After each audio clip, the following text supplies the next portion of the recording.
What's up, everybody? My name is the Cabbage Man Can, aka Ironleaf Cabbages, and today we are in the Machine Cathedral of Euphrates 2 in 40k Rogue Trader. Both the archenemy Trader Marines leader, I think, is the leader. Uralon the Cruel is behind the next door, but so is the man who betrayed me and tried to kill me, Kunrad Voigvir.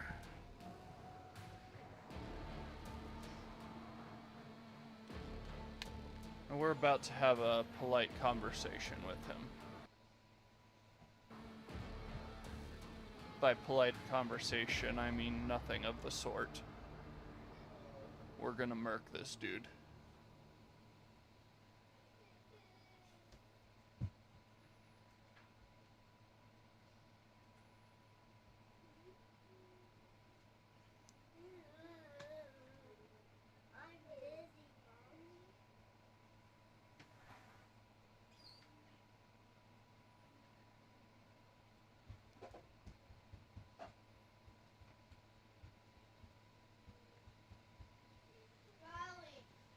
Alright, my other thing I need to do is make sure I'm actually signed in on Botrix.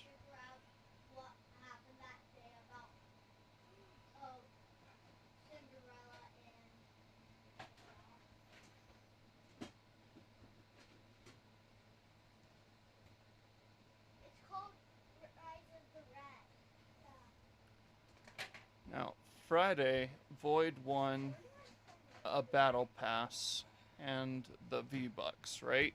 And he said no thank you to the battle pass. He said I've already done enough and that I should give it to somebody else.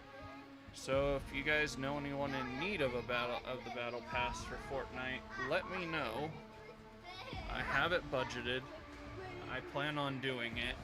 I just need somebody to give it to. Or I am giving him the chance to pick somebody, but I'm pretty sure I'm gonna be. He's just gonna tell me to give it to somebody that needs it.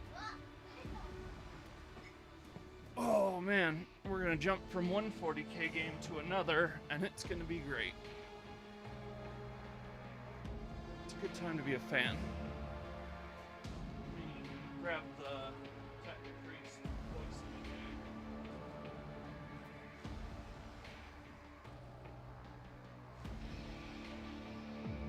We got some big things coming. Planning on looking at some of the cameras I have to see if I can upgrade my camera quality. I have a decent GoPro somewhere. Don't know how well that'll do. But I'll look into it. I'm gonna be sending a message out to my faith is my shield. Let us walk this path to the end. Also a musician. We do some nerd stuff here, so I'm figuring why not get the king of the nerd music, the comedy rock star, Mikey Mason, to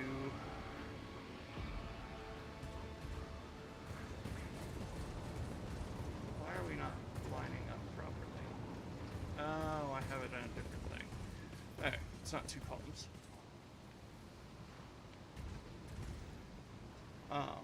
Comedy rock star, Mikey Mason, good dude, great music.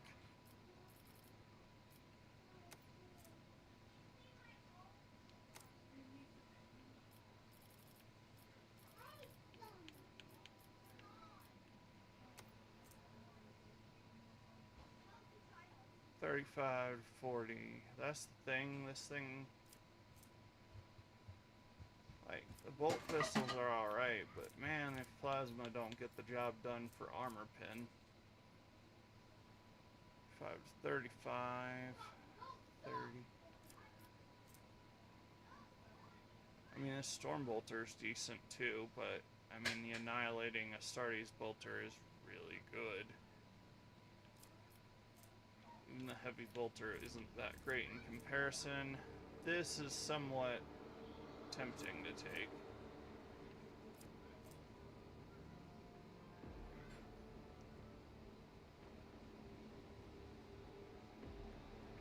Let me see something. He's got a cloak that would work well for this.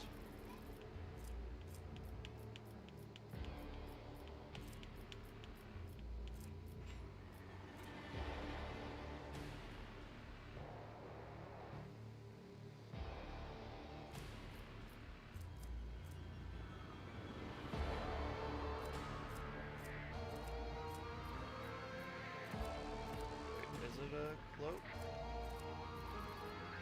What is it? Helmet.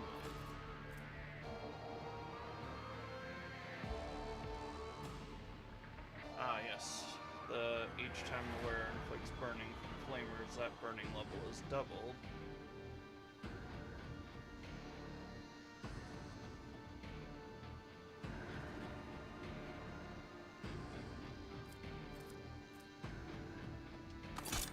Beaky boy time.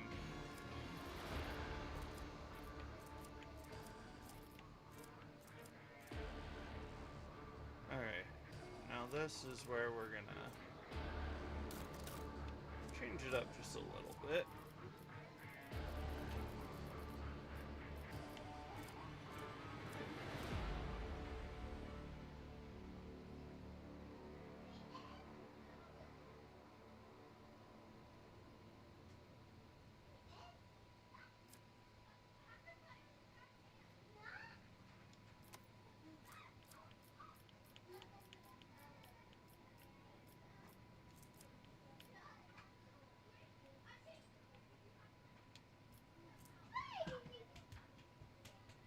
Let's see.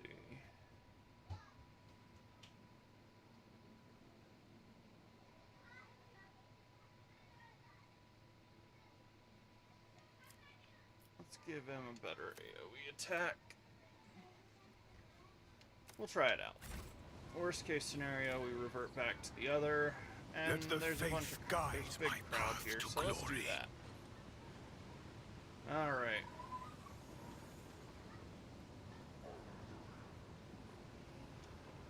I might need my sore throat spray in a minute.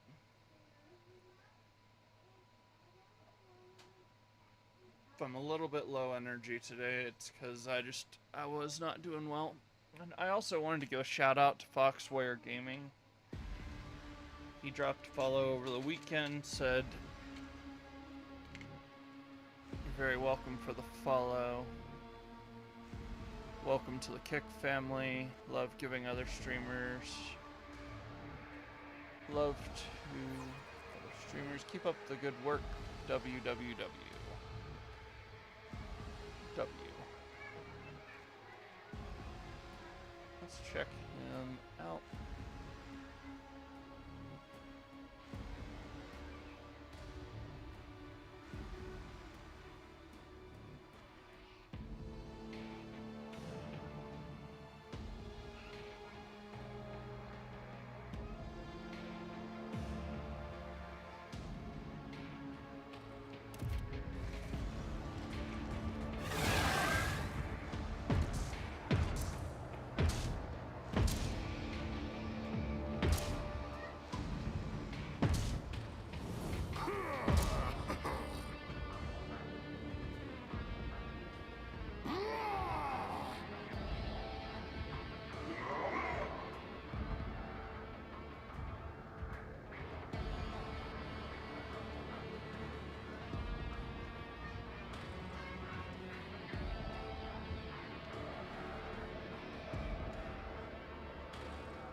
Still alive.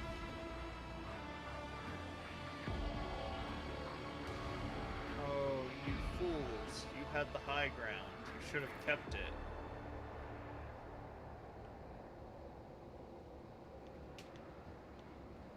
know your duty.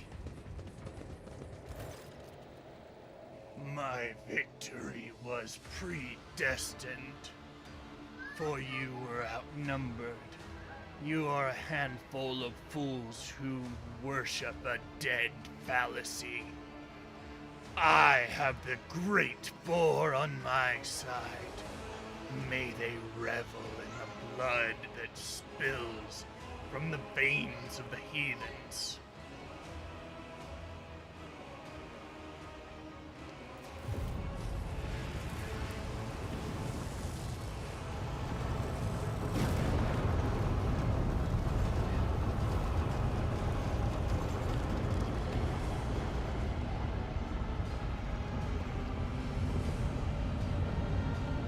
How about that?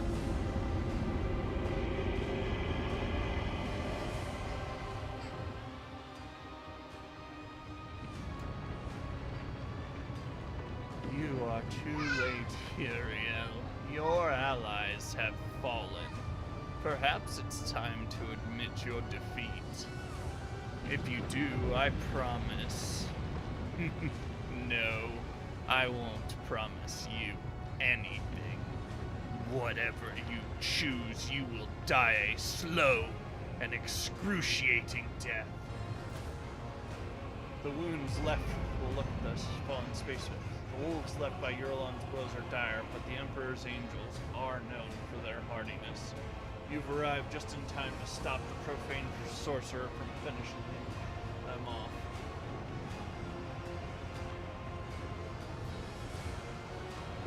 What do you think? The Emperor protects death to the heretics, or grows many eyes as you want, Fear. I will gouge them all out.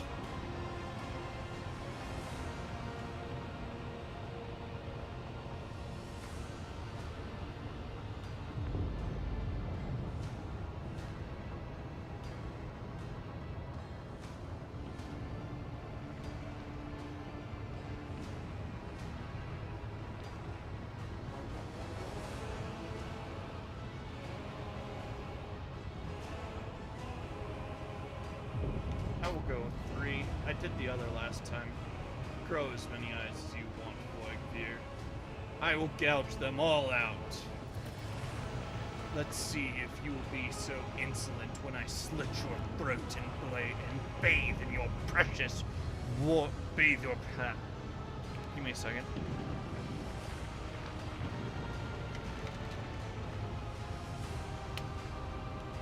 We're going to put some caffeine into the bloodstream. Oh, dang it. Okay. Yeah, I mean, yeah. Wait, does that give me dogmatic points or no?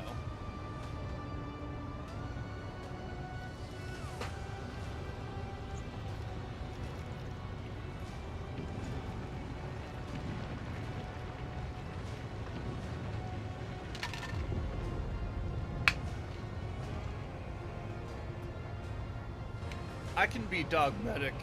I can be dogmatic and petty. Go for that low blow. It's not like the Emperor's religion precludes pettiness. Heck, it encourages it.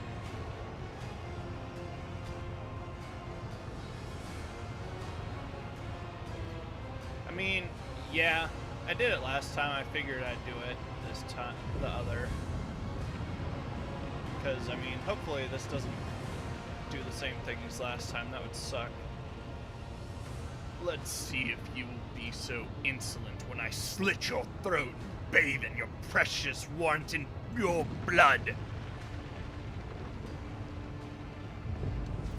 I will cast you into eternal darkness. We bear the word of truth.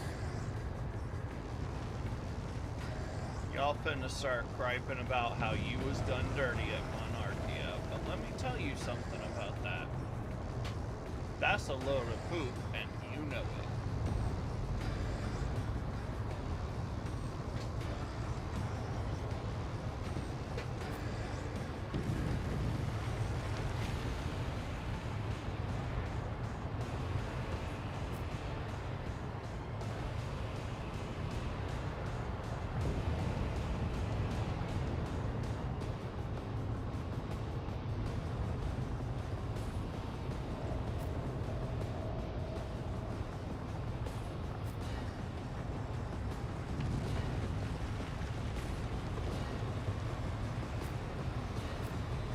So we're gonna do it a little differently.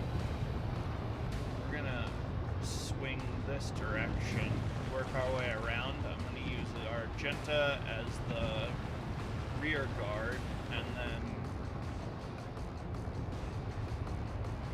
I'm gonna let Ulfar and myself carry us forward.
Cover was stolen away by that kid there.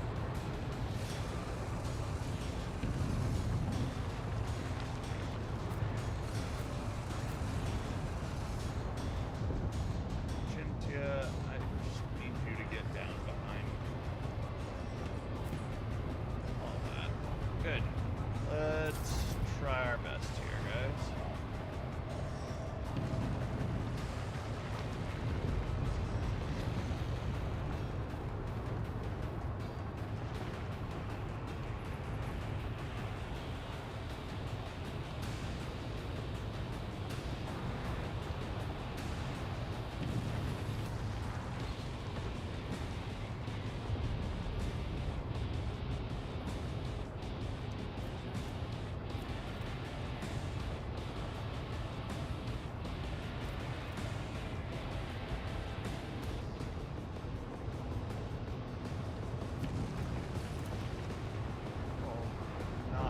Purpose.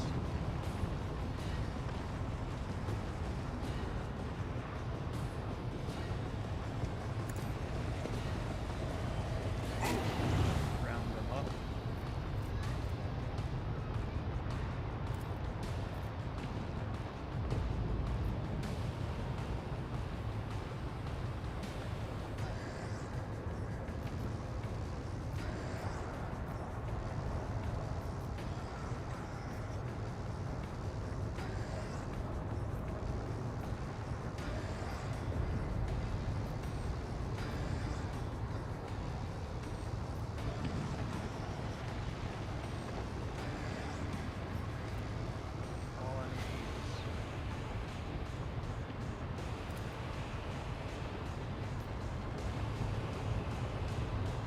Me?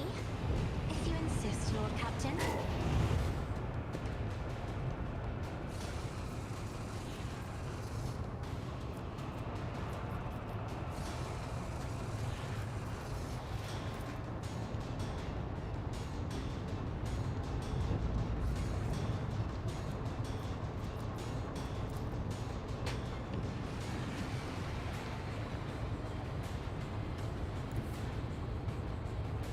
Be careful not to cross my gaze.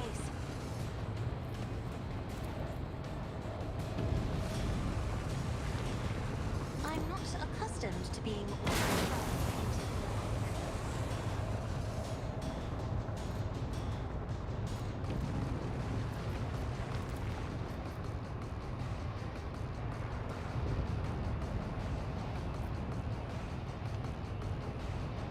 Honestly, Pascal is probably the best person to do this to. Simply because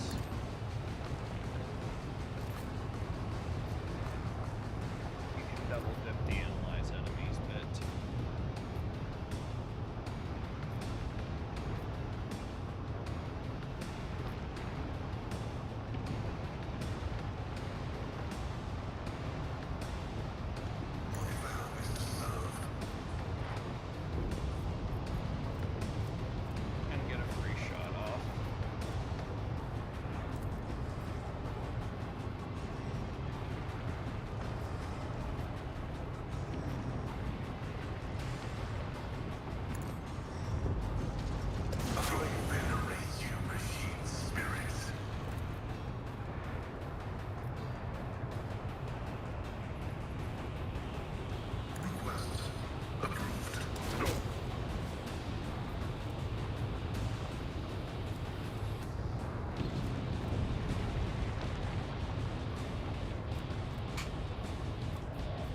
a job for the Tech serfs. Argent, yeah.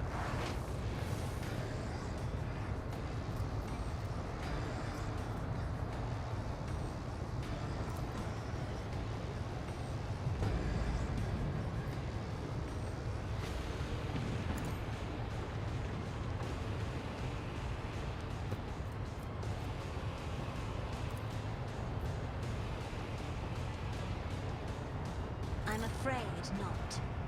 Me? If you insist, Lord Captain.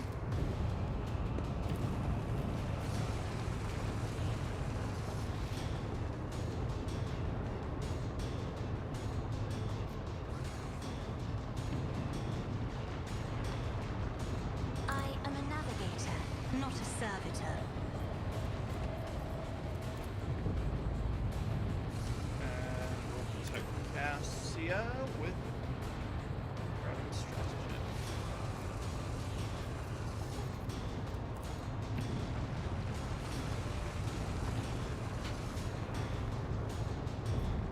If only that were possible.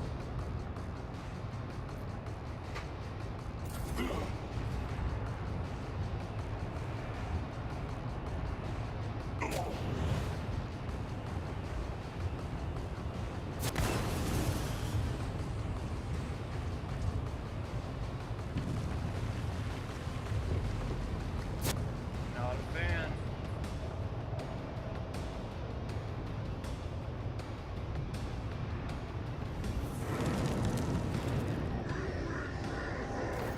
Oh boy, a bloodthirster. Stuck me right next to this guy.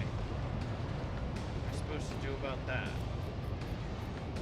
He acts like I can just walk around, kick him to the ground, and run away. Wolves rage!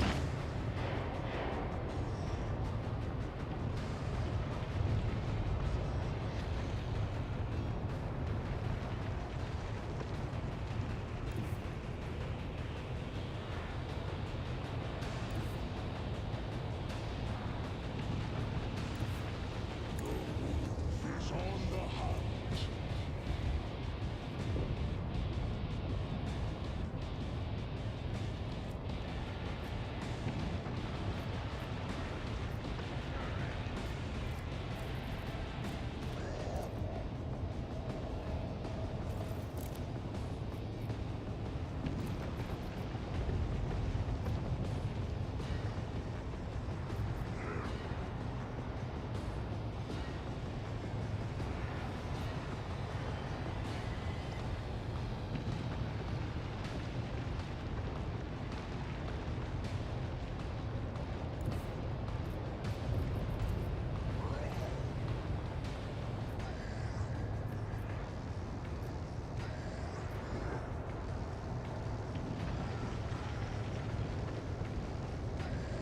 You know, could just whoop.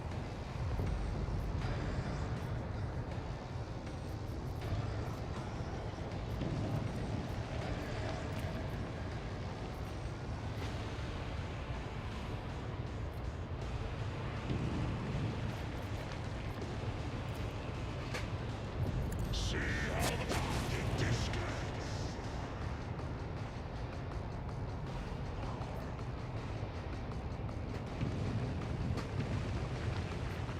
Alright, let's see.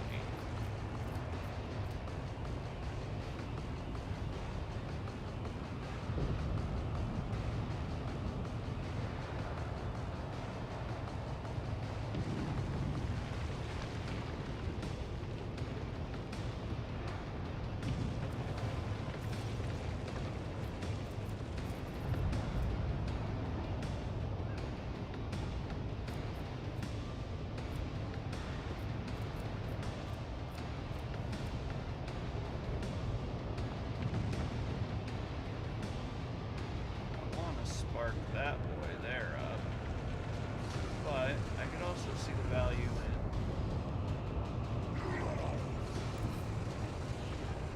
The fame-hungry cow.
shall it be.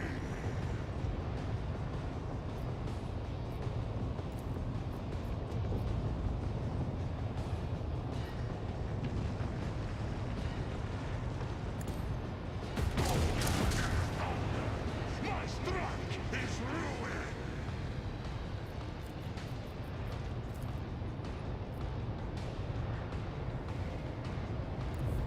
I challenge you, Duncan.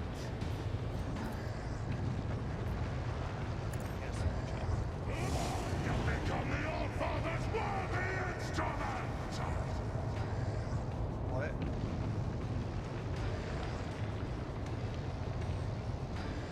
Try. Maybe. Come on, let's go. I can save in here. Good to know.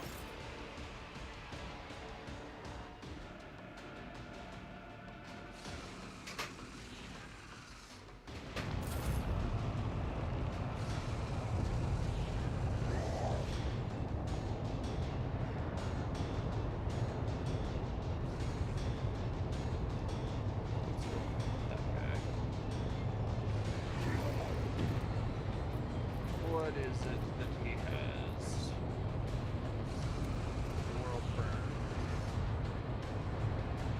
Oh wow. Yeah, that's not cool.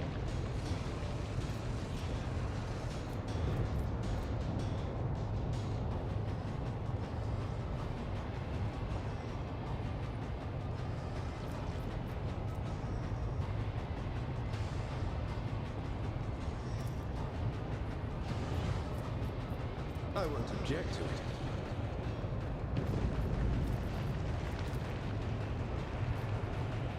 Get you out of our range, dude.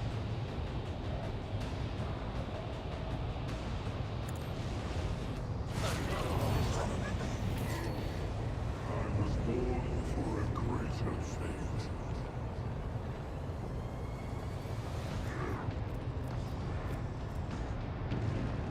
I'll see our foes obliterated.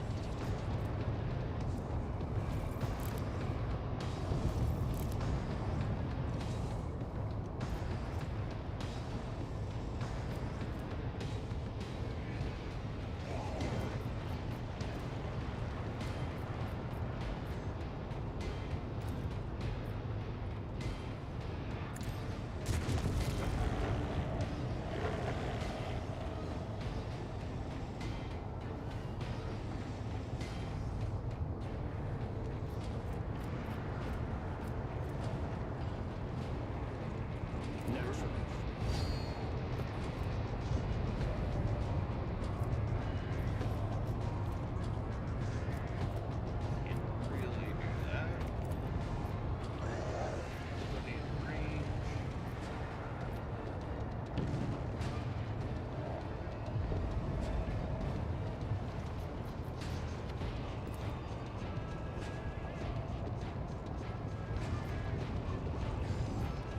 More trouble than it's worth. No anti-tank pistol time. Sadness.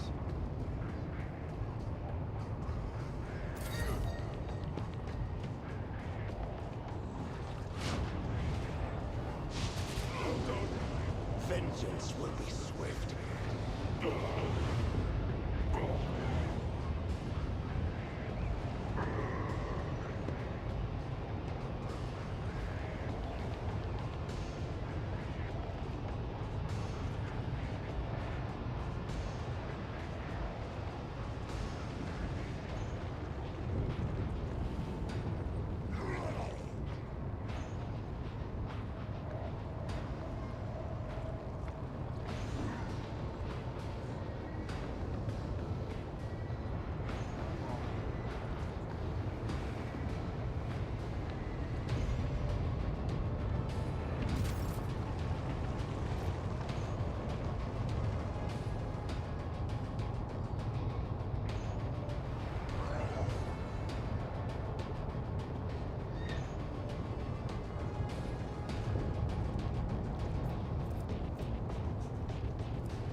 and so it shall be done.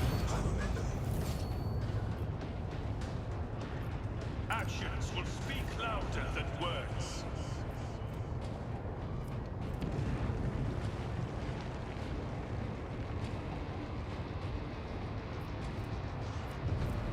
I am his will made manifest.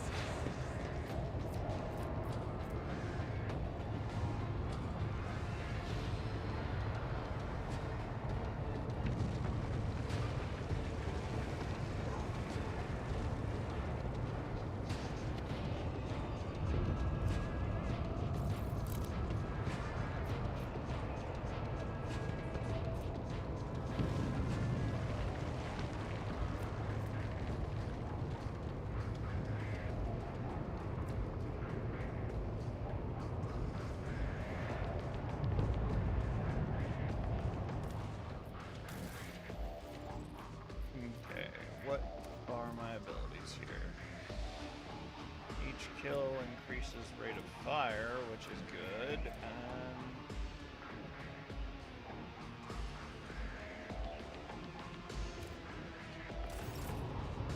so what we're going to do here is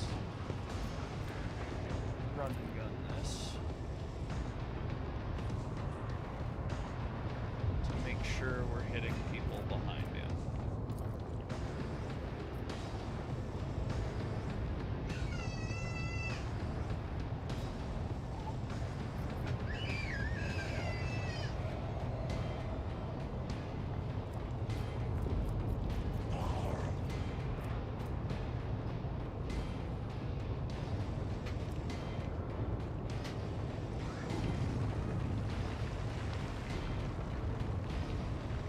Ah, this is a hard one.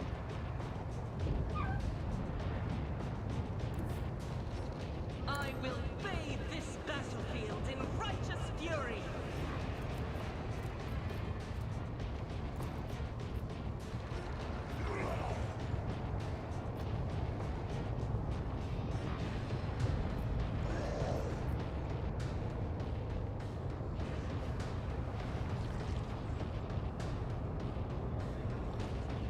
Okay.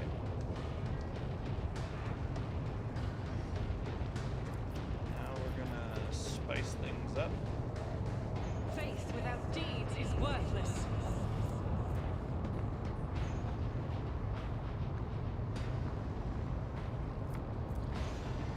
Doubt is for the weak.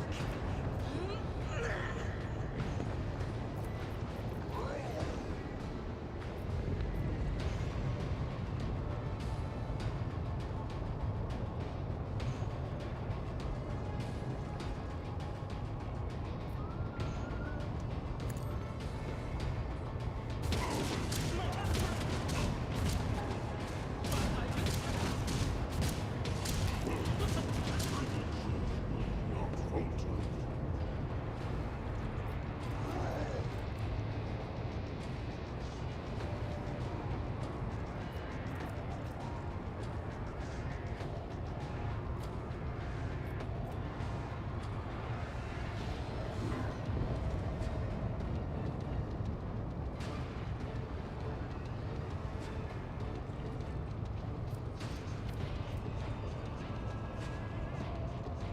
I'm gonna hold Furious Recital until that Bloodthirster closes.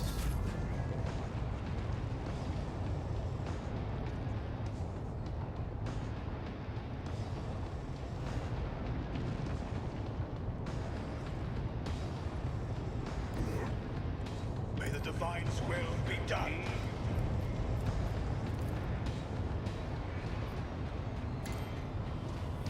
Now what are we at?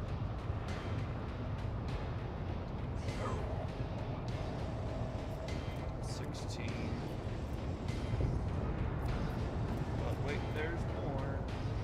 Rejoice in service. 31. And we're all going for a little bit of a walkabout. How about that? I know, exciting, right? Finish Jonah!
I need a foothold.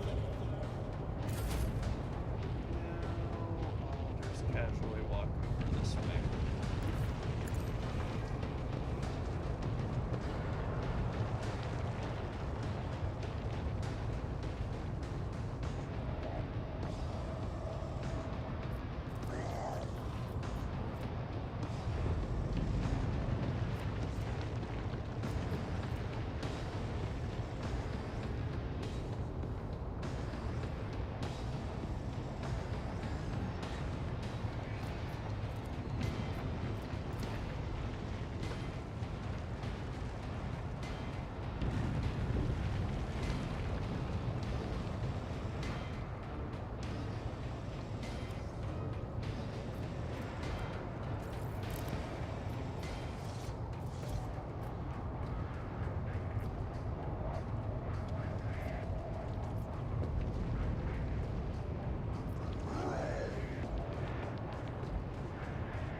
I won't suffer this. I can't allow myself to do this. Feel passy.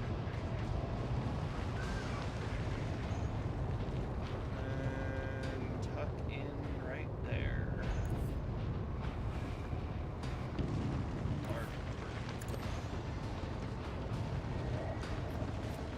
Our last act would be I will not be deterred. defensive stance.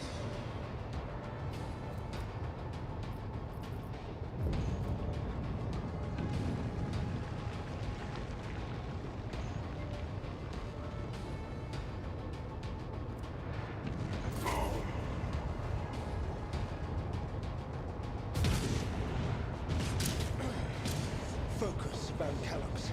Focus.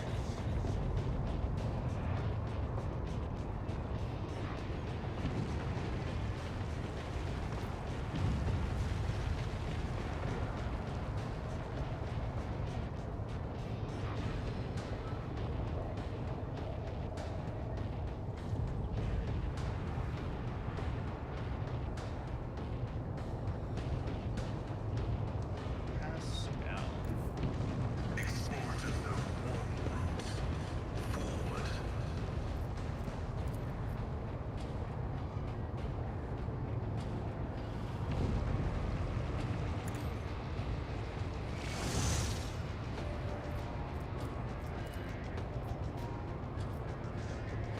Running like Eric Oathbright.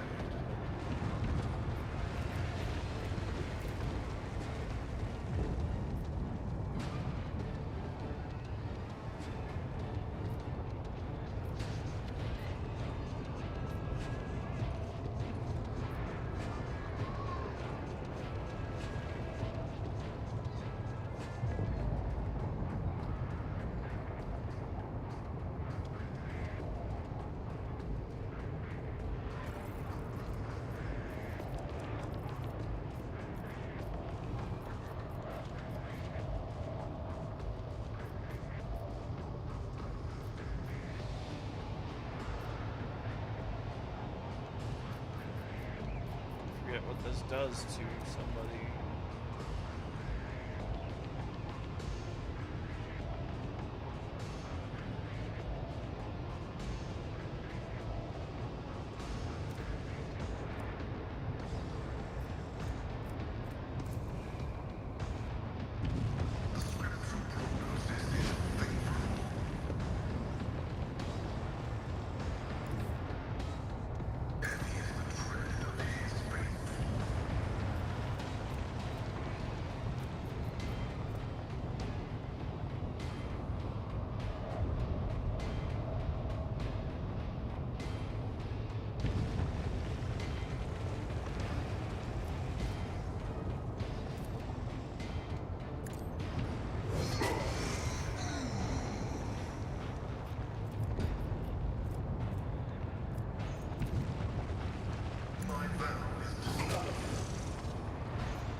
cycle unless we just continue.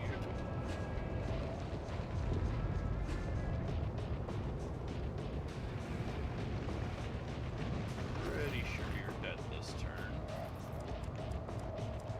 Just in case.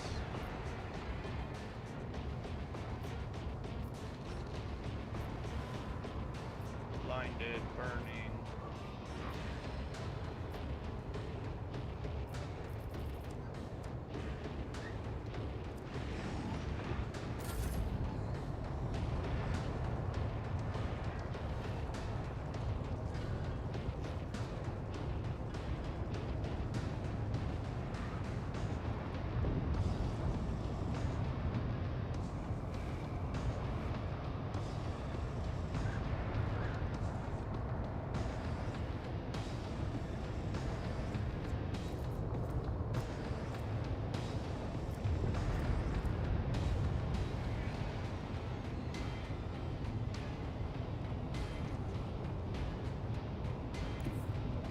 Guided by faith.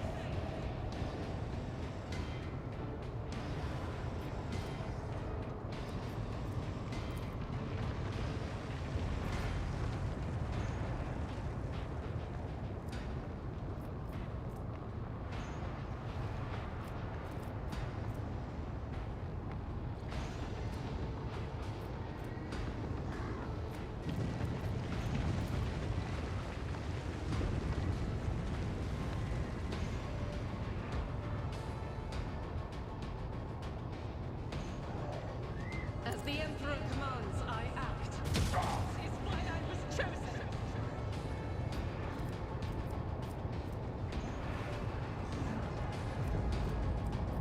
I'll do it.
Status conditions on the bloodletter.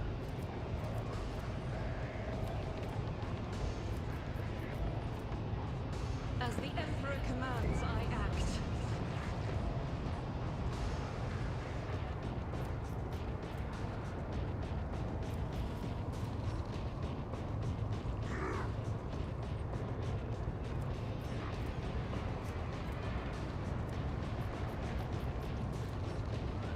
I'll do it.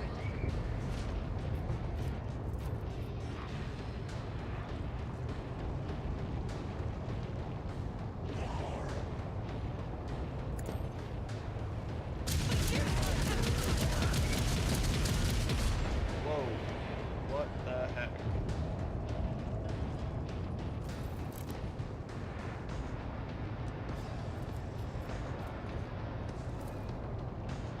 Doubt is for the weak.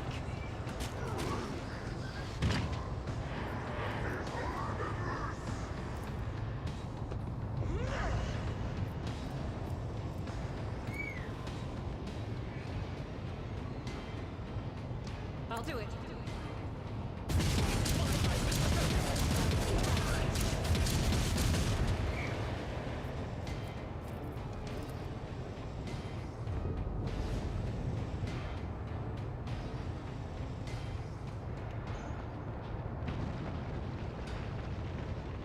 Remind me to call her sister superior. Might as well reload.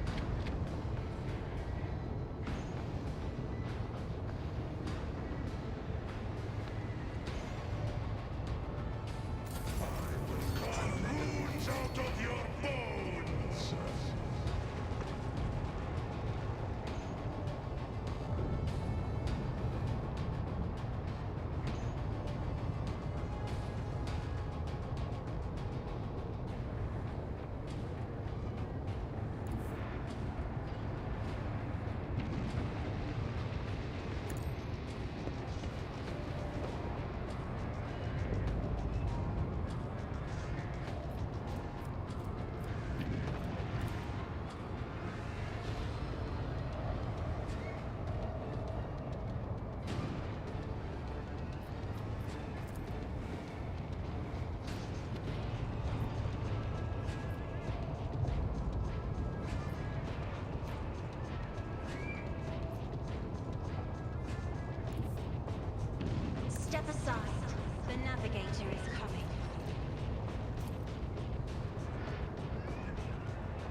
being ordered around.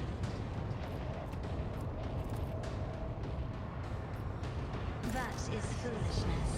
Do not dare ask.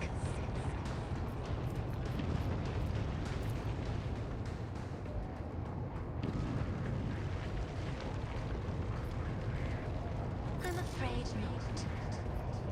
If only that were possible. Me? If you insist, Lord Captain.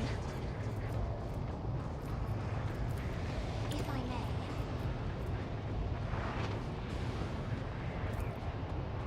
Isn't this a job for the serfs?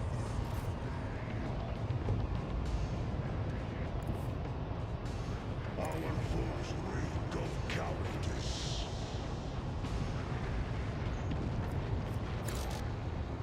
I don't like that.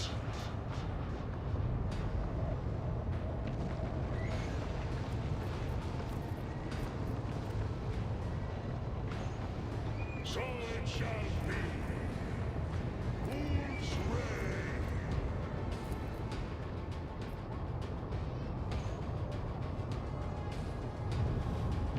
So shall it be. Feel the icy bite of death!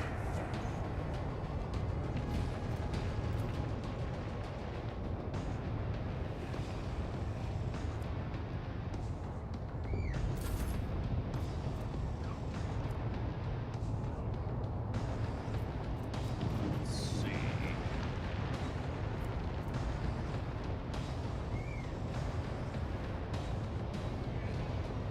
Backline.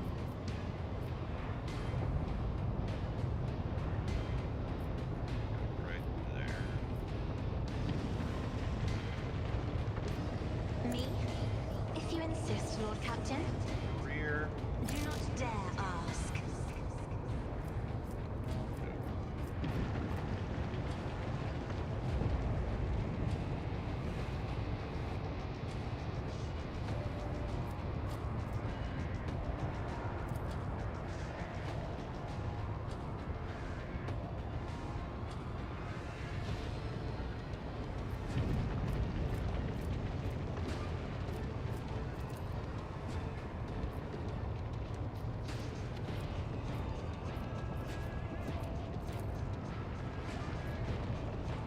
That is foolishness.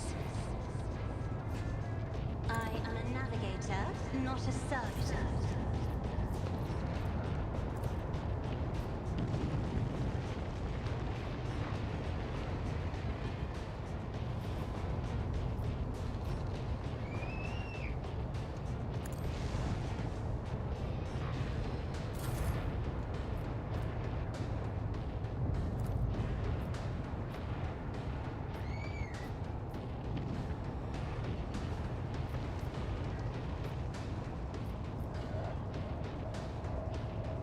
I'm not accustomed to being ordered around. Oh look. Flushed it. Our way.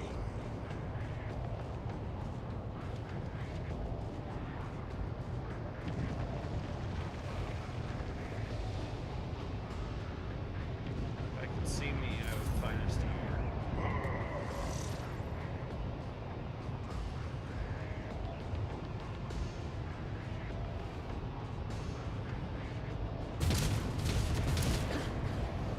The road take you.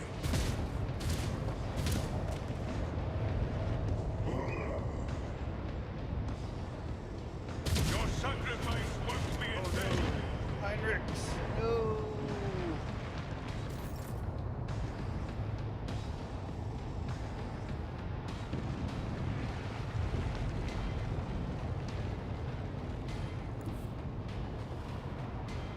The wolf is on the hunt.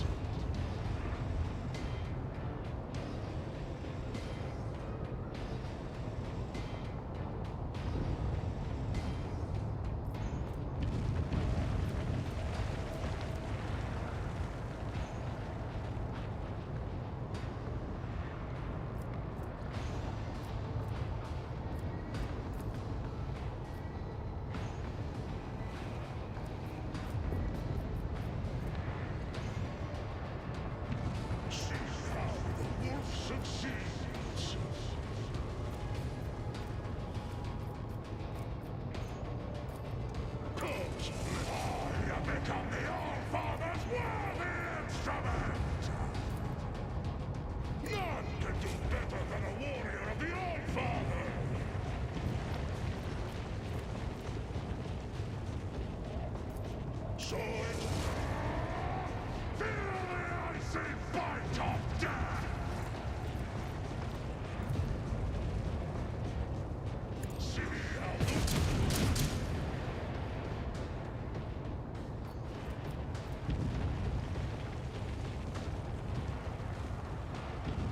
Wolves reign.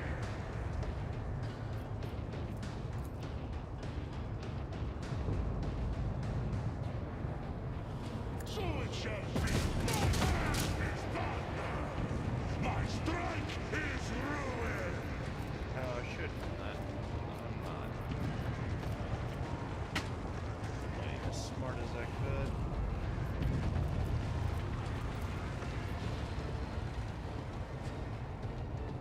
You eat a cracker, This dude. better than a warrior of the All-Father. Let you just solve your problems on your turn. Well, solve my problems. 'Cause you're my problem.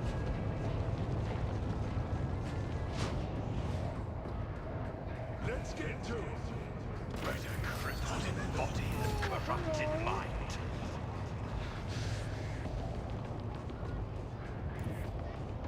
I am the chosen weapon that will crush the heathens.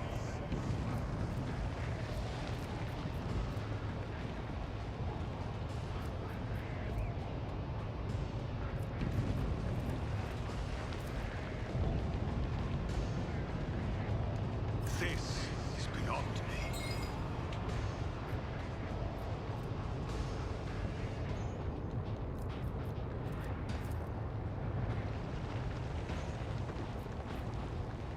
I won't suffer this. I can't allow myself to do this.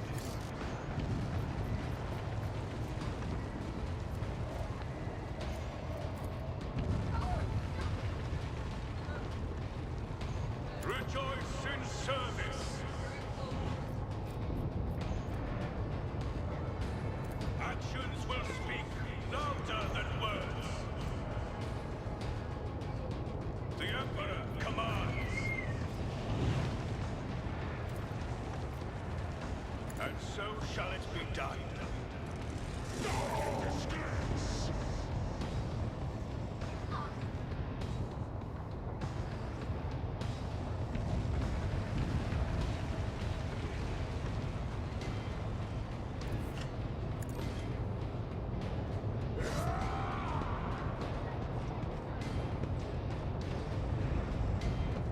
Let my fury rain down upon thee.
messed up a little bit.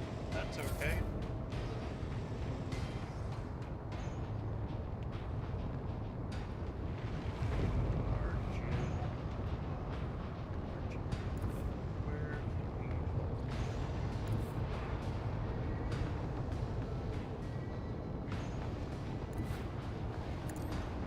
Mostly dramatic effect.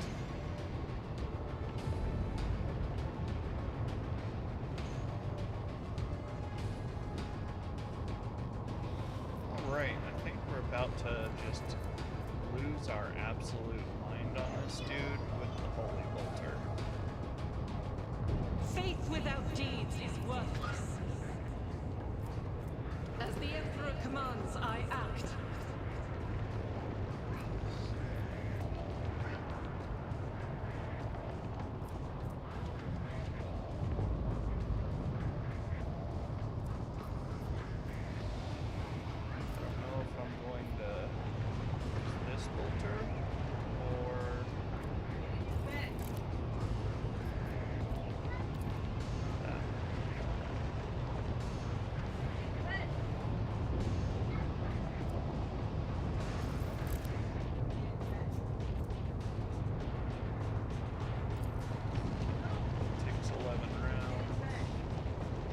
Doubt is for the Send weak. it. This is why I was chosen.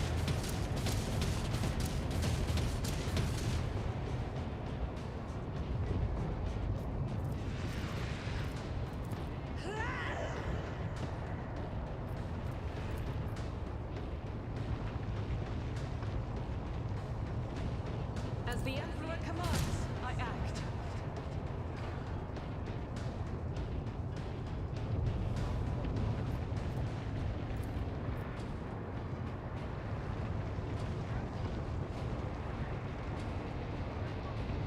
I'll do it.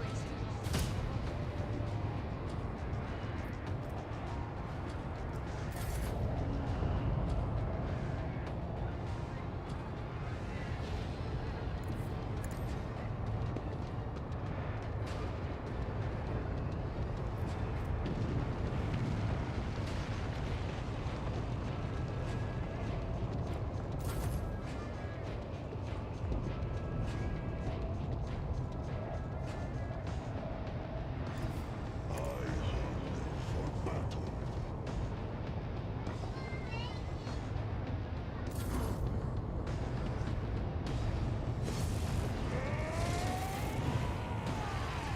Uralon staggers back from the blow. Your strikes have crumpled his blood-red armor.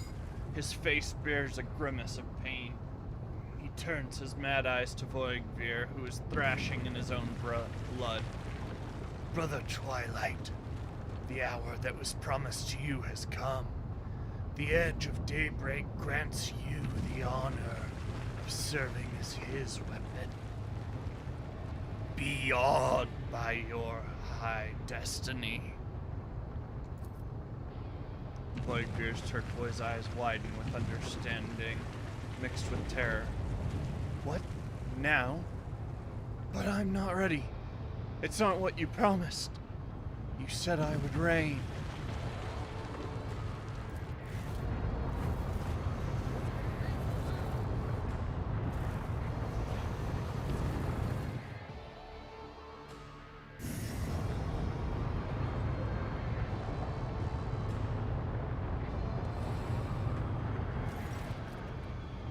Uralon draws a blade shard shimmering with unnatural light. Ways change, Brother Twilight, and nothing lasts in our Lord's hand. But you will reign indeed as a vessel for your master. The blade cuts Voigvir's coat and chest open, sinking deep into his flesh and finding its way to his heart. The glyphs carved into his skin by his ruthless mentor begin to glow so bright you can see them clearly through his clothes.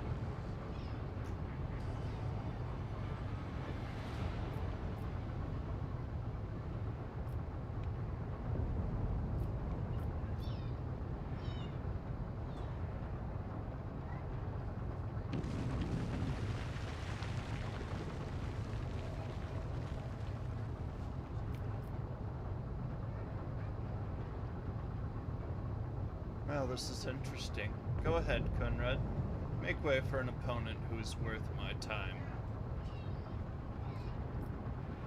I will pity him. Poor Conrad. Theodora despised you, and your new master butchered you like a grox. 3 here? I mean, 4's pretty savage, too. But yeah, I think saying he was never a challenge is a good one. I hate you. It takes Voigtveer a colossal effort to force these final hateful words through his sliced windpipe.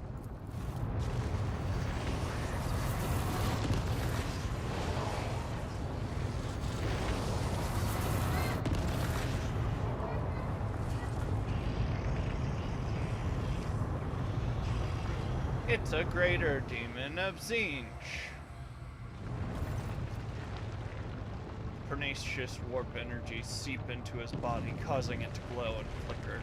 The mad cry of pain and exultation, Conrad Voigtveer ceases to exist, and a mighty winged figure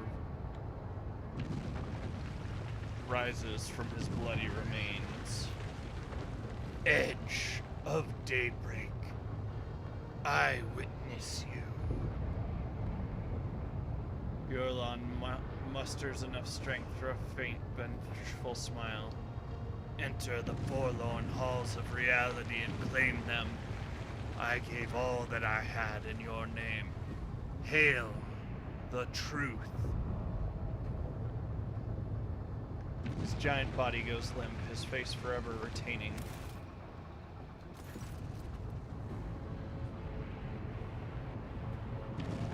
a wicked expression of triumph. I embrace death without regret. My imprisonment ends. I am made manifest. Rejoice, mortal witnesses, for I have come to lord over you. I told you that you would welcome my return to reality. Heinrich's face twists for a moment.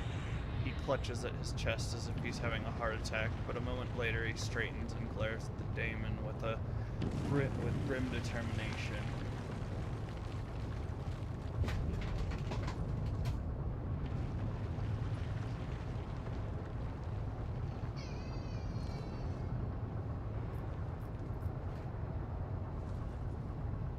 I am rogue traitor Uriel von Valentius, and none shall lord over my subjects but me! The memory of your name will disappear, but sooner than the echo of your insipid name. I have no more need of you. Be gone. More enemies to face judgment. We are truly blessed this day.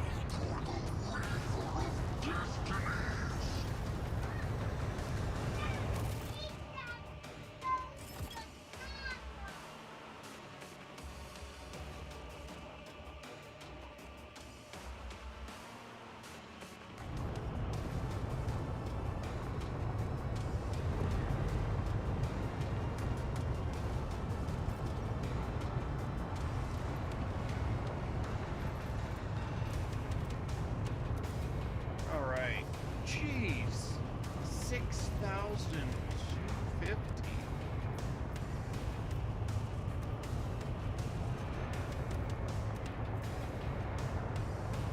Every enemy the navigator has in their line of sight with its dodge and hit chance reduced by -10. Not bad.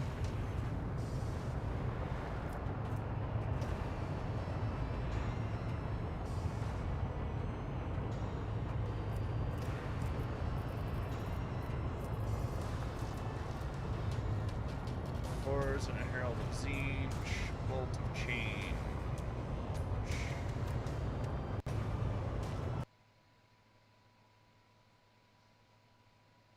I really hope this is not an ongoing thing.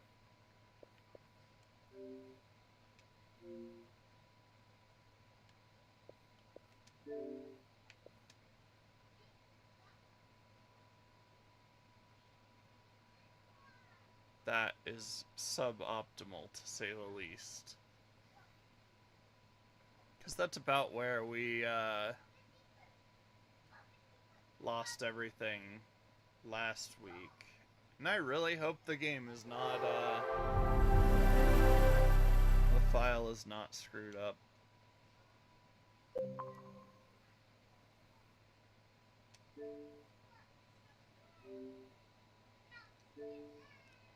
I am online, fool.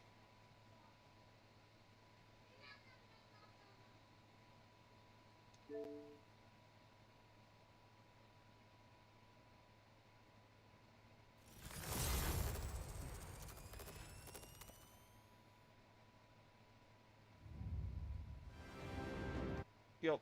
Alright, let's get back into it. Please do not let the save be jacked up.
It's gonna suck.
Emperor, give me strength.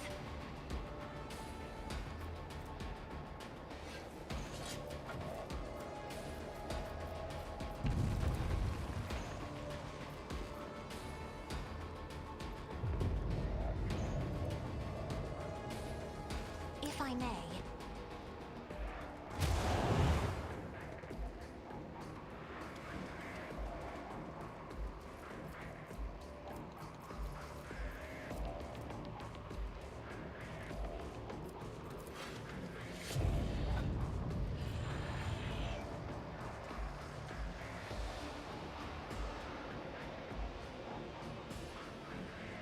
Me?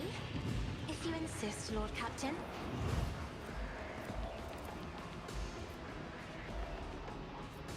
Isn't this a job for the serfs?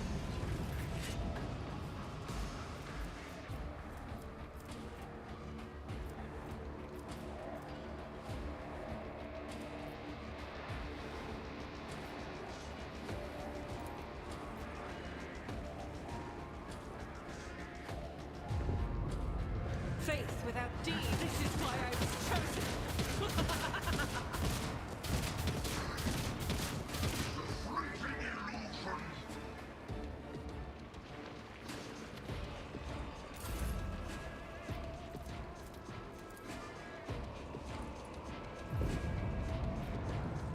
Do not dare ask.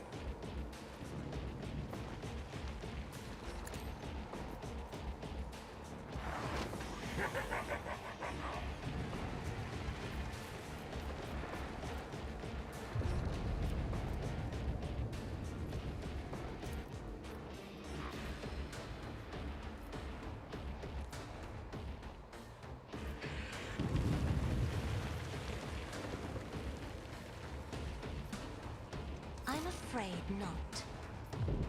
If only that were possible.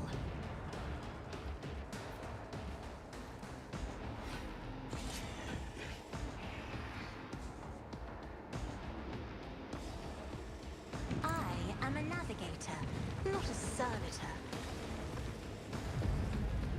Awesome.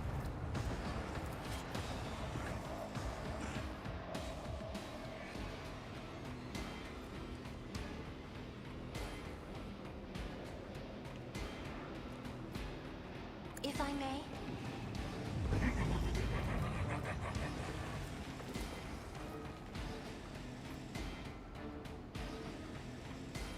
Me? If you insist, Lord Captain.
of up. Time to disappear.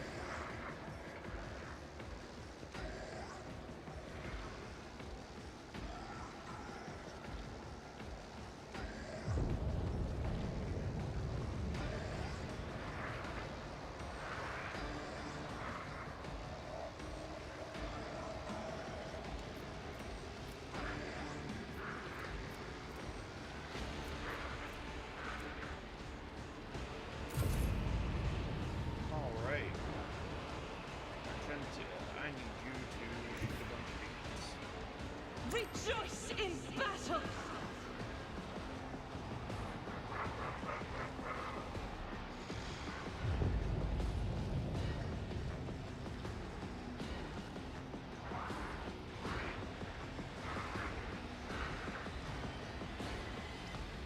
Actually, right about one step out.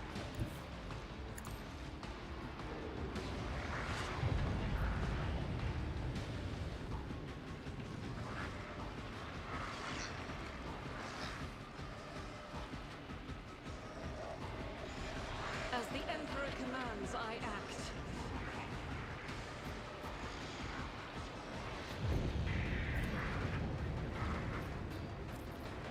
Doubt is for the weak. Fire.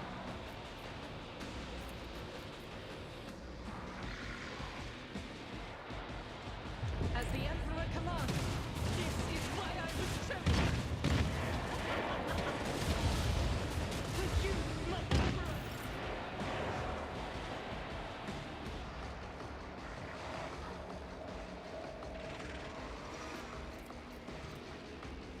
This is unacceptable. Faith without deeds is worthless.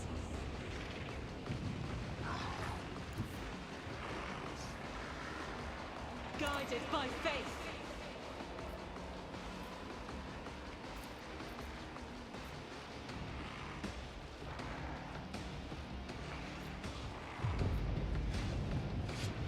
I'll do it. Eradicate it.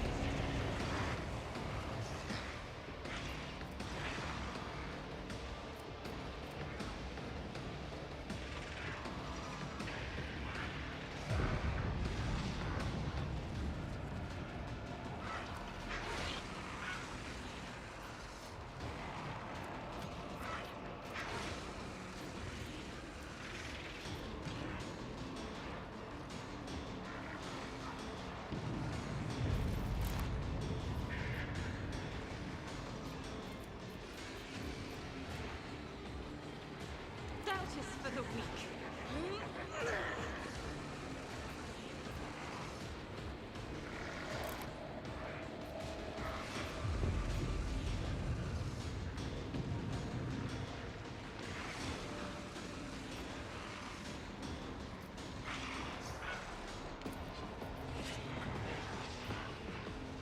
That is not the Emperor's will. I will not!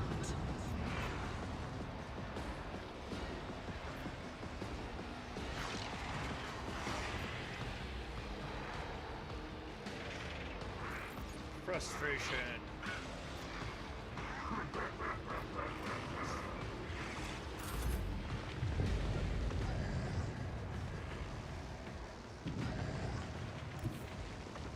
The wolf is on the hunt. Cards play.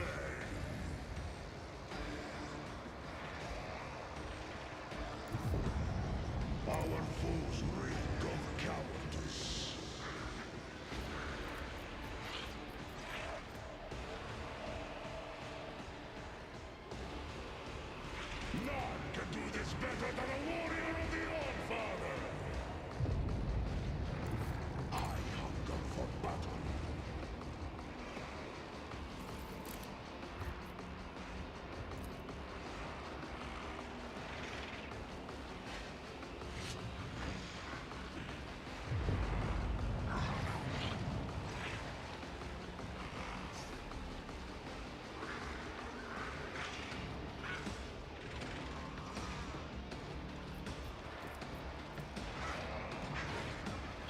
it shall be.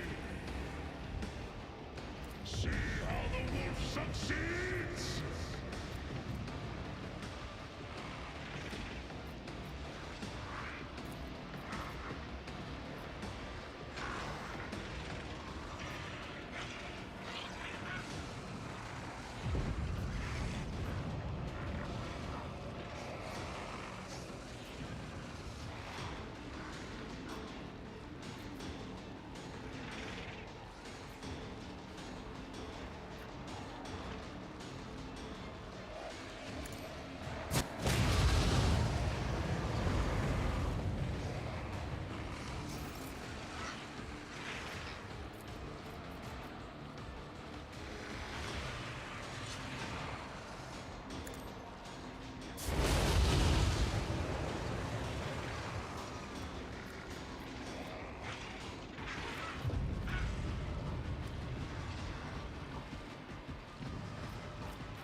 Don't like that. Oh, I was supposed to heal. Oh boy, but I did not.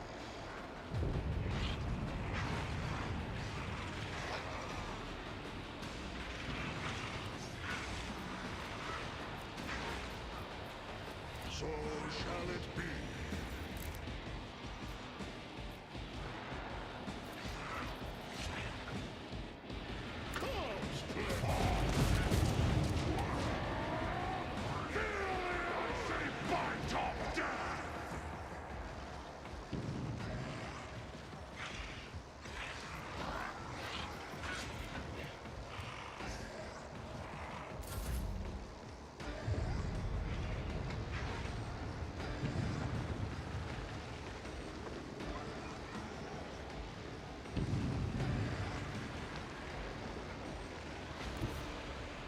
I need a foothold.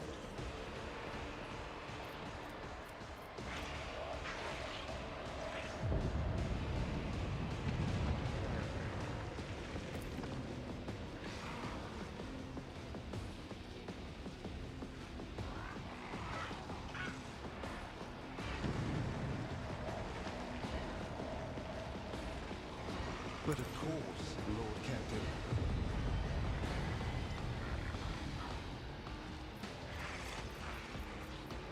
Let's see to it.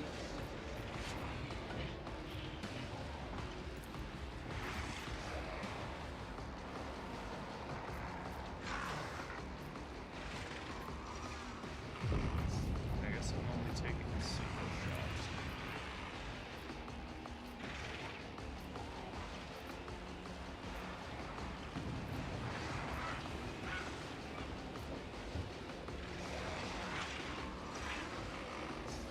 I won't object to it.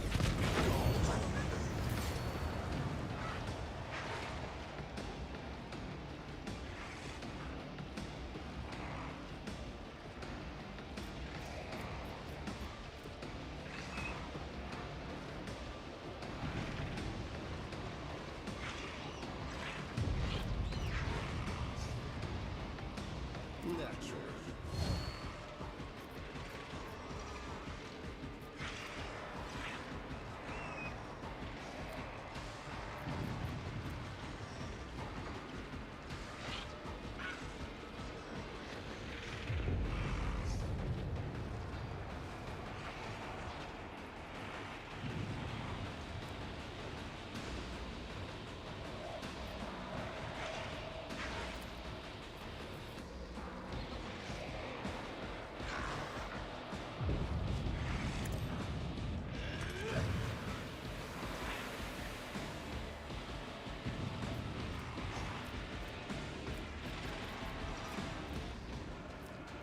Alright.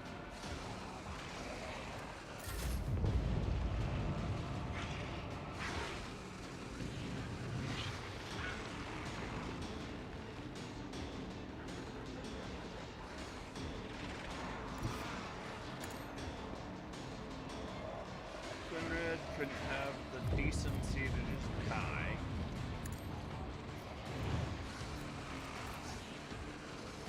Actions will speak louder than words.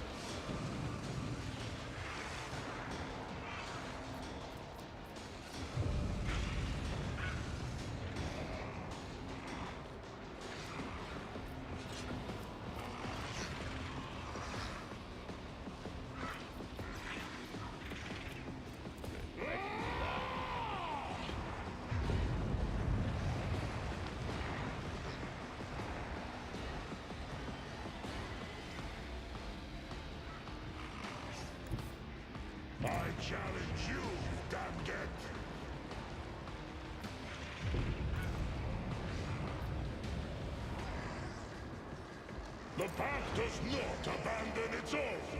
I needed that. Legs still borrowed.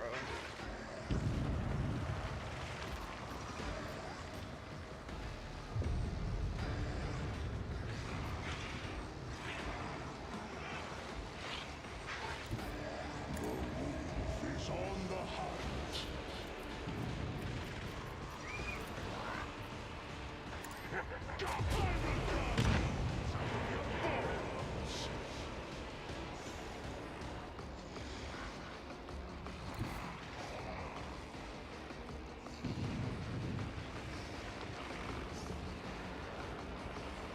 Our foes reek of cowardice. Pain of this mortal flesh means nothing.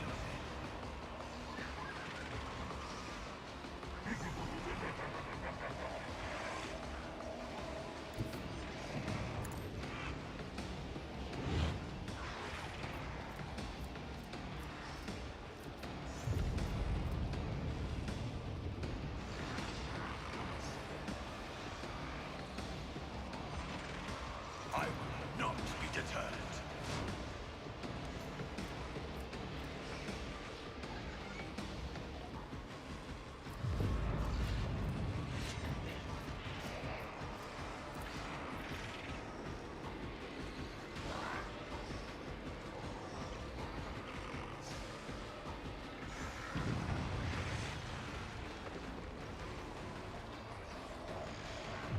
Power resides in the will of the righteous.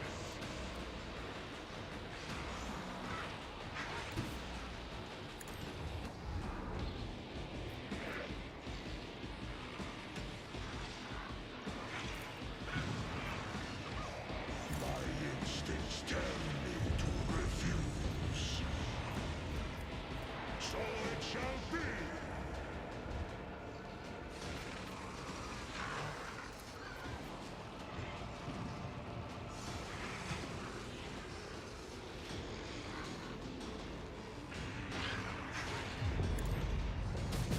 My hand is thunder.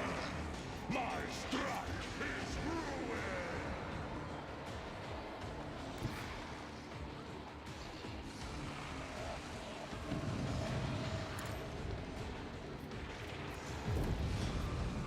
Don't dishonor the wolf with such tasks!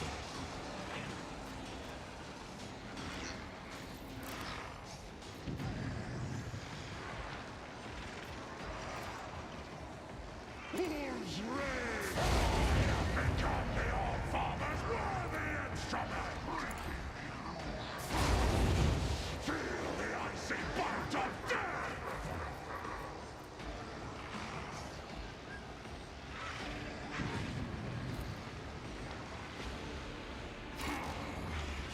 I don't like that.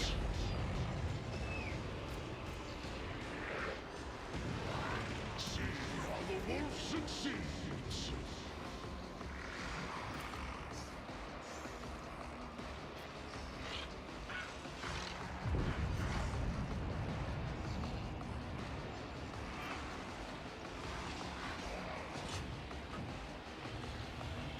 Wolves rip. My hand is thunder. My strike is ruin.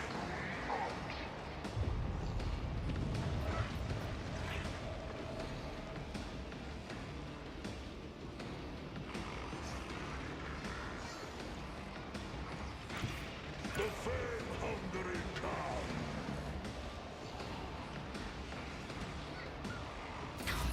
Through pain and hardship, we prove our devotion.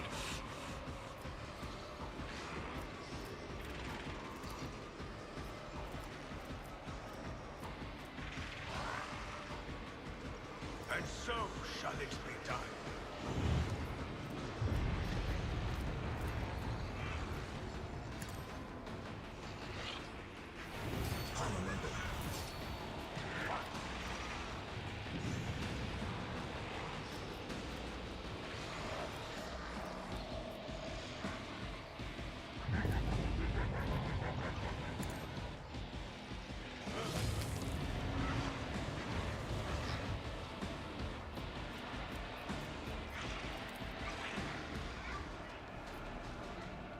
Rejoice in service.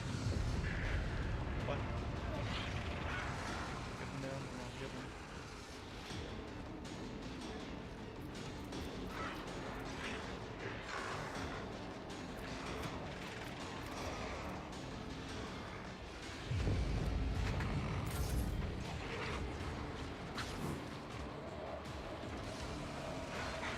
Die in disgrace!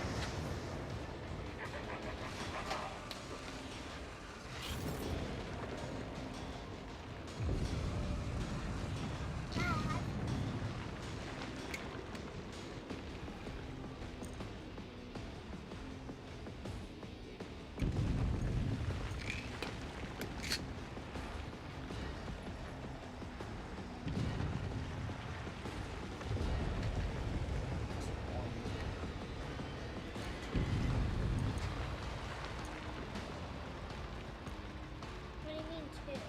One for Mr. Star. And one for Fifi.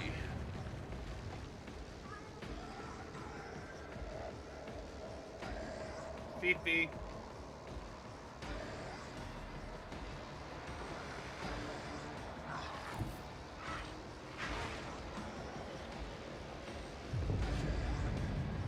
Be careful not to cross my gaze.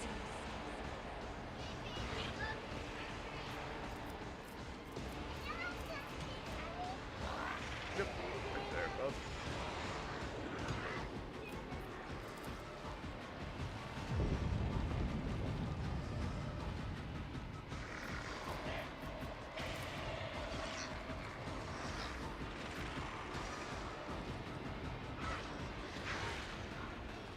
I'm not accustomed to being as duty demands. Yep.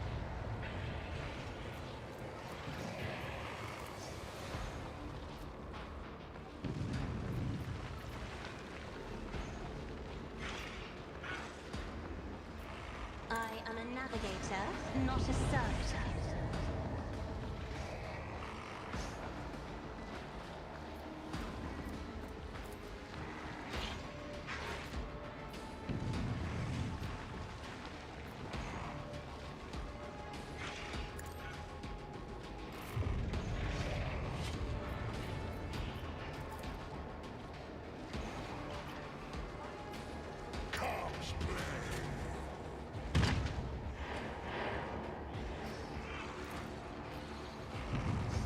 None can do this already. Carve runes out of your bones.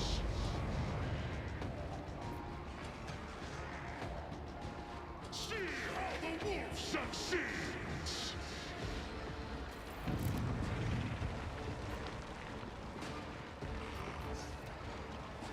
Wolves reign.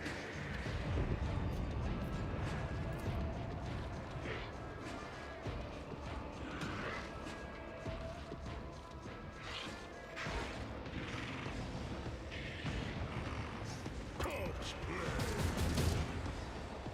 Dumb. Whatever. My instincts tell me to refuse.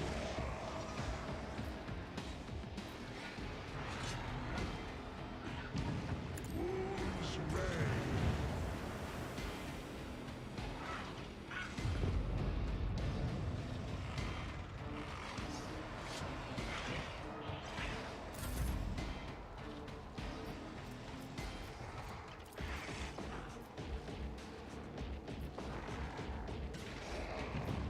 Me? If you insist, Lord Captain.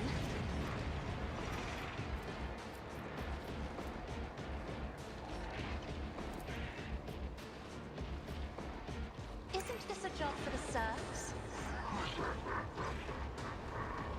That is foolishness.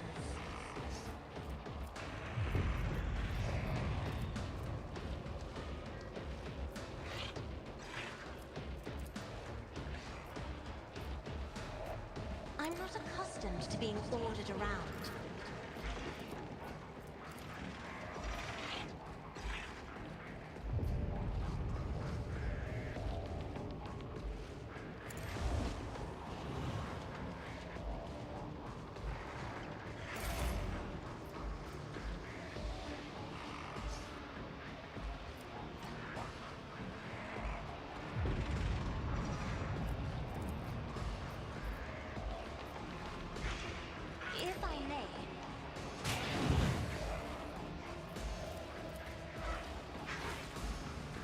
Me? If you insist, Lord Captain.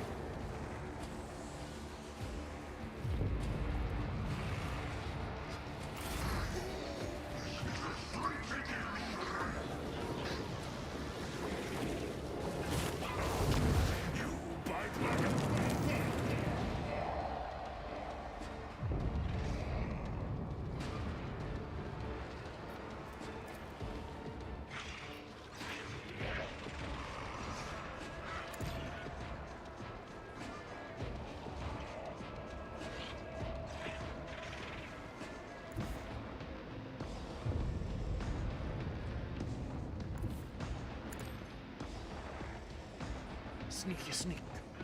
Creep, creep, creep. Yeah.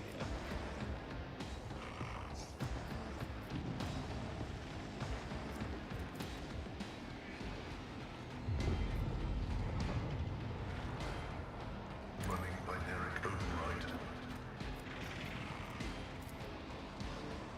My vow is to serve.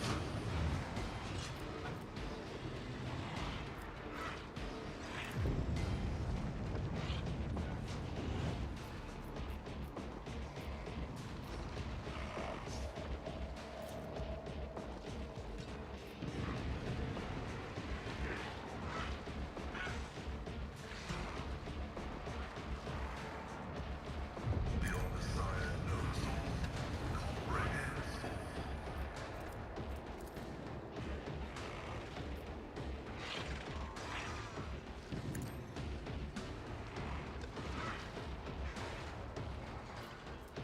Fear me, Damon.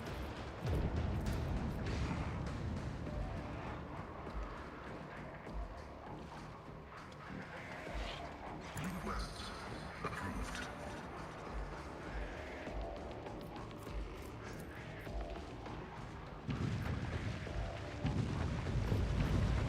Running binary override.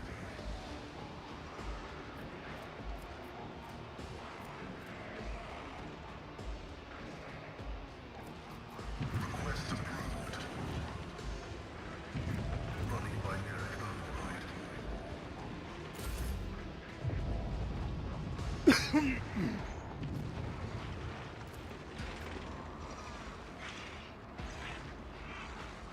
Administration is a holy task.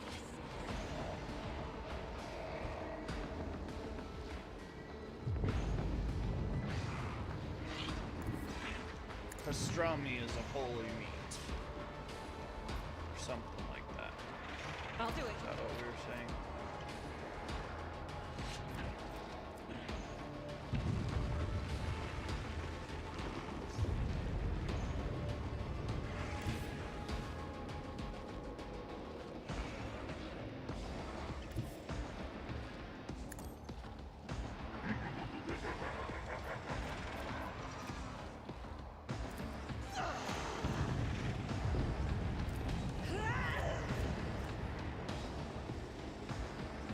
Faith without deeds is worthless.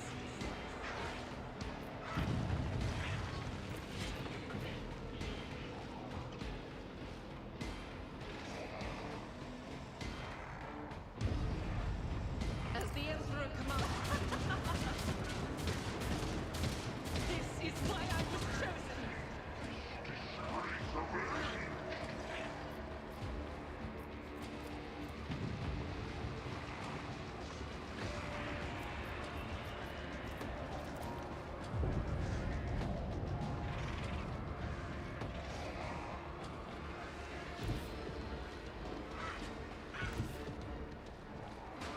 I will bathe this battlefield in righteous fury.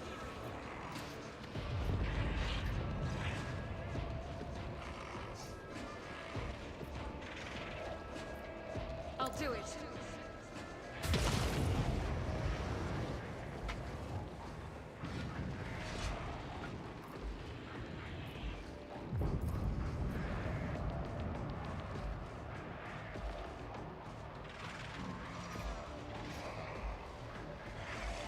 As the Emperor commands, I act.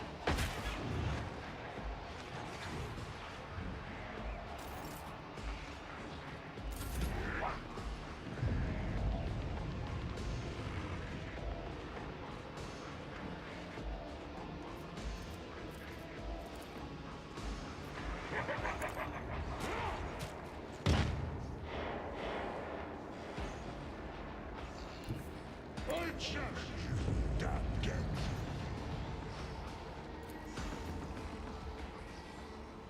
So shine in disgrace.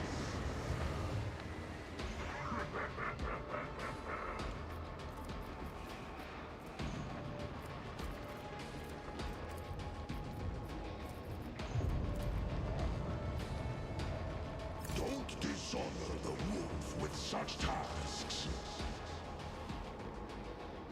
Am I unable to get into close combat with him?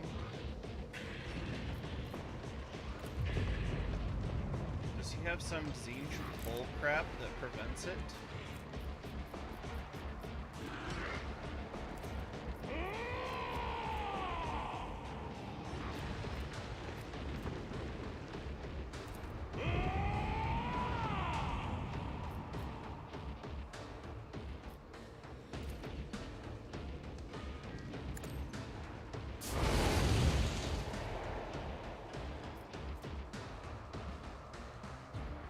Feel the urge to purge surge.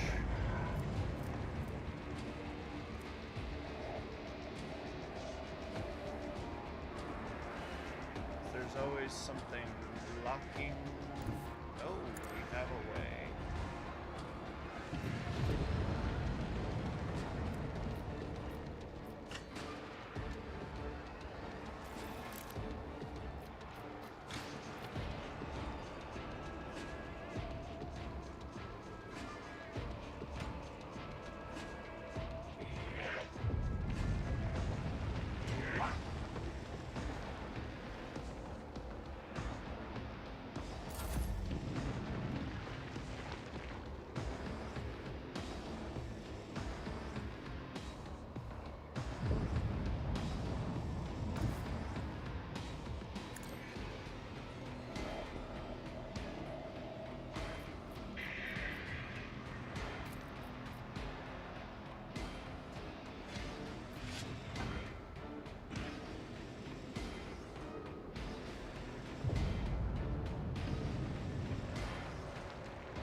Some armor paint.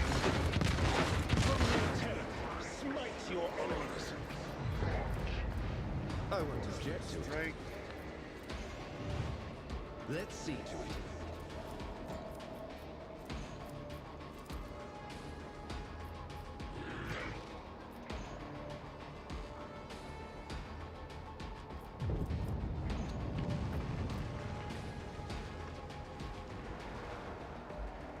Why, though?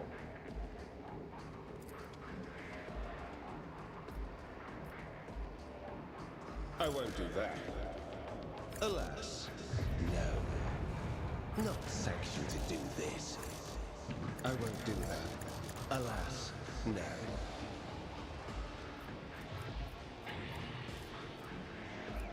I suppose we'll just have two wildfire. For the throne's glory.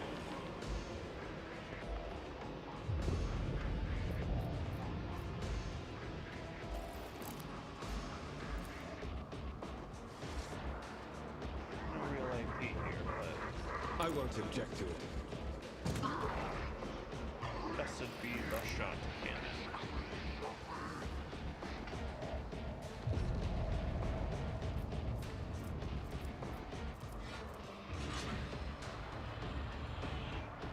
I'll see our foes obliterated. Everyone, step aside. Well, I don't know how well this is gonna go, but we're triggering a major psychic effect. Is it a smart move? I don't know. Do I know demons really don't like force weapons? Yes, I do. Let's see to it. With the sends their regards. Warp blast arrows. No. Yeah, it allows a psyker to channel the energy of their psykerness But into of the course, strike, Nothing stands and against it me. just parts demon flesh For the throne. because it's made of demon flesh, basically. I I won't object. Holy terror, smite your enemies.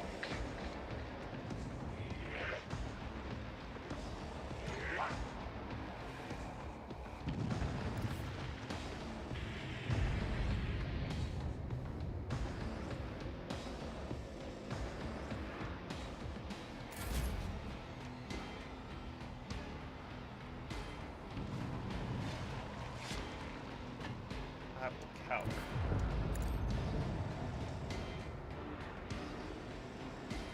I'm just kidding. I'm gonna point at this guy. At this The guy. Emperor commands.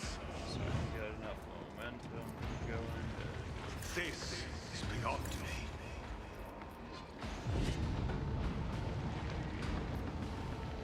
I can't allow myself to do this. I won't suffer this. I will not be deterred.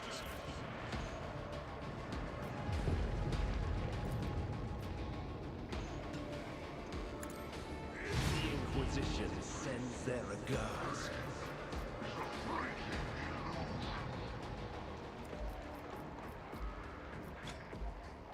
Naturally. Oh, wow. Well, we're reloaded. We're solid. Now we kick it. 9 points. Take that. Not like you had 6,000 to begin with. Yeah. It's an ability.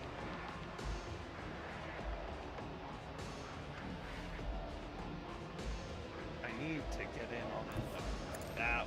Perfect, actually. Yes! I'm gonna quick save right here because this is an intense fight, and if I have to restart it again, I don't want to restart it from the beginning. And so shall it be done. Yeah.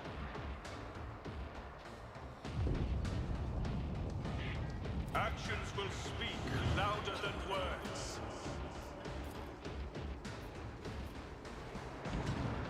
Rejoice! Your defiance is futile.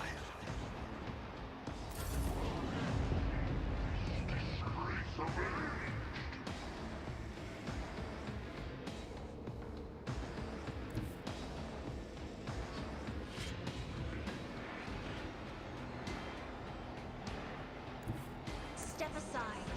The navigator is coming.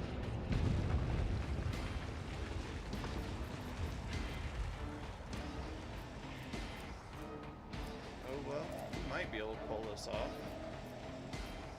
Do not dare ask. Nope.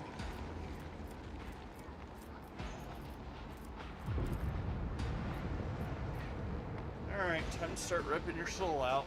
I am a Or navigator, whatever not a you have. servitor. You're going back to the warp, whether you like it or not.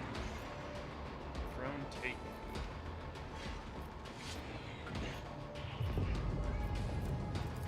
Meanwhile, the whole time that I've been fighting him, my boy Pascal over here is just creeping on him. He's sneaky sneak. In one of the Horus Heresy books, there's a tech priest, well, a Mechanicus If only that was assassin possible. that's described. Isn't this a job for the And serfs? I was like, that's cool. I'm gonna make my tech priest an assassin too. So he's really good about creeping on people. The sneaky sneaks. Please don't shoot him. Yeah, this holy bolter really, he doesn't like it.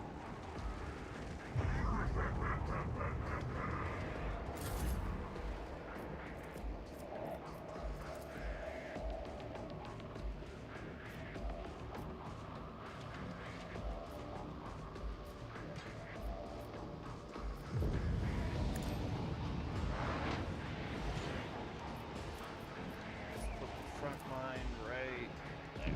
If I may,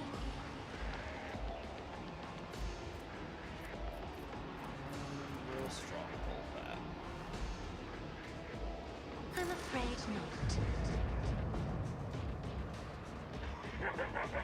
I'm not accustomed to being ordered around.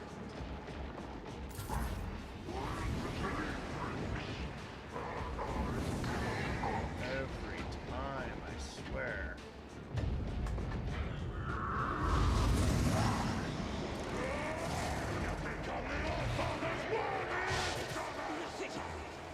Huh? Pretty sure they're just there.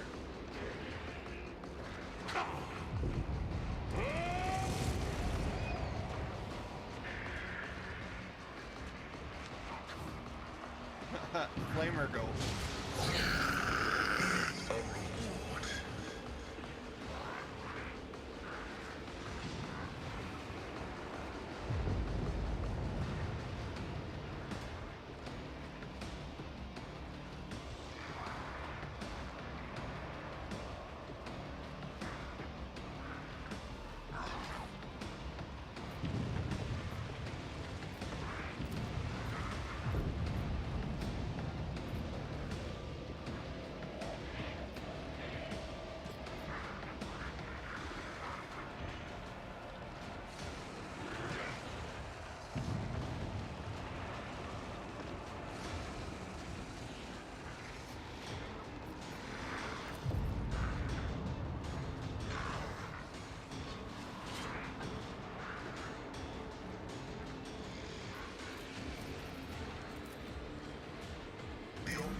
That's suboptimal.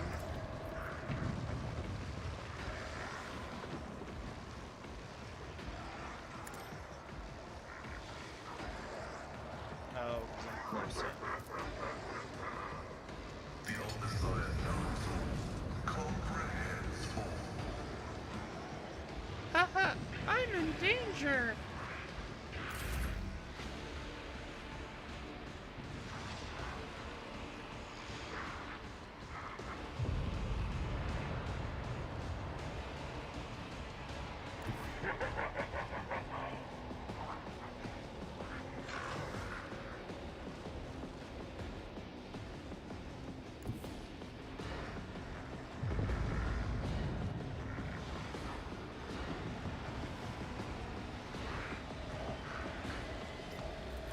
This is unacceptable.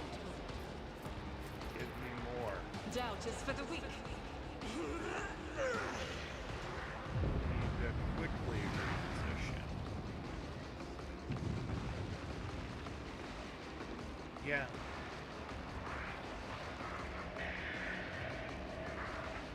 Well, they weren't, well, kinda, yes. They are Dead Space Marines. They were helping me. They're not dead yet. They're very close.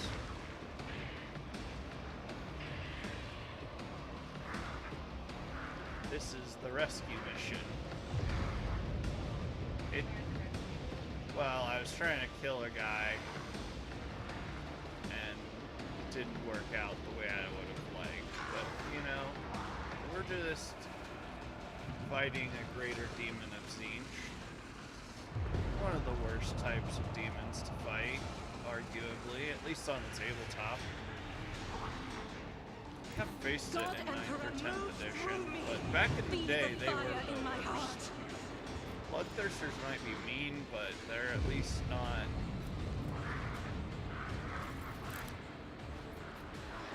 got crazy manipulate the rules BS going on.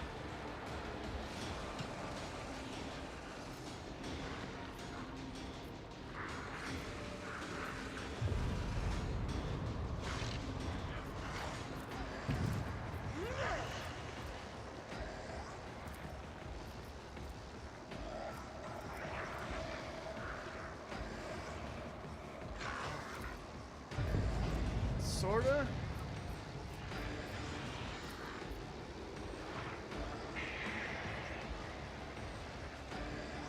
Siege is the changer of ways, so I mean,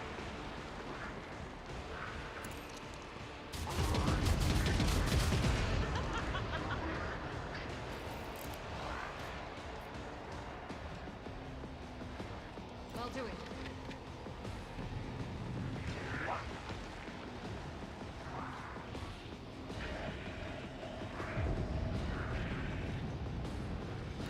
The enemies of the Emperor will be undone!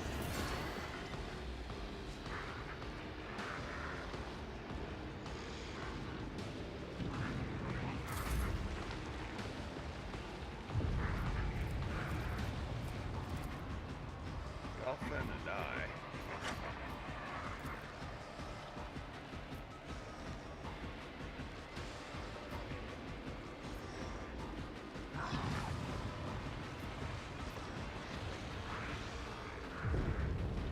None can feel the icy bite of death!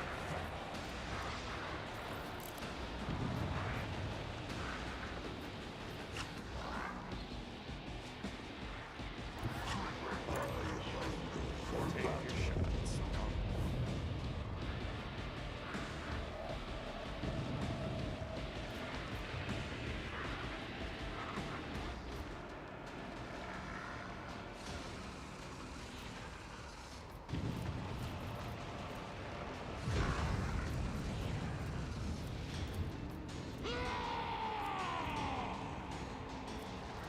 Wolves reign! I don't like that. So it shall be.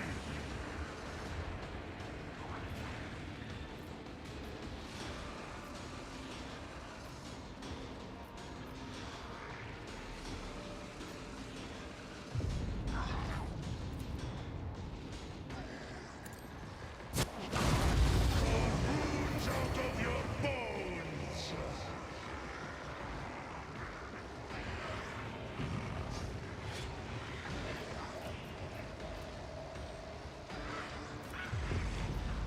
See how the wolf succeeds!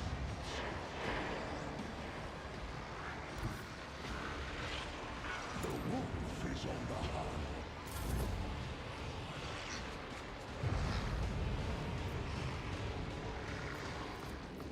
Let's see to it.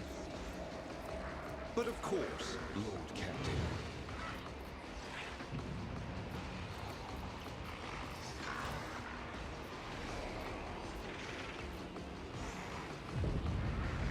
I won't object to it. Oh, I shouldn't put the devastating.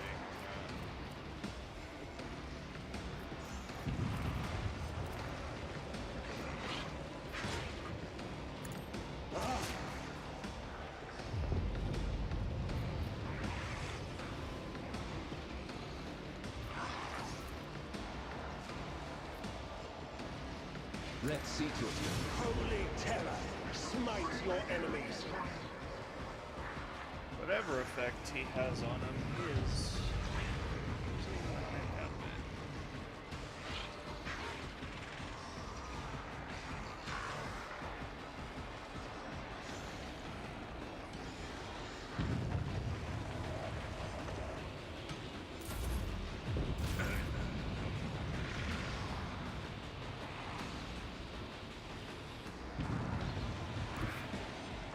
May the Divine's will be done.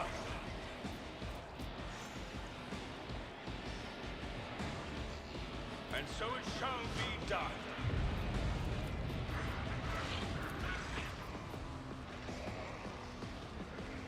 Rejoice in service.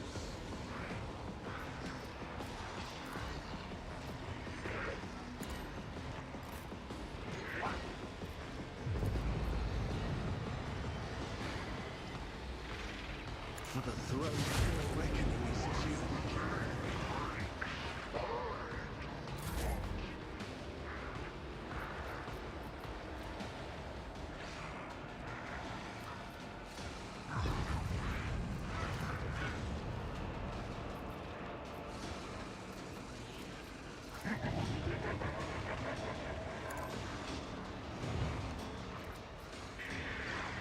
Actions will speak louder than words.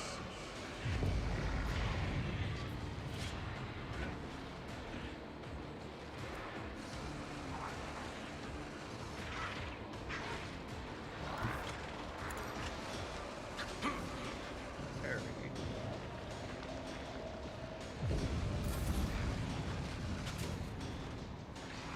Get him back.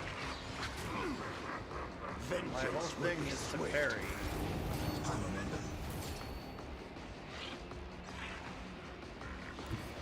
I have read tomes of military tactics.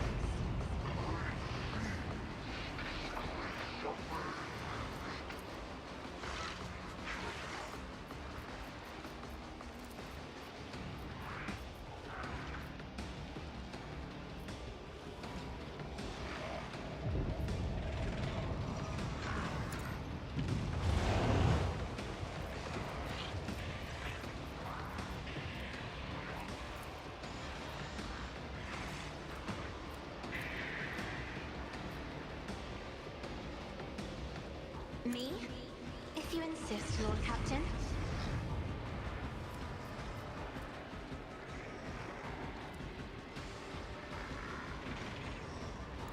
Our foes reek of cowardice.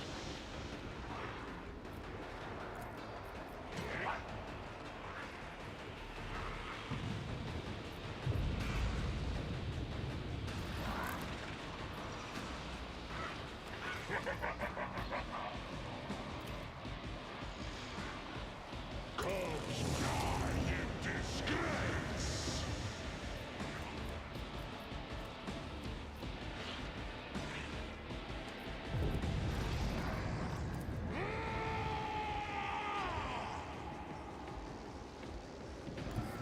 I challenge you, Dante.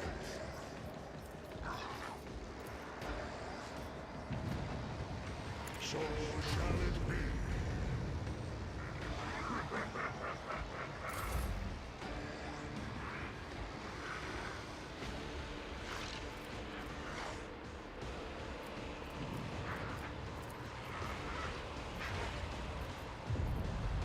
Do not dare ask. I am a navigator, not a servitor.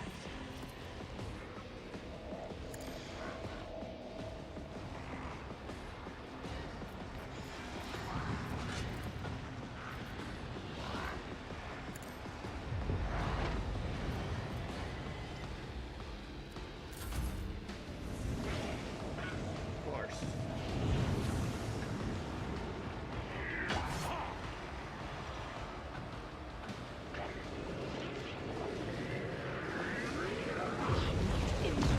I'm enraged!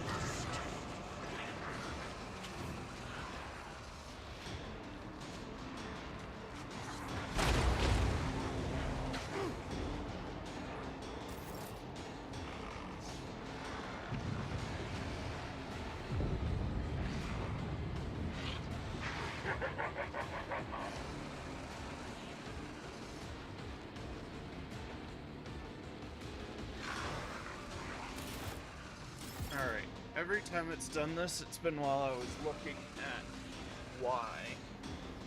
So we're gonna quick save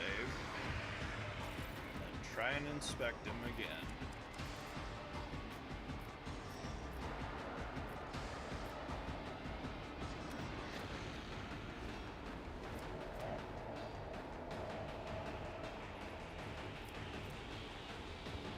All damage. One of the damage on the battlefield ensures this immunity. When the edge of daybreak would suffer damage, the demon possesses the source of deceptive shield will reveal itself instead.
Faith without deeds is worthless.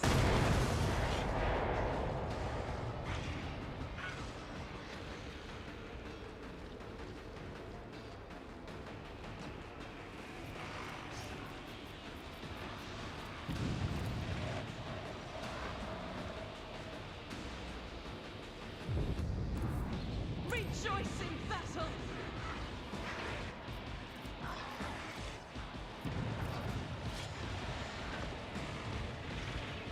I'll do it.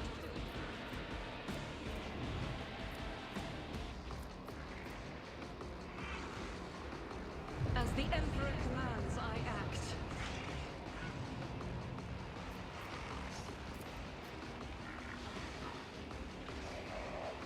I'll do it.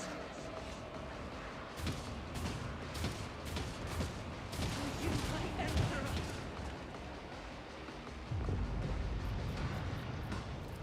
Faith without deeds is worthless.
Watch it, you rusting, stinking sons of trolls! Doubt is for the weak. This is why I was chosen.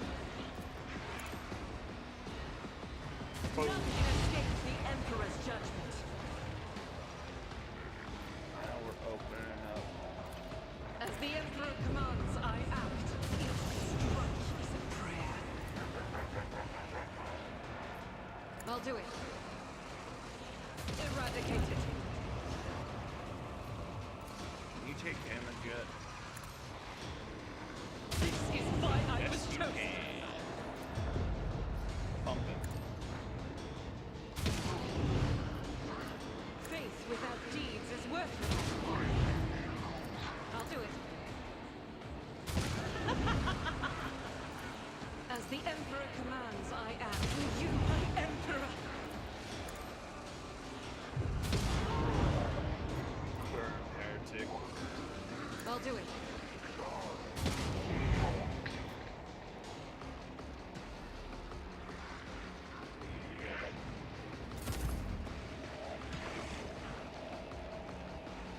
Oh, fuck.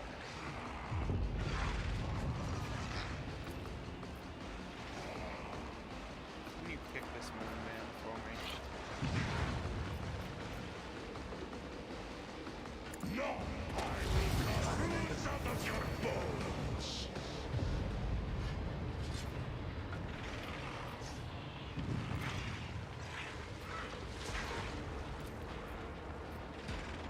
Wolves die in disgrace!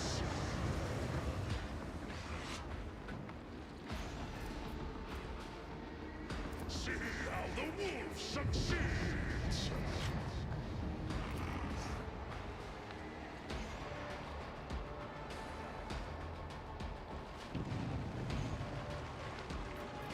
Corpse play! None can do this. I have become the All-Father's worthy instrument! Wolves reign! Cease!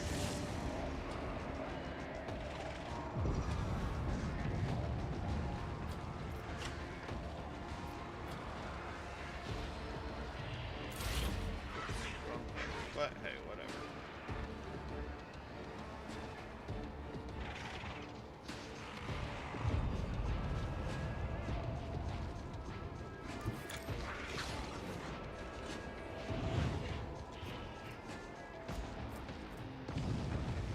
But of course, Lord Captain.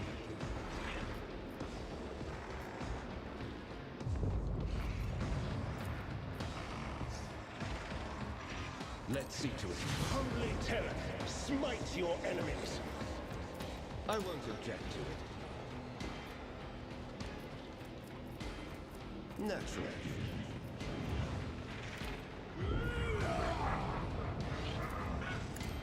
I'm done with this one.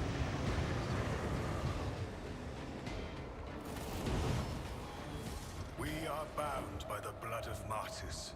What is it, Rogue? Who's in? No suffering will make me forget his sacred words. Burn the heretic. Kill the mutant. Purge the unclean.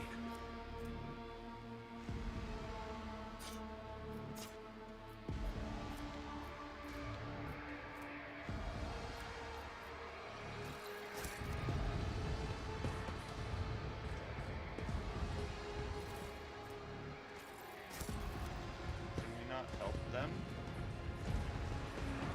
I don't know. Maybe it's just me. I think it'd be smart to help the space wolves that are lying on the ground groaning.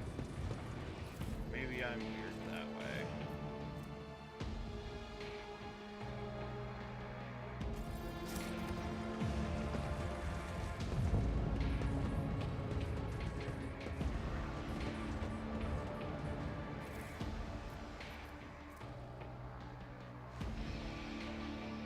Inherent blasphemy. Oh, he was a chaplain.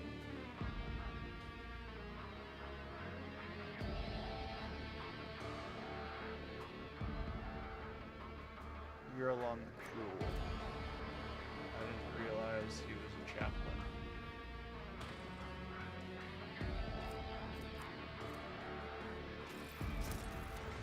Know your duty.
What does the PR stand for?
First round of every combat, all psychic powers.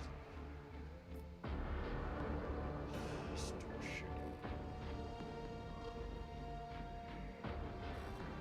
Current still beats 10 rounds.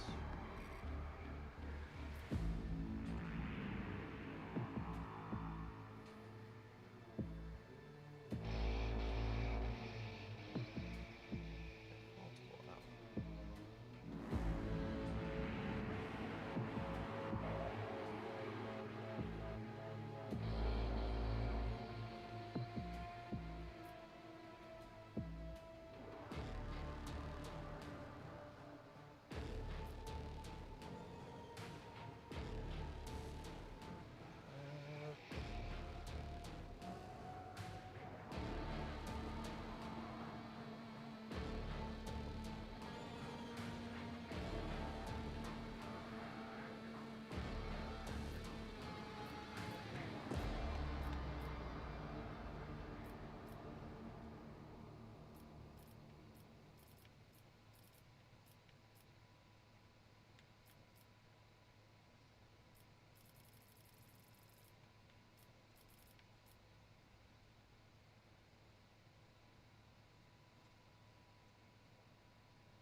increases your fellowship.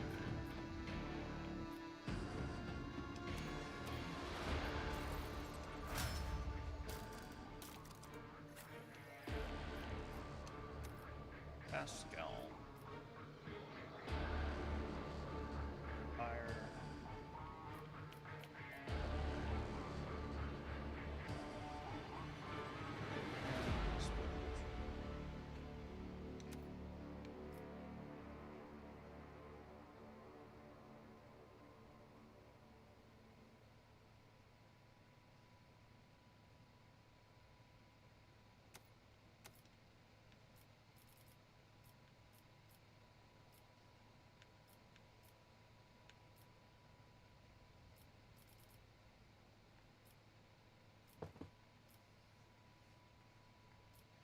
Awareness.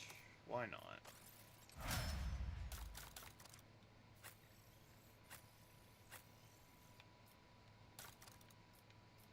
The good sister here.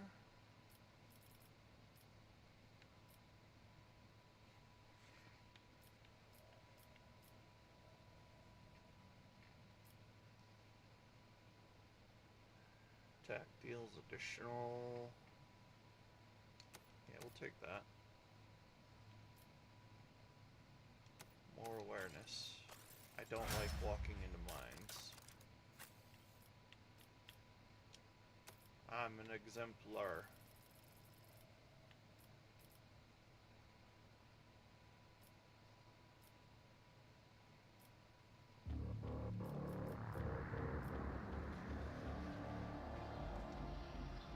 Better to die for the Emperor.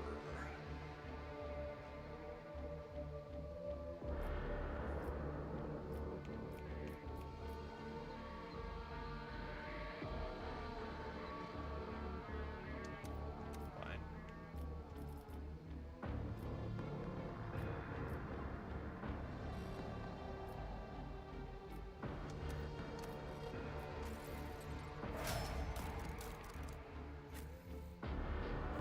I feel the power of the needing to read a bunch of stuff overtaking me.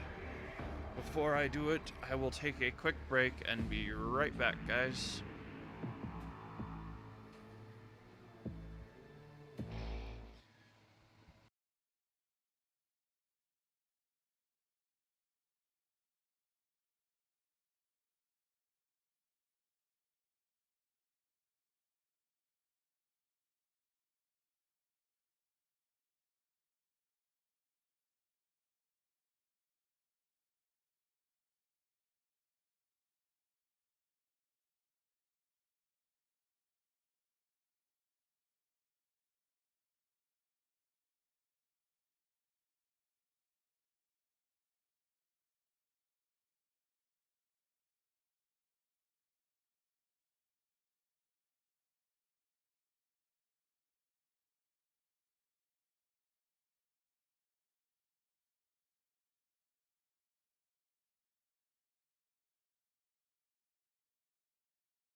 finished talking to my wife for a second about Perturabo, Primarch of the Iron Warriors, having autism, and we can see this when he takes the scale model of the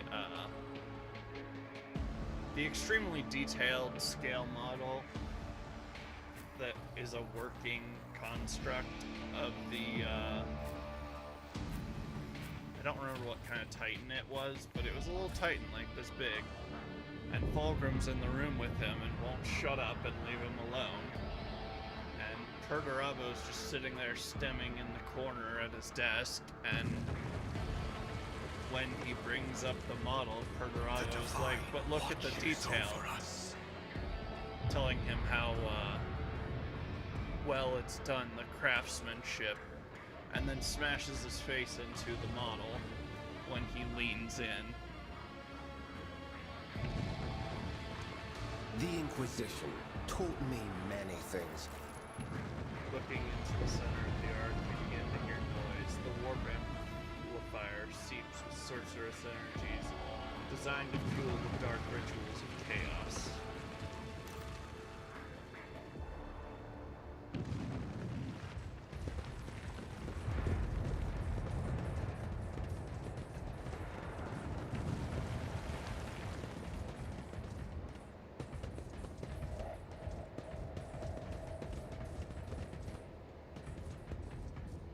For the Emperor! I have a craving for some Fenrisian mjord.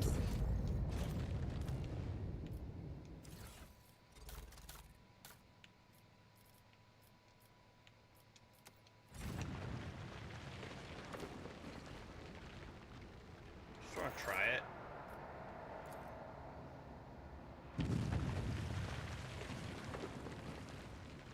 Give this task to someone lesser.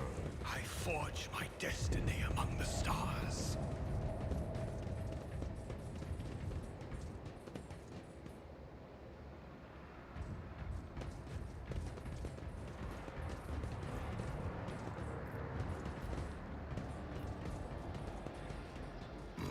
My faith is my shield.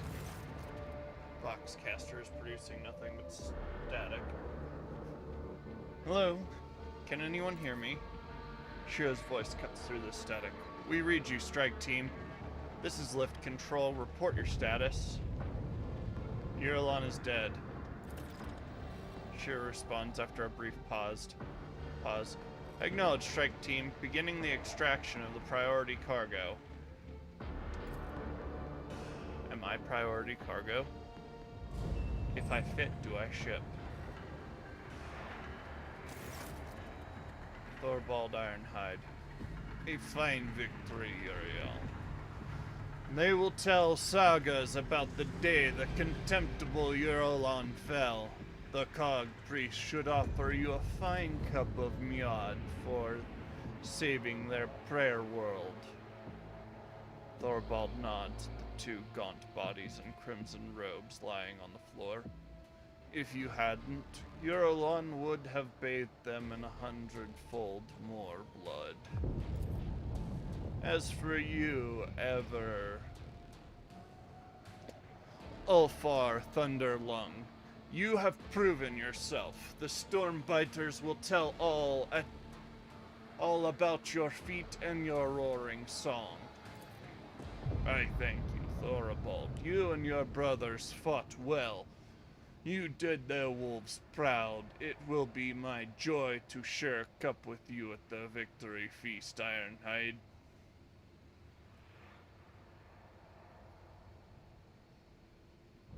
How is your pack, Thorvald? What are your losses? Several of my brothers will carry on fighting their battles in the All-Father's host. The rest have survived. We've shed much of our blood, but a wolf's hide is tough and his spirit is stubborn. When you take us down, you had better finish us off. The Stormbiters will live on this day, and the next. I see you and Wolfar have worked through your quarrels. It doesn't become a noble warrior to bark at his battle comrade after a good fight. Ofar Thunderlung has proven the spirit of the baleful howl is alive and strong, so let ravens fly where he has walked, and let them tear at the bloody harvest left in his wake. May Blackmane guide you through the black of night, Ironhide. Know that if your pack calls, the baleful howl will always answer. What was hidden down there? What was the treasure that Eurolon was after? I know not. Kalkazar's Carls did not allow anyone into the hidden arsenals. All we could see was them dragging crates up to the surface. 'Tis the age-old way. We fight, they sweep up the spoils. Thorvald grimly nods at the pair of corpses. We brought these from below. For all I know, it was his Carls that killed them to seal their lips. You see no sign of violence on the two women's bodies, but their porcelain white skin proves without a doubt they are dead. Their hands are clutched together in a death grip. The sweet scent of rotten meat prickles my nostrils. But it is not the fallen bodies I smell. It's the hands of the Inquisitor's minions. 'Tis what my instincts tell me too. My heart never had a strong faith in Kalkazar's words before. But now, whatever phantom of trust I had is scattering into smoke. We must ask questions and get answers. By force, if that is the way it has to be. Both wolves affirm the last words with fervent and murderous nods.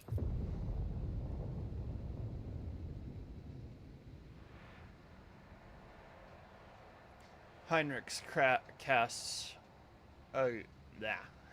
casts a grim glance at the mighty warriors, but he does not contradict them, either out of agreement or a doubt about his survival were he to raise an objection. Let's look at these tech priests.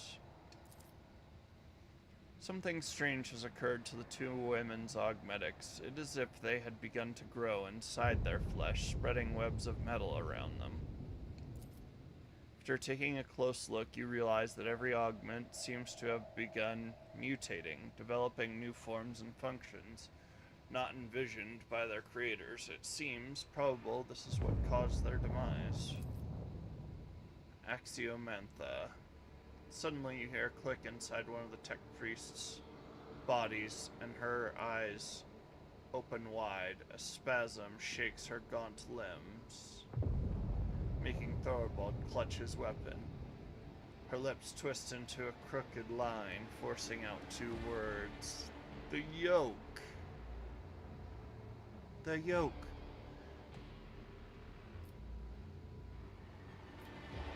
She's alive. Call the Medicaid. Reconstruction? Impossible. The woman's whisper is barely audible, but the weak voice that is coming from her pale lips still sounds more alive than the mechanical hiss of a box. The shelter has fallen. The maimed hunter comes. Secession of vital functions inevitable. Her eyes momentarily roll back, then a metallic chirr inside her chest brings her back to consciousness.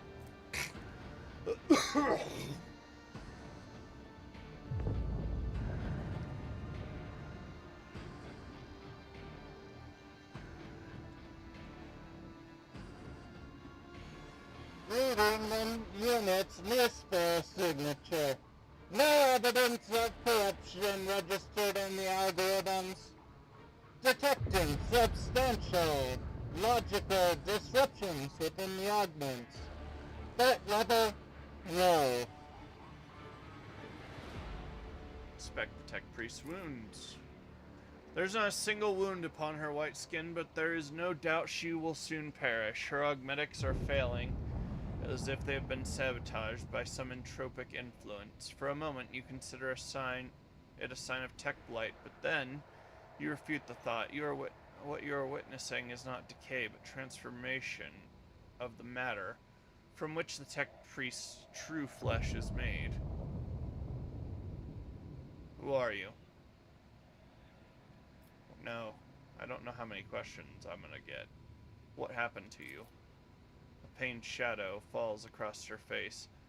The chapel was attacked. The preservation protocol commanded me to hide within the inner artifactorium and block all outside access to it. Prolonged presence in close proximity to the object was prohibited by the algorithm, but the preservation protocol had a higher priority. The object affected me. I resisted. Resistance led to structural change. What object? The yoke, the weapon we forged at the Lord Inquisitor's command. The destroyer of worlds. I need more details. How does it work? What is this yoke? An enigma. The project was kept secret from everyone, including the Smiths. We forged fragments of it. It was a tool for controlling energies of staggering power. It was not the Omnissiah's blessed gifts that served as its foundation. It was forbidden knowledge. Knowledge that we comprehended.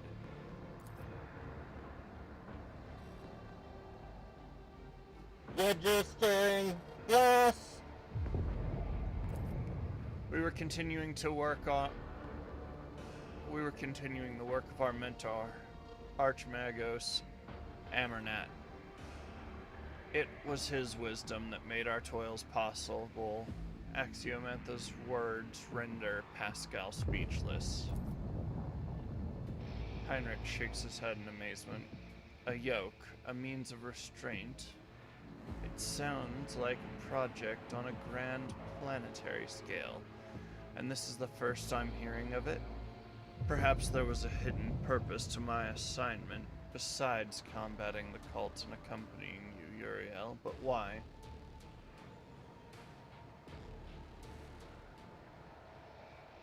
What else do you know about this weapon? How did Calcazar learn of it? Against whom does he intend to use it? Against anyone. Its power is absolute. The first experiments with this tech relic were calamitous. The tech blight. It is merely an echo. Its potential is so much greater. She stops as if frightened by her own words. It never should have fallen into the hands of the laity. But the Lord Inquisitor stole it. Its secret was procured beyond the dimensional gate, beneath the dark stars, and passed over to Amernat. Calcazar destroyed the Messiah of discontinuing, and robbed him, and claimed the secret for himself. He knows. She points at Thorbold. He was there. Thorbold glances at you in shame. She speaks no lies. The first task the Inquisitor gave us in the Expanse was to destroy a cult of tech heretics. The deed was done. This Amernat, was he a good priest? Did Calcazar drag us into something foul? Olfar looks away and rumbles heavily. I was there too. I fought those judged by Calcazar. Pascal's vox sounds as if a hot metal string just snapped inside. This unit is waiting for an explanation.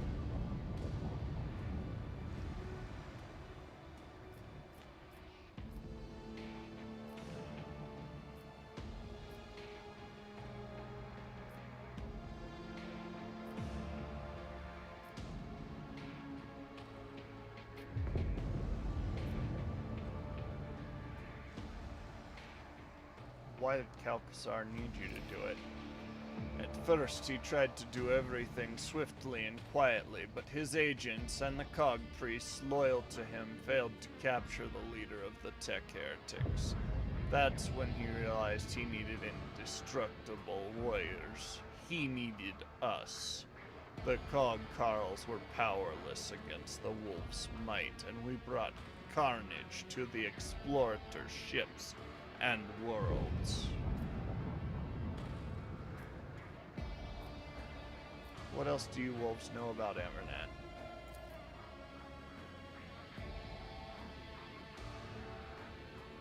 Nothing, I swear on my honor. He disappeared and so did his ship. There is no blood upon our hands. Ulfar, what? Why did you keep quiet about this? Ulfar mutters, his expression as dark as a storm cloud. It was not my concern, only another's will, and it was the chapter's business. I have already told you more about the wolves than many of my brothers would have said in my place.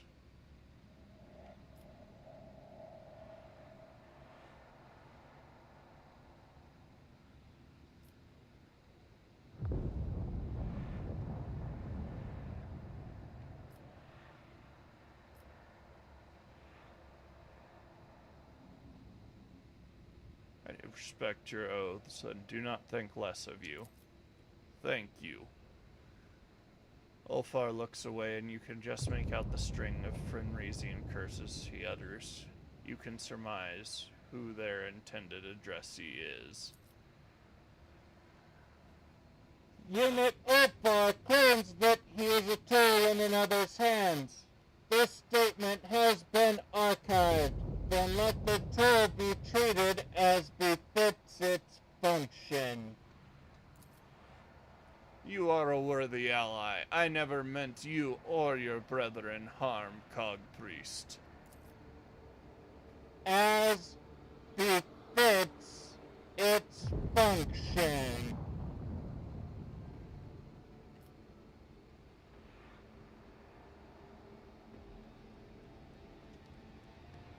What do you know about this secret weapon?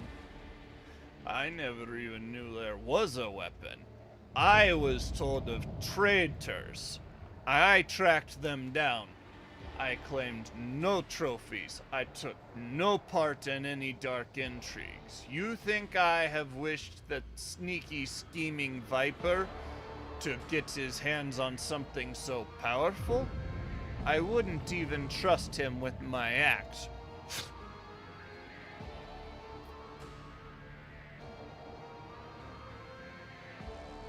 It's not my place to judge you. You were following orders. Thorvald frowns and says in a hollow voice, "And yet doubts smother my heart. Did we sully our chapter's honor with deeds done for a dishonorable end?" How exactly did the object affect you? A difficult thing to explain to a layman. Metamorphosis phenomena occur in the object's vicinity. Sacred technology and even ordinary plasteel start to behave willfully, shifting, restructuring, and altering their fundamental attributes. Imagine yourself gazing upon a surface of water that was disturbed by a stone an era ago, but the ripples never stopped coming. That is what it felt like. The object propagated echoes of change. Her true flesh has betrayed her and become a heavy burden of metal within her body. Something that is not the Messiah's design. Something devoid of function. Pascal speaks the last words with audible disgust and sorrow. Why are you revealing Kalkazar's secrets to me? I was never his servant. I was forced to serve. When our circle was broken, he offered me a choice, submit or die. He threatened to kill half of me if I refused to forge for him. He needed Archmagos Amaret's knowledge, and I had it. I saw no sense in resisting. You betrayed him too. Yes. Her agreement comes easily. Ethics are an insubstantial construct of emotion. I acted logically. I continued to comprehend rather than terminate my vital functions. I doubt I can learn more from you. It is difficult to process. Have I fulfilled my duty to the Omnissiah? May I rest now? Who are you? Magos Axiomantha Hanneman. That is my identifier. Pascal's mechadendrite snaps up in a whirlwind of alarm, and the recorder in his Vox activates with a click. Initiating interrogation procedure.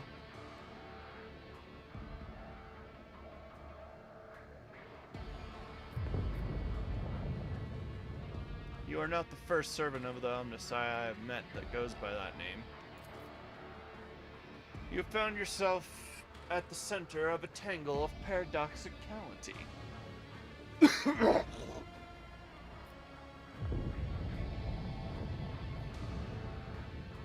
spoke of a shelter and a maimed hunter. What did you mean by it? This place was a shelter. The Lord Inquisitor hid me here, and not only me. A high-pitched groan of pain interrupts her words. A maimed hunter. A figure of termination, an unknown varial. Amernat's nemesis. I never met them, but I inferred their existence based on statistical evidence and logical conclusions. The portents of entropy foretell that the hunter is near. Can you speak more plainly? Are my words obscure? That is regrettable. Processing becomes difficult when you only have one half of your mind. Certain notions, data, and logical instruments were left in the less functioning part of me. Was she your sister? She was me. A phenomenon of flesh divided me into two identical bodies at birth. The Omnissiah's wisdom let me overcome this physiological flaw by braiding the separated mind. I was the first unificate of the fleet. Now this half of me is dead, the rest of my mind is fading. The sympathetic principle is insurmountable. Tech Priest closes her eyes and starts whispering something incomprehensible, sinking deeper into the depths of oblivion.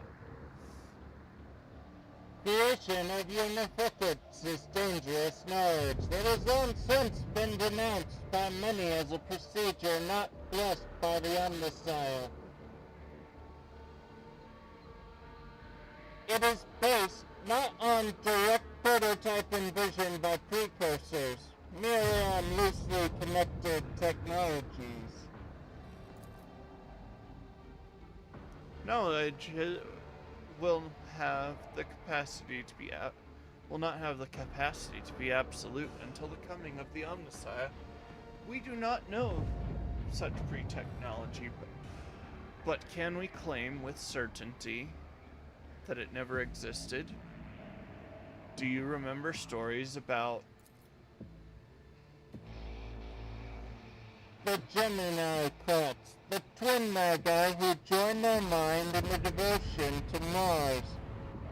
I remember to create unificates base their defense on this momentous precedent.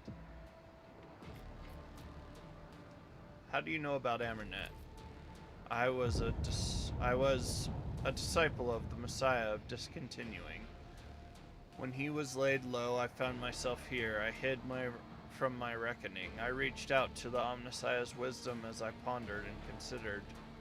Logic revealed much to me, even here in my prison. This cycle will be discontinued, sister. Pascal speaks the words of the sacred motto with an air of mournful consolation. Hope is illogical, brother. Pascal, permission to commence the interrogation procedure granted.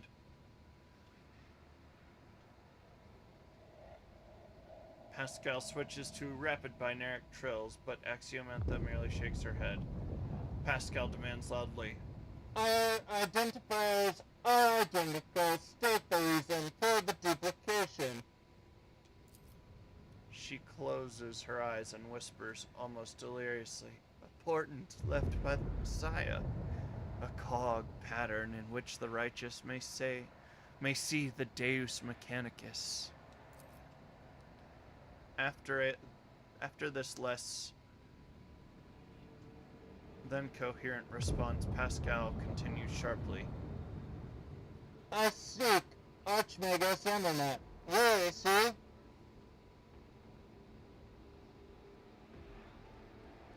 Stop! Stop!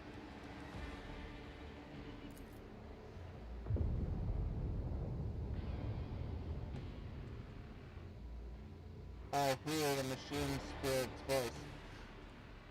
The Messiah of discontinuing was revoked.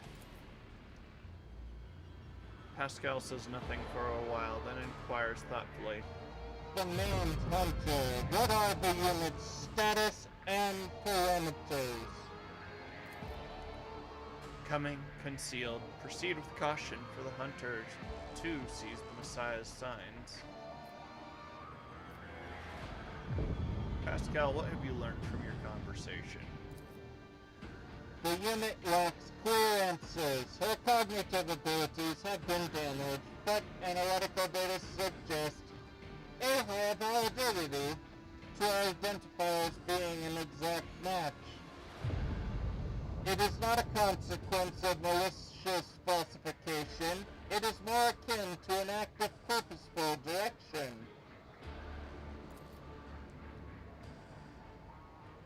Estimated level of threat to Archmagus Internet increased. The unit identified as the named hunter is now regarded as the most probable source of danger.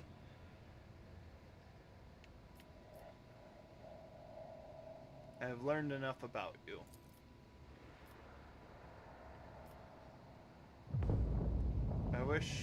If you wish to know more, then hurry. The turning of the cog will soon cease. You are in need of help. Attempts to slow down the degradation process are irrational, for they only prolong my suffering. I wish to cease to be. Brother, take my thoughts. I kept them.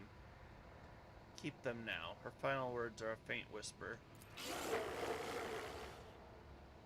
Knowledge will not fall to oblivion. Taking care not to ruin the tech priest's features, Pascal reverently extracts the neural cogitator from her skull, then does the same to her sister. The quest for knowledge is the Omnissiah's mission to us. Thorobald, did you understand what... Did you understand what is happening here?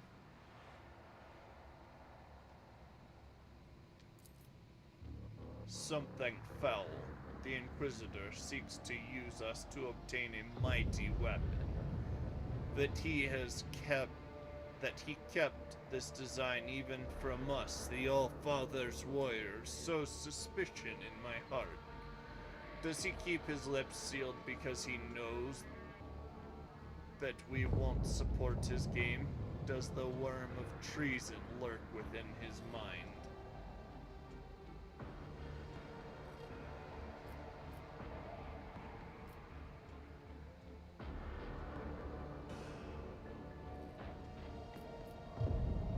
Stop the loading. I will inspect the trophies personally. All you hear in response is wheezing static. Ashira, that conniving spittle. She silenced our Vox voices. Thorobald tries to revive his caster to no avail. By the time we get back to the surface, the Inquisition's mutts will be gone with their prize. I'm returning to Footfall. I have questions for the Lord Inquisitor. May the winds of the warp drive your Drekar swiftly, rogue traitor, and may the truth not escape your grip.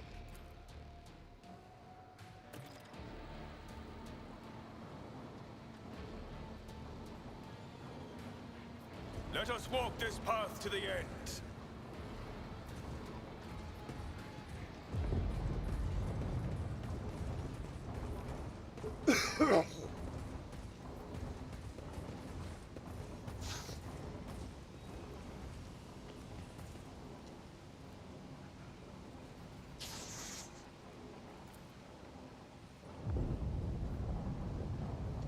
The Emperor commands.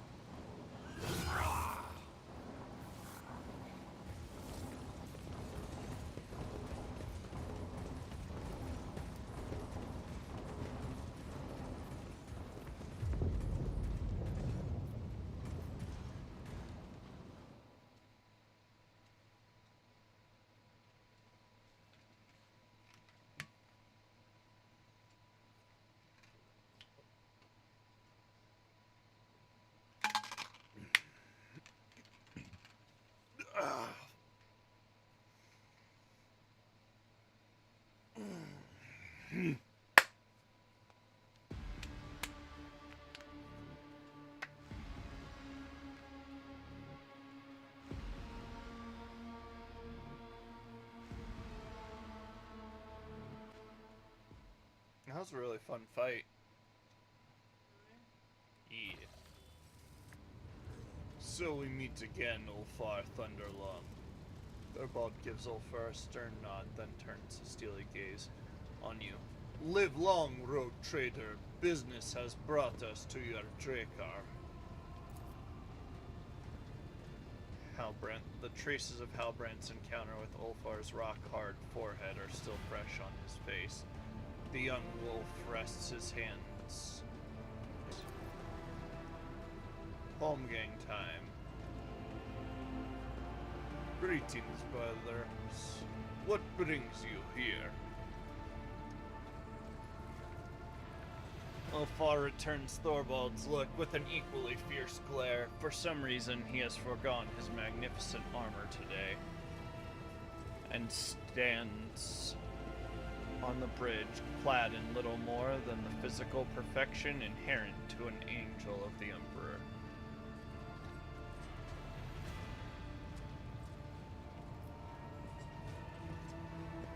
My Lord Thorvald, I shall immediately order every officer on this deck to begin preparations for a feast.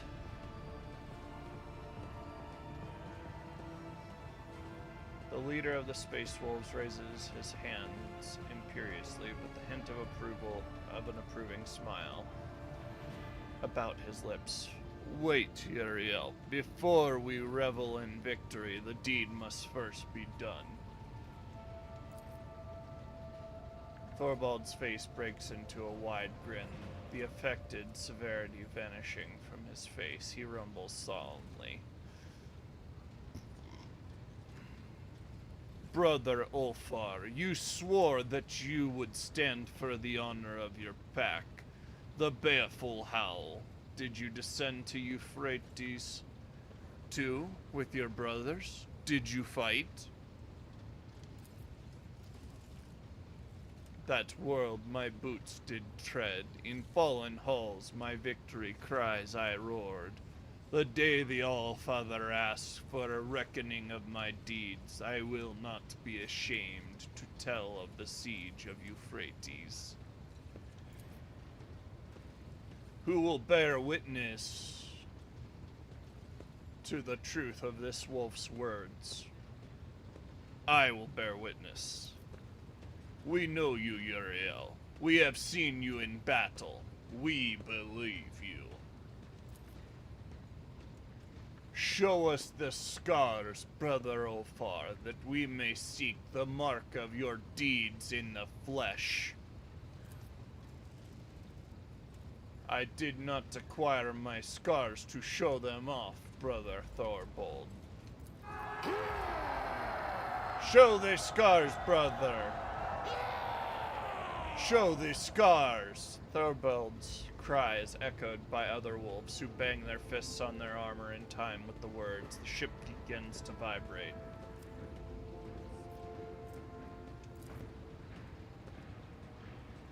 Ulfar's decision to appear at the meeting without his armor suddenly makes sense. You are watching a ritual, and Ulfar's show of modesty is merely part of the performance.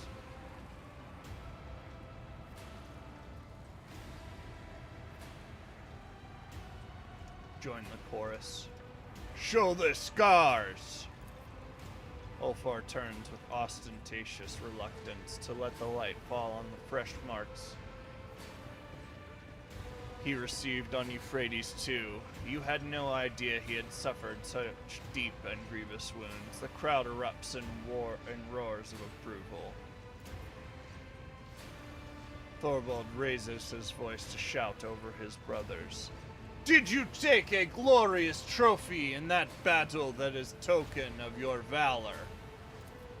Ulfar removes the horn he wrenched from the Hellbrute from his belt, and you notice that it is already covered with Fenrisian runes. The wolf proudly shows the trophy to his comrades, causing another explosion of cheers.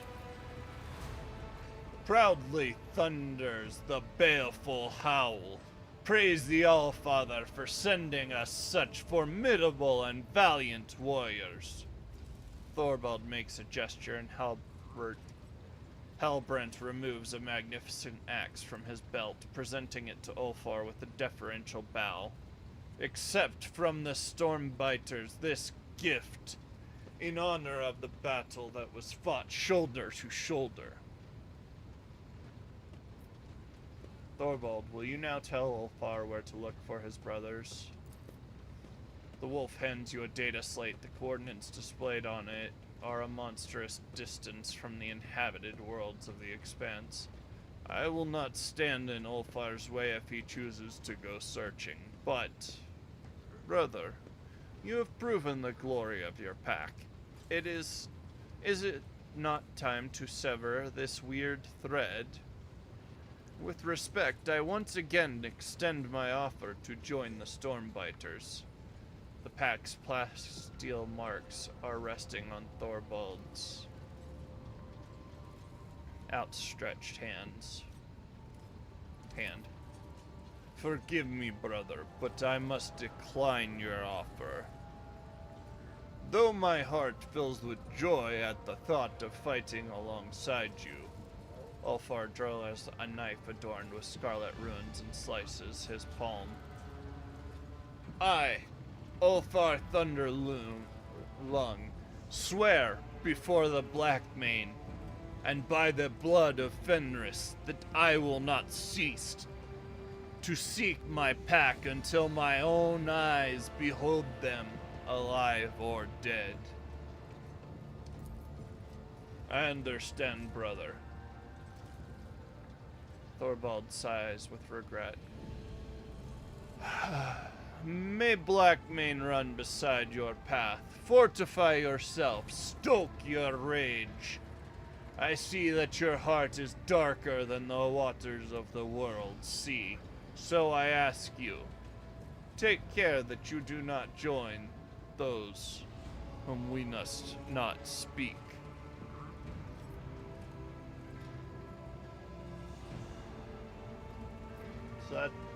Wait, of whom must you not speak?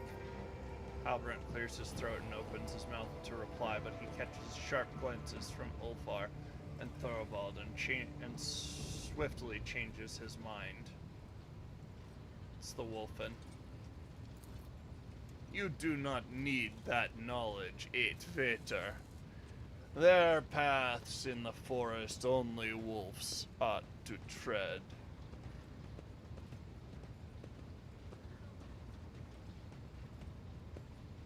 So that's it, you're all best friends now. Of course, rogue trader. Ulfar is our glorious brother. Any one of us would gladly die for him. Do not seek to understand wolves. Only one born of Fenris can understand the nature of our friendship and our enmity. And the Stormbright brothers are my That, and the Stormbiters are my brothers. It has been an honor to hunt with you all. Ulfar, I see you've decorated your trophy from Euphrates too. With something of a flourish, Ulfar shows you the angular yet graceful script runes that wind around and around the gleaming horn. When I return to Fenris, I will drink Njord from this while singing the sagas of my march into the Coronis expanse. Ulfar, give us a look at your new axe. Thorvald Ironhide grins with pride as he looks upon the magnificent weapon. Our ruined priest quenched it in the blood of the despicable word-bearers who fell on Euphrates too. The blade is enameled with bone meal from the tooth of a Fenrisian kraken, and inscribed on it are the names of all the brothers of the Baleful Howl Pack. You know that a name inscribed on a Fenrisian weapon can mean different things, whether glorification of past heroes or commemoration of the fallen. Ulfar runs his fingers over the symbols, lingering first on one name then another. You are no expert in Fenrisian runes, but you can make out these two. Arnulf and Skayadi. We're gonna call him Skibbity though, because reasons. Thank you for this gift worthy of the Veriger, Ironhide. Ulfar tests the weight of his new weapon, and his face bears that satisfied expression seen only on the faces of true warriors who have found the perfect weapon for their hand. So what now? Well, we should probably return to our Drekar. He sense a question mark at the end of Thorvald's statement. Ulfar's face becomes serious. He gives you a significant look.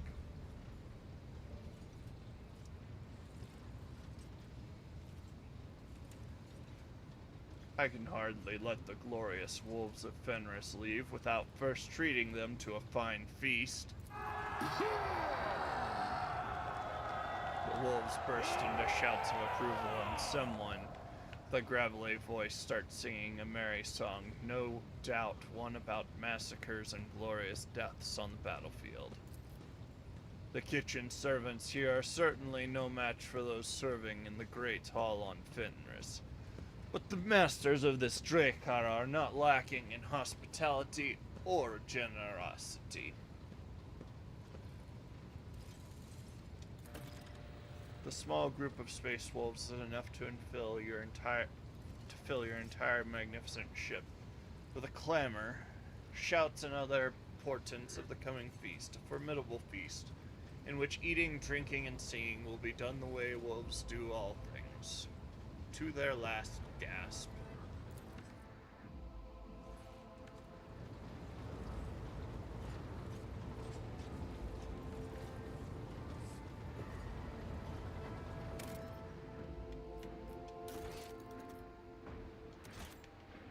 Alright, first things first.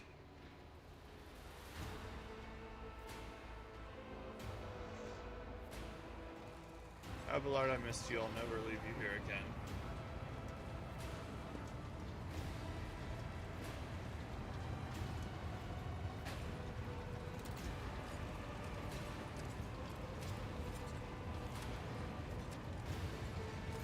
My dear friend, today you have a particularly bright here.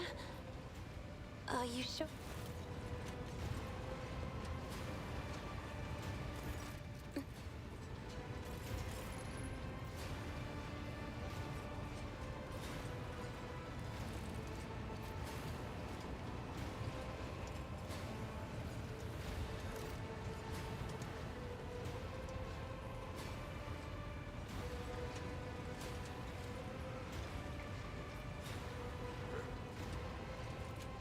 Quote from the sacred text catches your eyes.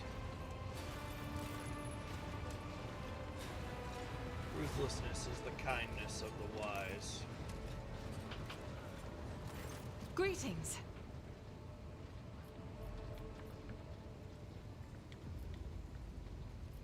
Even in the stillness, Sister Argenta radiates energy, her dark eyes shining and a slight blush to her cheeks. She's reciting a prayer and looks at you only once she has spoken the final line. I want to talk to you about what you learned during the assault on Euphrates II. Of course. Do you remember the first days of the attack? When we captured one of the heretic commanders? He burned so brightly you could have seen him from anywhere on the battlefield, I'm sure. But what is most important is what he told us before his execution. He was a very beautiful burning human.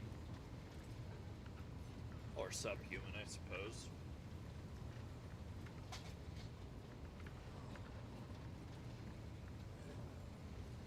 Sorry, just looking at my own burns.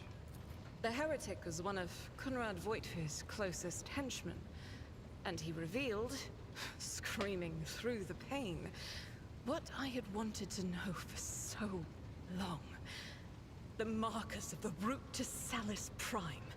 The world my heart calls to. The heretics of the Final Dawn tried all they could to stop us, but they failed.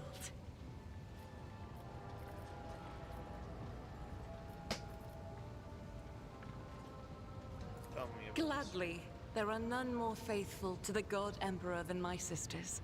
We fight against his enemies by the will of the Holy Ecclesiarchy. We... I beg your pardon, rogue trader. Here I am talking about what every lesser noble in the Imperium knows. So what exactly are you interested in hearing about?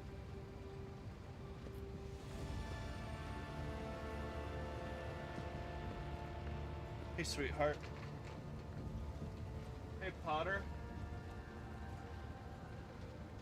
Would you mind making me a, shaker bottle of mead? It's been Riesian ale so, that's been poisoned specifically to overcome Space Marine's ability to withstand toxin, thus they can get drunk. And by that I mean, can I have a protein shake with milk in it?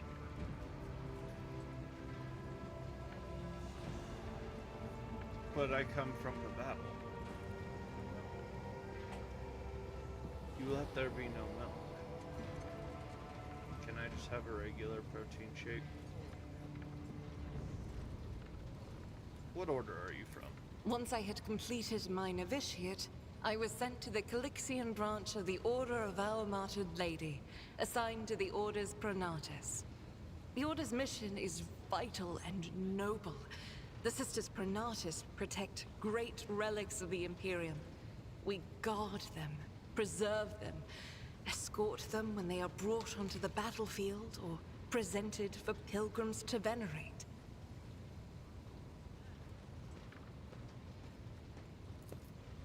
And we seek out the relics that have been lost. Neither a coven of heretics nor the most wicked death world can deter Sisters Pronatus when their goal is to return a piece of the great legacy of the Imperium into the hands of the faithful. The Order Pronatus is not one of the Order's militant, and yet you are a trained fighter. Don't let the name deceive you. The Order's militant trains sisters to march onto the battlefield as an army. That does not make sisters who belong to the non-militant orders timid and helpless. Both the solace-bringing Sisters Hospitaller and the enlightened Sisters Dialogus know how to greet enemies of humanity. Their dialogue with heretics is usually quite short, with the last word being a bolter discharge. And my order has all the more reason to be known for the martial prowess of its sisters. We are the keepers of the Imperium's relics. What would become of our blessed hero's legacy if the Sisters Pronatus could not protect it? Are there other? None that I'm aware of, but the Sisterhood's orders are many. and can operate independently of one another, sending their sisters wherever their presence is needed as deemed by the ecclesiarchy. Perhaps somewhere in the Lord Inquisitor's retinue, may his path be blessed, my sisters perform their duty as we speak. I wish it were so. Even a single evening spent in joint prayer and training would bring me joy. Should any more arise, keeping them to yourself would be imprudent. It is a virtue to take an interest in holiness.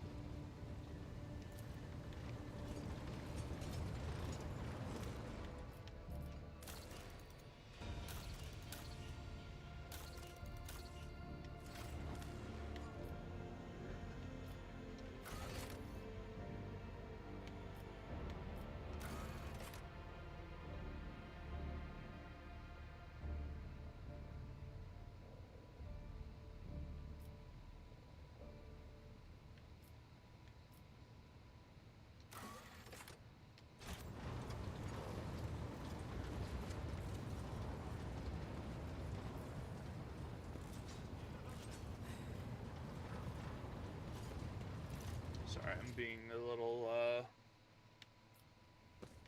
I just want to see if I got new trophies. It was once part of the massive manufacturing complex on the Forge world of Euphrates II. Where's Conrad Voigtveer's head? I guess I wouldn't want to keep part of a demon. It's probably a bad idea.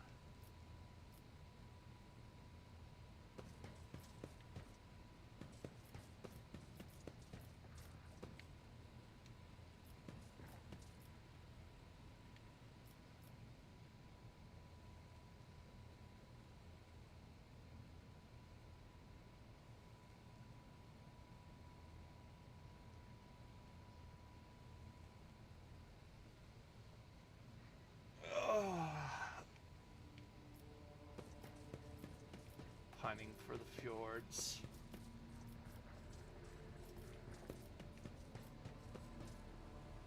Alright, 100% this is how I judge games. If I interact with the organ and it plays music, good game.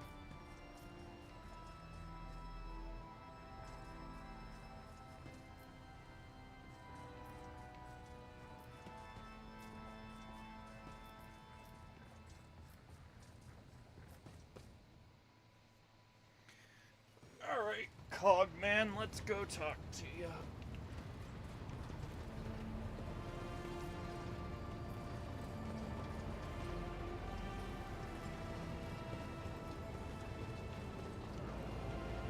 Quick veneration of the Emperor.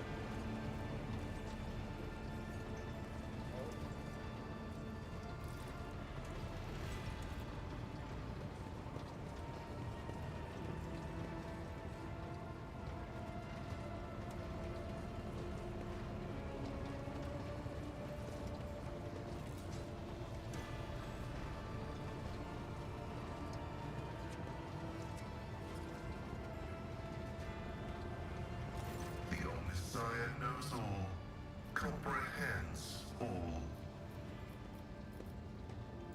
The request is acknowledged. May Alright, I feel the power of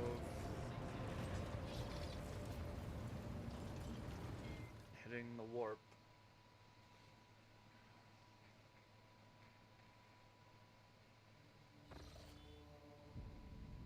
Rogue Trader, at last we can speak. Of course. The victory on Euphrates II was invaluable in and of itself, but what great fruit it bore. I now know the way to Salus Prime, the planet where a great relic of the Imperium lies hidden. Are you prepared for this journey? My heart longs for battle, Rogue Trader. I have dreamt of a chance to kneel before the relic for so long, and it's right there on the planet. And so are the heretics who dared stop me from doing it last time. visit this planet of yours if you so desire. Remember that every moment we tarry is another moment the cultists have to poison the air around the relic with their vile breath. Do not find the find the time in your duty as the Imperium's sword rogue trader.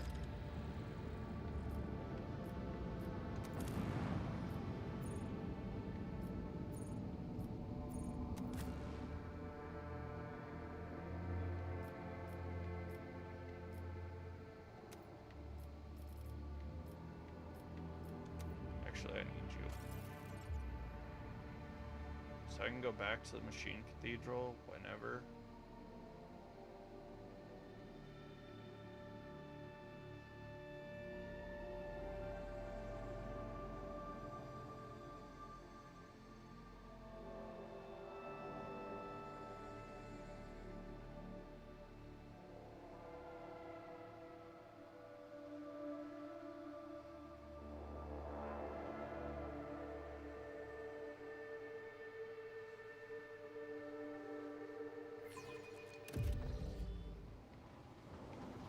We are bound by the blood of martyrs.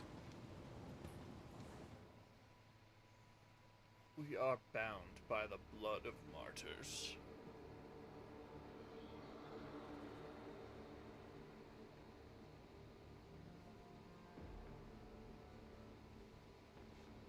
No, I haven't done Pascal's quest, but it might require a jump through the warp.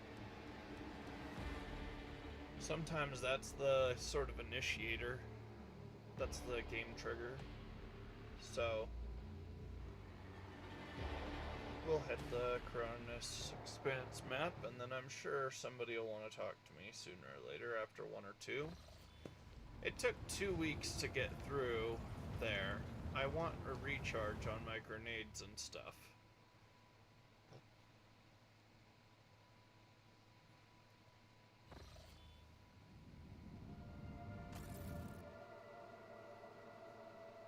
Where does one find Salus Prime?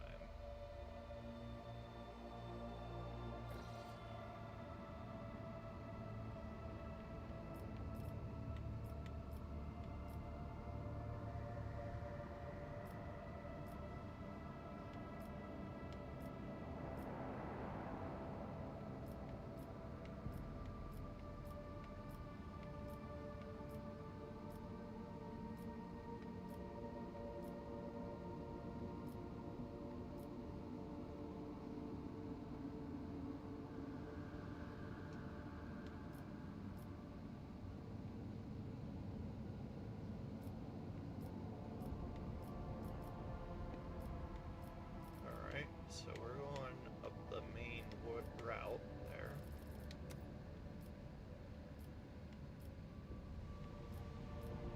At least I think.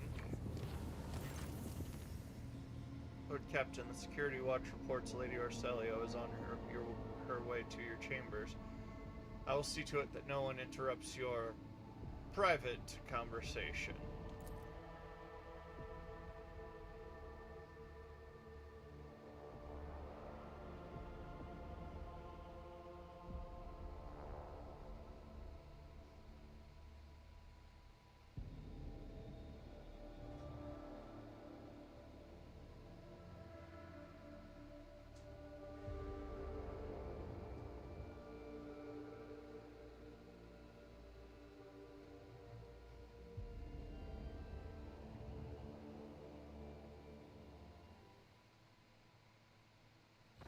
Are you still toiling? They sounded the signal hours ago. You might overstrain yourself at this rate.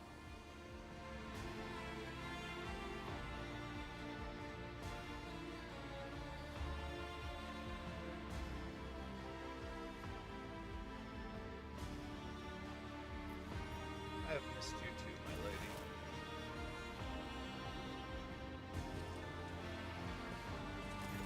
Wait. I have something very important to tell you.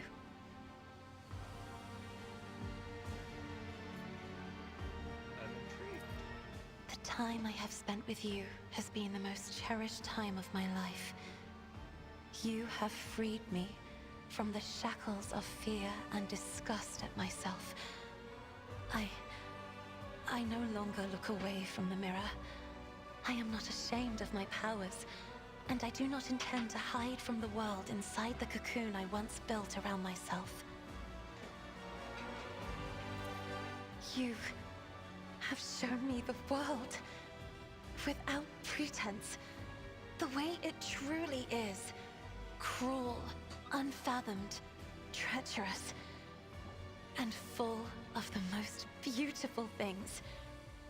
And I've realized that life is not at all like the books we read.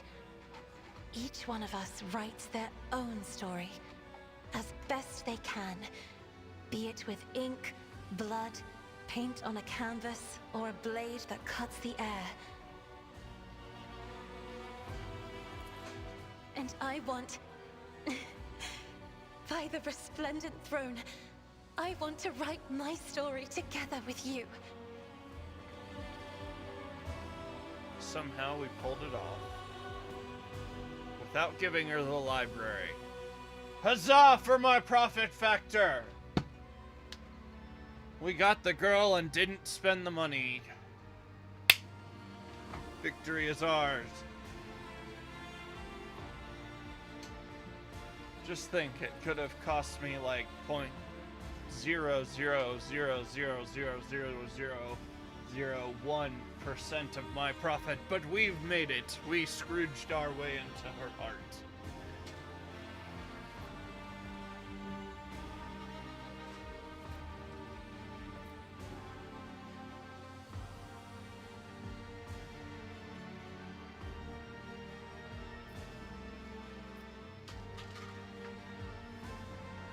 My lady, hearing these words from you is my greatest blessing.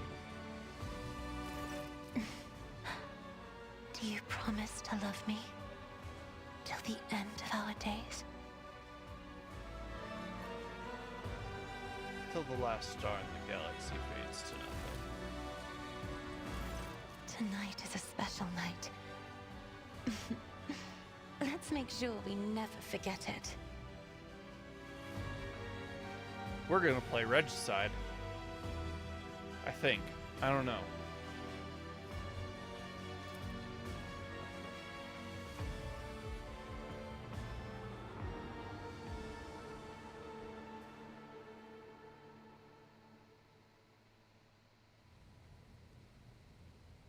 We must have gotten tired while playing Regicide, and that's why we're in the bed.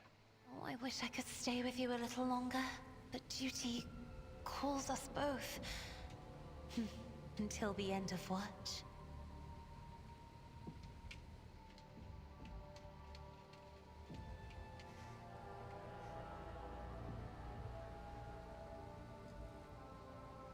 No, the cherub stays.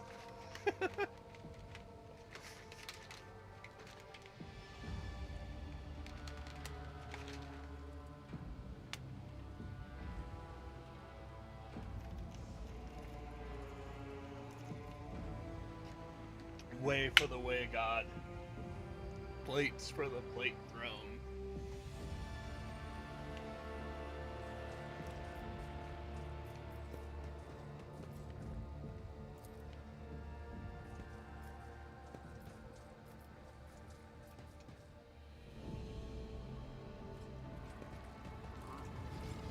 Yeah, it's definitely not obvious that she comes to my quarters. There's just, you know, a big elevator right off the edge.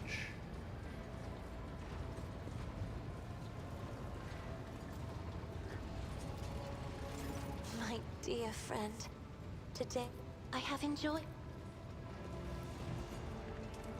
Let us raise our cups at Victo, in honor of deeds accomplished and in expectation of those yet to come. I mean, yeah.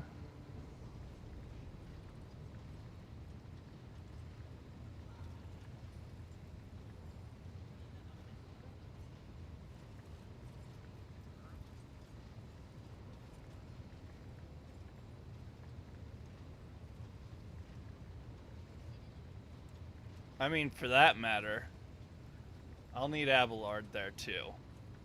He can stand in the other room and announce me as I come in.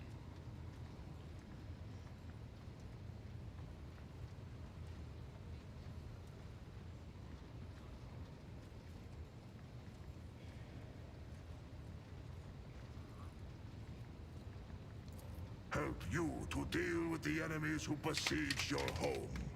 And then head for the coordinates that Thorvald gave me.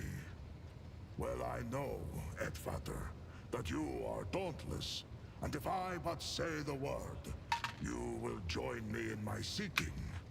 But the place I will voyage to is a perilous one. Few can survive in it, and though duty leads me there, I do not want my debt to be paid with your blood.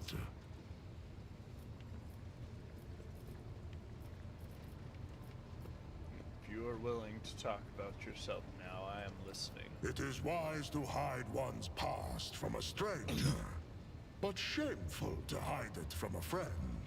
Ask away. How did you become in the Astartes? I was a seafarer. Every spring we would go out onto the world sea and slay many armed krakens and ravenous sea drakes. And then the season of fire would come, and we would dock on Asaheim to battle for our clan's right to inhabit that land. I was young, but already fierce, and facing down foes twice my size. The chooser of the valiant, who had watched the fateful battle from the cliffs, deemed me worthy and took me to the Fang for healing. My clan was proud. I spent years in training before I passed through the dreaded gate of Mordkai, bowed on the runestones before both his heads, and walked into the Valley of Dreams. As for what I saw there, do not ask me. That is between me and the Death Wolf. The Rune Priest scoured my soul, but found it untouched by corruption. I returned, and I partook of the cup of Wolfen. The Canis Helix entered my blood, and the agony of transformation changed my body to resemble that of a beast, and my mind was drowned in the dark depths of bloodlust. My return from the dark was long and cost me greatly. When I stood in the hall at the Fang once more, the Rune Priests imbued my body with the remaining gene seed and implanted the necessary organs. But those trials were nothing compared to what I had already endured. What happened in your When I overcame the darkness of Wolfen in my soul, I set out for the Fang. Every neophyte must undergo a hunt during this journey. One might fight a fearsome wolf, another a sly snow worm. I crossed paths with a doppelgrendel, a cunning and rancorous spirit. For 5 days and nights did we bring our wits and wrath to bear in battle. The spirit changed its guise, but in the end, I gouged out its eyes. Fleeing, it hissed a curse. Nowhere would I find an honorable death, vowed the creature. My saga came to an abrupt and inglorious end, like a noble banner moldering and fraying at the edge. When I made my return to the Fang, clutching that crushed eye, the Rune Priest looked at me, and his face grew grim. But he said not a word, save to confirm my victory.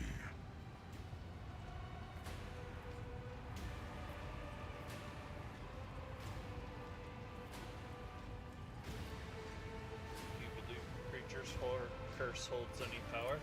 Everything on Fenris has power. I have fought in 100 battles and suffered 100 injuries.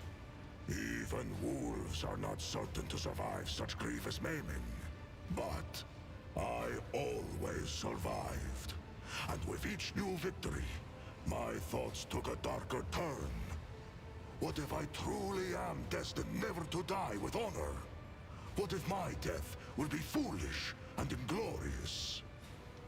Each time I bury a brother, I secretly envy him.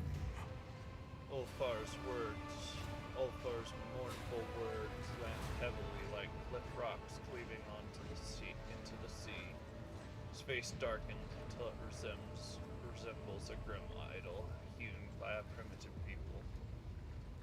What if it is not a curse, but a gift of long life and many great exploits? A gift straight from the seven hells!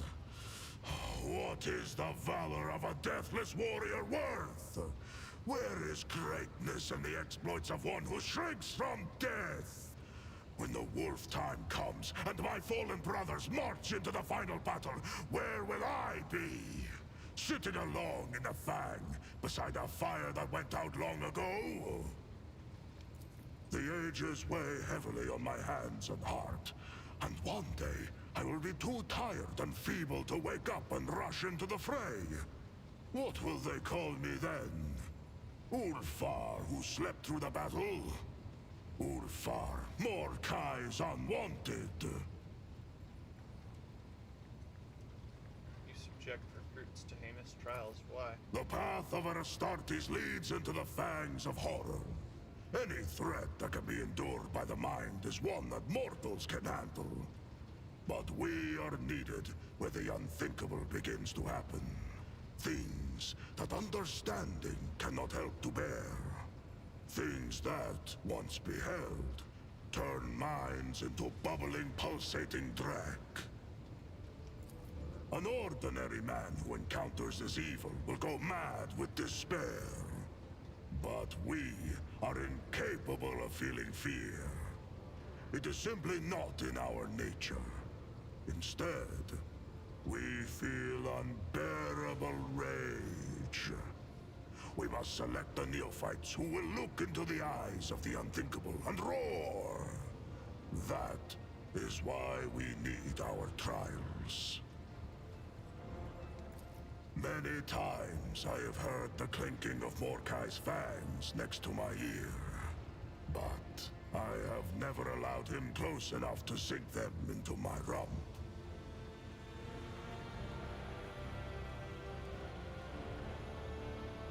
More about your pack. We call ourselves the Baleful Howl, and our sign is known to all wolves.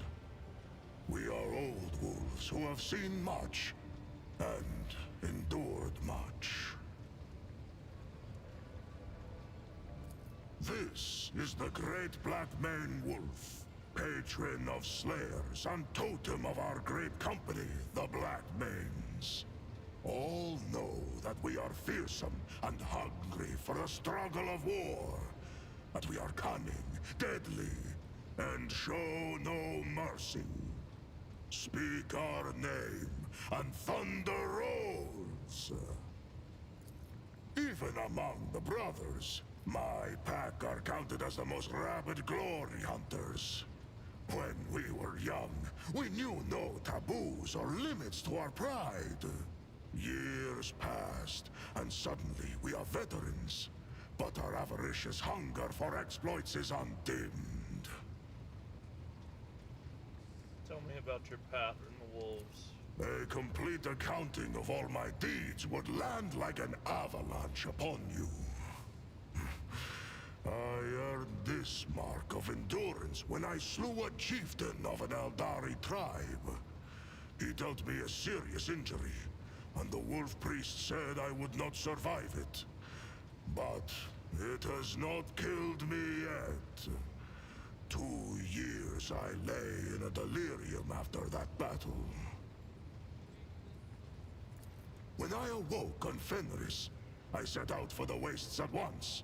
And there I hunted a black-maned wolf and killed it with my bare hands. For that feat, I was granted the rank of Wolf Guard.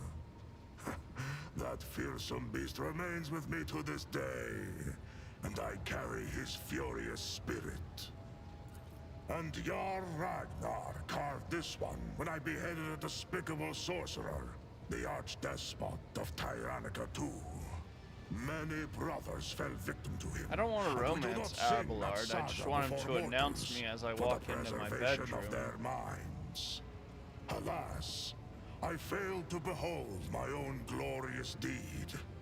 My eyes streamed with blood, and I hunted down the sorcerer by scent alone.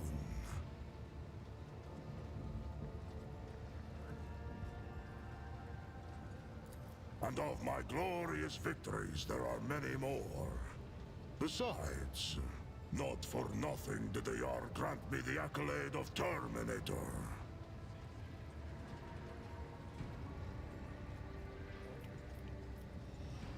I noticed your penchant for poetry. Before becoming an Astartes, I dreamed of becoming a skald, a keeper of stories.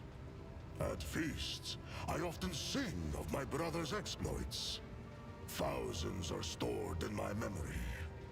When I am near, wolves fight even more ferociously, for they know their deeds will be immortalized.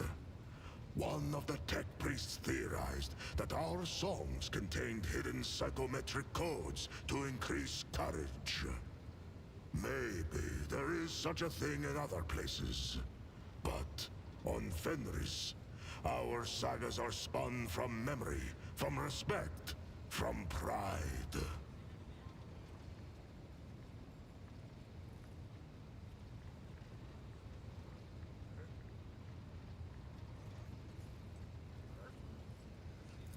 More than words stringing, a secret weaving. Magic in its marrow. Not to ear nor mind, speaks the saga. Its spell sounds deeper strike, and the heart hearkens. Your brothers call you Thunderlung. That is my moniker, yes. My voice knows no fatigue, whether fighting or feasting. I can recite the glorious sagas and terrify foes with my battle cry for hours. I mean, This I don't know fine that name was given to me by my Astartes loyal really friends, are, Arnulf Bloodyaxe and short of the Skjaldi ones corrupted by Twigstinker. Slanesh, I don't know that they really care to do stuff like that. And besides, their free time is like 15 minutes a day.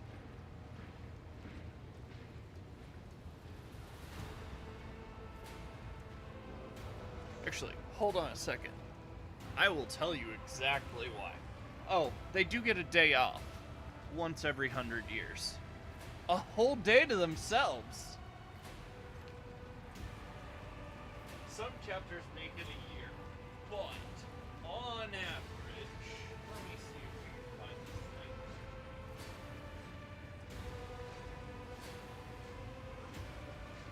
Codex Space Marine 2nd edition, final page.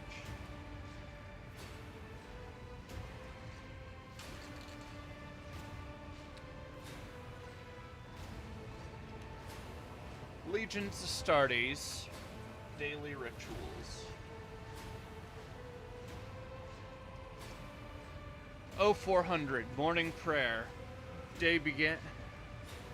Morning prayer. Day is begun with morning prayer and contemplation within the company chapel, led by the company chaplain. The company standard and relics are displayed, and the brethren repeat their oaths of loyalty to the chapter and the emperor. At this juncture, the captain may choose to address the brethren, issue orders, make any appropriate announcements, such as awards and promotions, and dispense summary punishments as deemed necessary. 0500, morning firing rites. After prayer is complete, you know what, I'm going to go through this a lot faster. If anybody has questions, ask. So, 2 hours later, at 0700, battle practice. This is the first battle practice. 1200, midday prayer. 1300, midday meal. 1315, tactical indoctrination. 1500, battle practice. 2000, evening prayer. 2100, evening meal. 2130, night fighting exercises.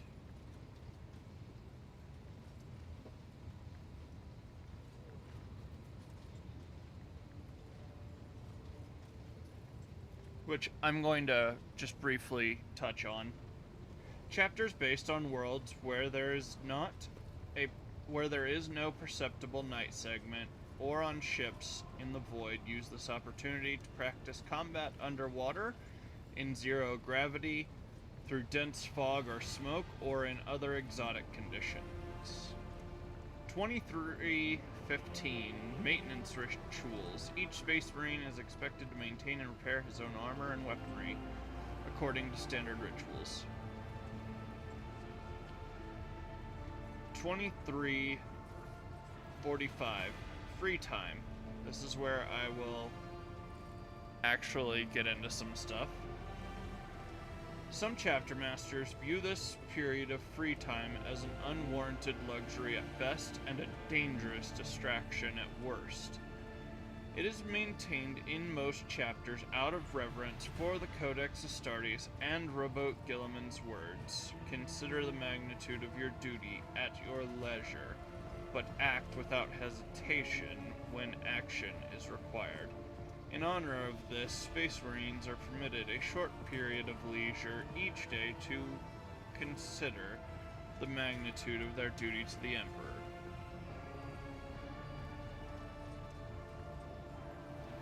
Midnight or 0 hour. Rest period begins.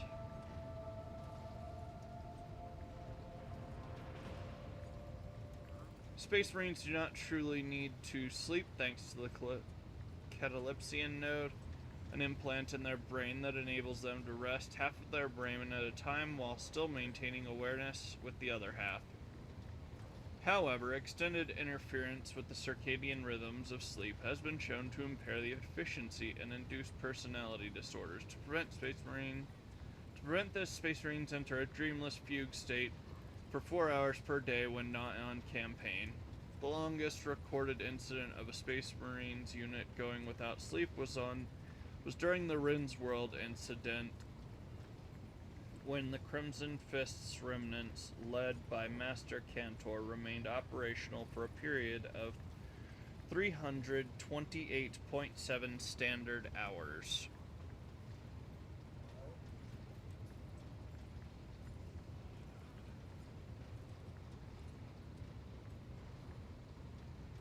Then the notes are: many chapter masters and company captains favor changing times and details of the daily ritual to keep their brethren alert and able to quickly assimilate new orders and situations. Interruption of the rest period is frequent, and the elimination of meals and the shortening of prayer times commonplace. All chapters have high days or feast days, which usually celebrate the ascendance of the Emperor to the Golden Throne and the birth and death of their own Primarch. The actual dates observed for these practices vary immensely.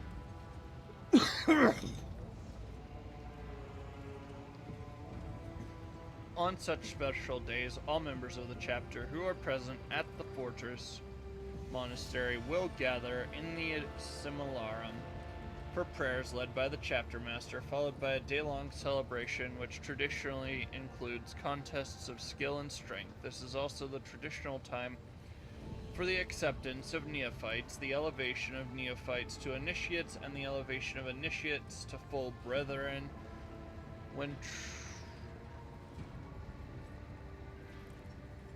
When there are worthy candidates, brethren may also be accepted into the veteran company on a feast day. In all cases, trials by ordeal are common, in some cases fatal. Typically, brethren with special skills are permitted to work in the forges or the apothecarian between the evening meal and the rest period at the discretion of the company captain. They are taught by the tech marines and apothecarian in their arcane crafts. Exceptional artisans and chirurgeons will be elevated to apprentice tech marines and apothecaries after a suitable period spent in vigil with the Solanatorium.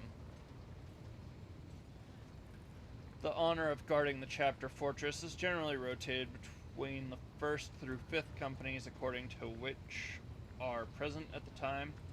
The 6th through 9th reserve companies train more regularly as they bear the majority of the chapter's most recently inducted brethren. Brethren undertake penitence and purgation if they fail in their duties. This is usually self-imposed as a mark of dedication to the Emperor. Gross breaches of the chapter law may be met with death or exile, of a permanent or temporary nature. Temporary exile is usually linked to the achievement of a specified goal.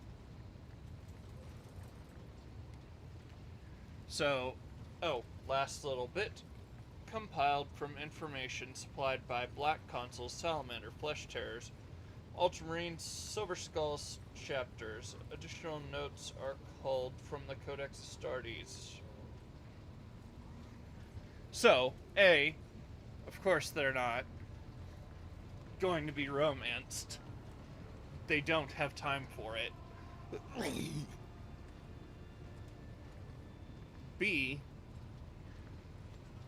there's no proof that they're not essentially eunuchs, i.e. chemically castrated. And C, why?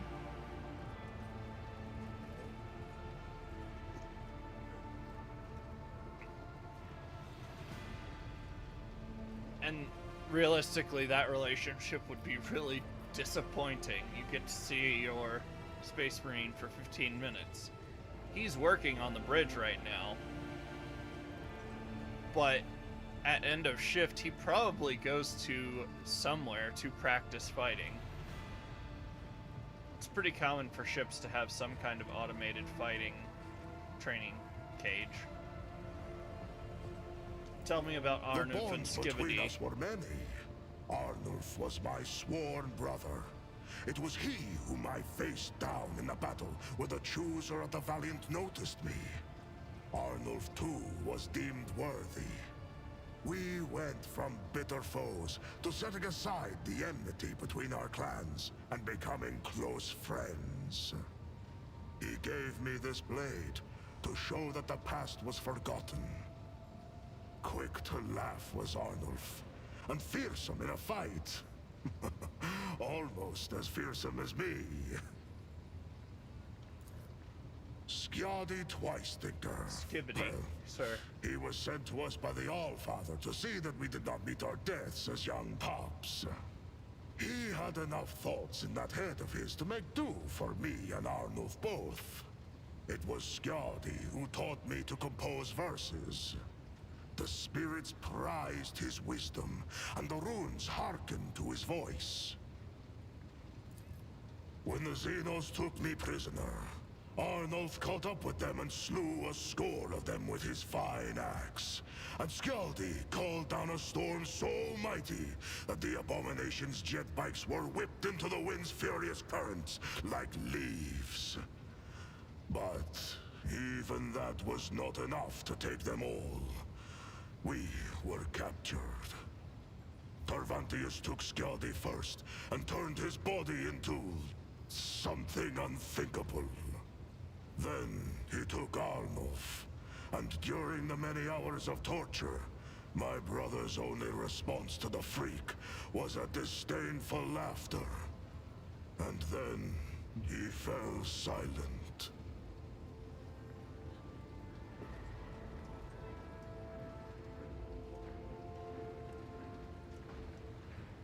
This means you must perform feats of glory in their honor, that their names may be remembered 1,000 years hence. And their sagas will be sung in the Hall of the Immortals, sowing valor in the hearts of the young.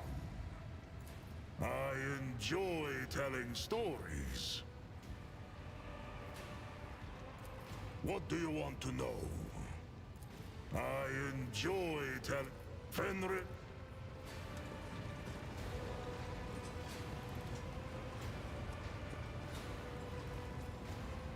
For a moment, I thought when the other Space Wolves came on, I thought we were going to have a home gang over the fight.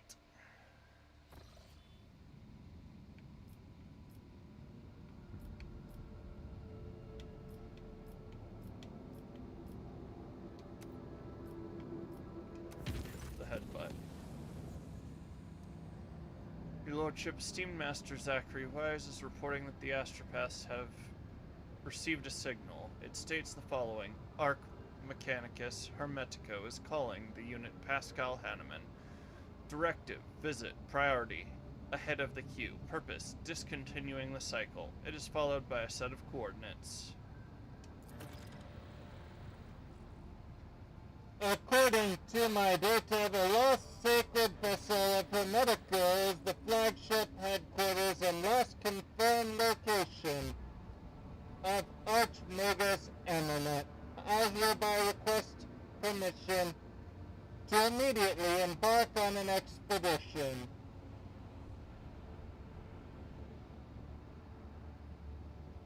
Why are you being summoned to that ship?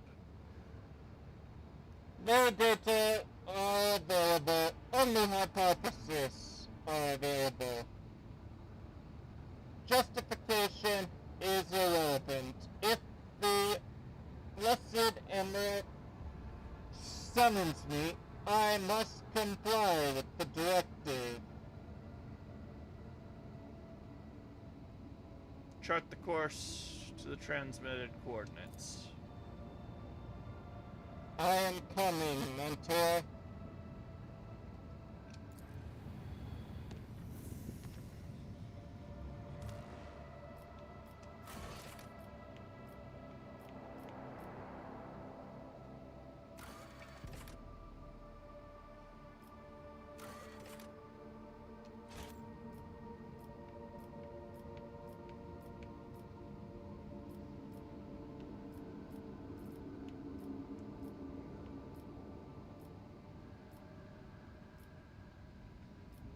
Where is the system speculo? It is over here.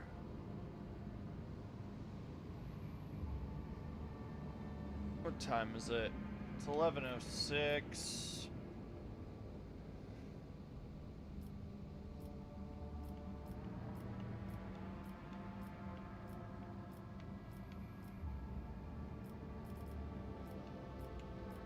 Shun, are you able to look at something for me?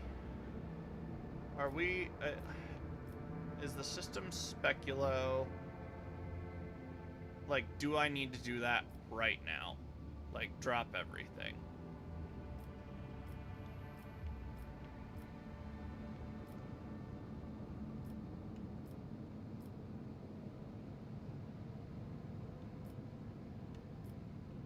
I guess it is closer.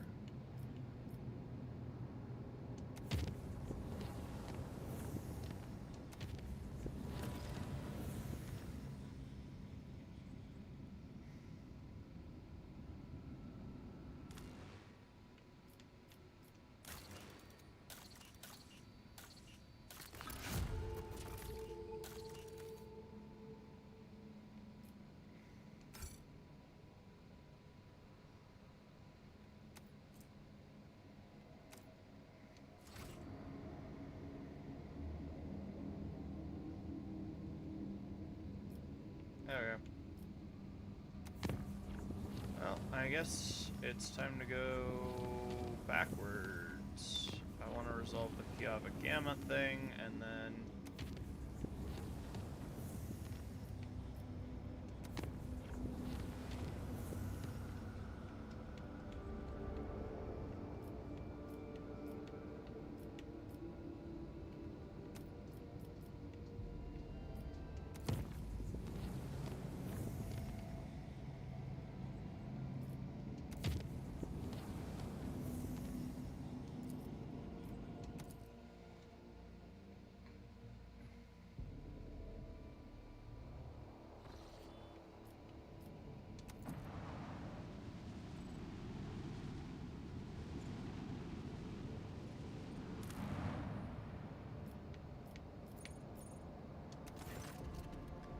Heresy rears its head on Kava Gamma.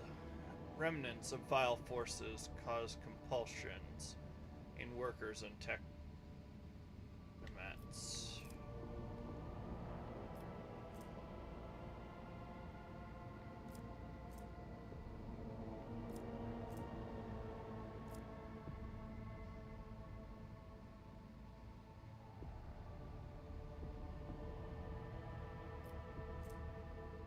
Where does the cure be found?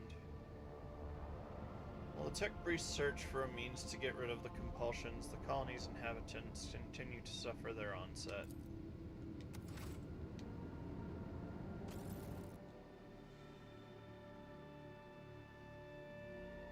This is why you don't let heresy in the first place!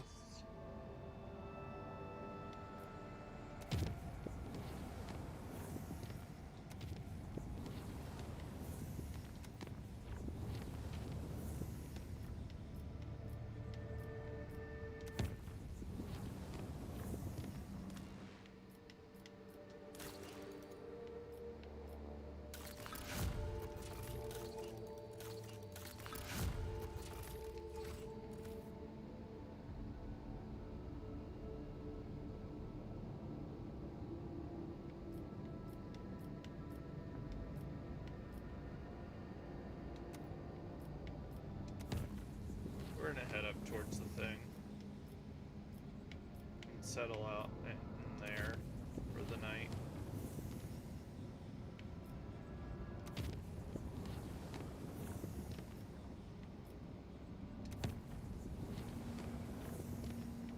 Before we make it, we're gonna reduce the difficulty.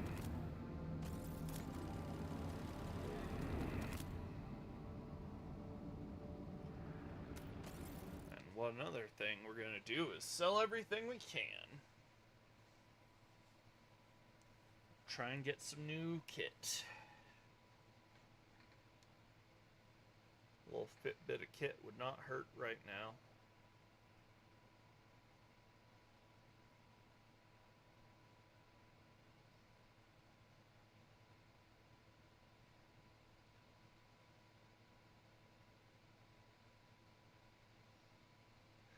It would be weird to romance Abelard.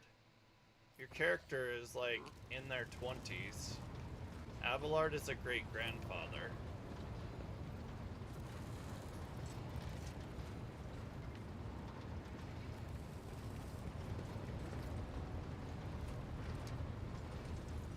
Even as okay, let's assume he had kids at age 13, and all his kids had kids at age 13. Heck, we could go to 12. Let's go to 12. Means his kids had kids when they were when he was 24. Those kids had kids when he was 36. And those kids had kids when he was 48.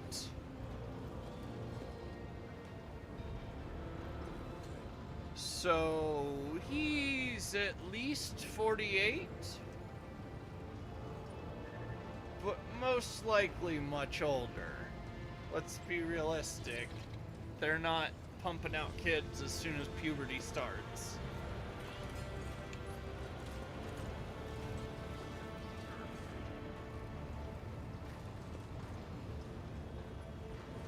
And even if you just add 2 years to all that, it puts him in his his mid-50s.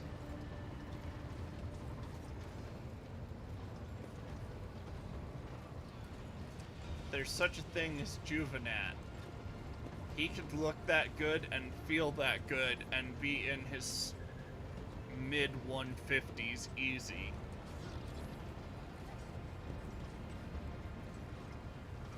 And I know that there's books out there that talk about it being socially acceptable to date somebody when you're in your 150s that's at least in their 8th decade.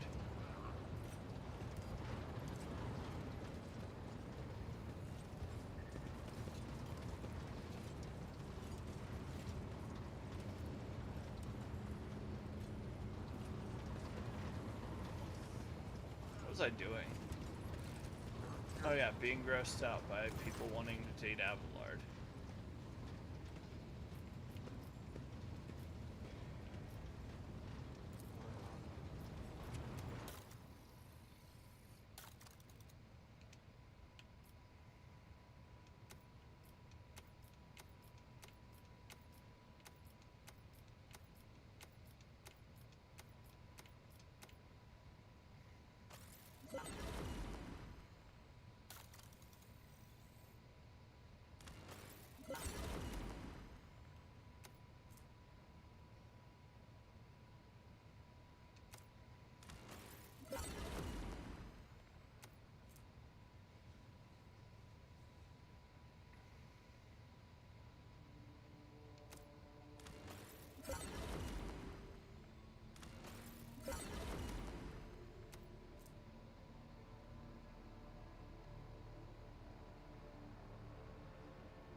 Almost there.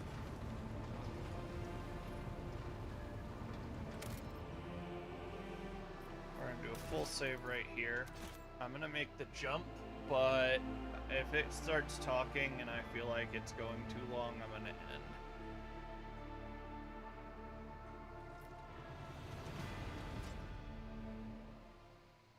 Also, I'm gonna get a drink.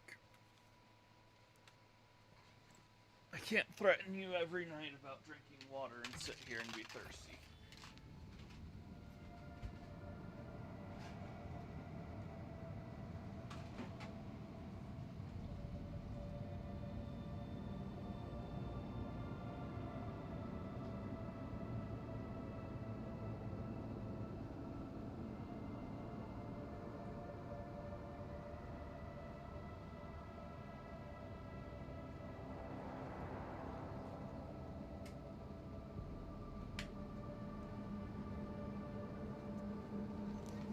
Alright.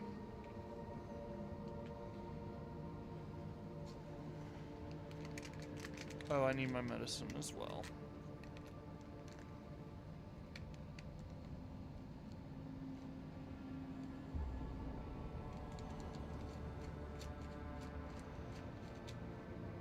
Alright guys, I'll be right back.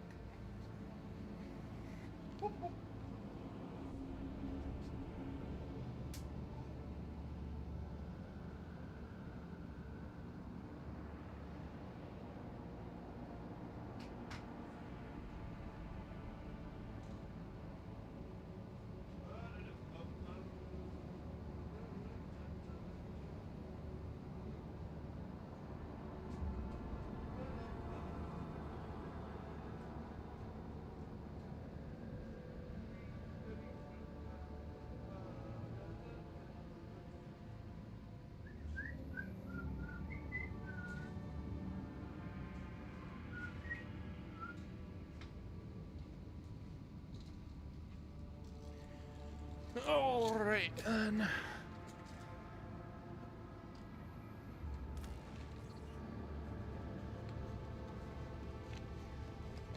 Caiaphas King.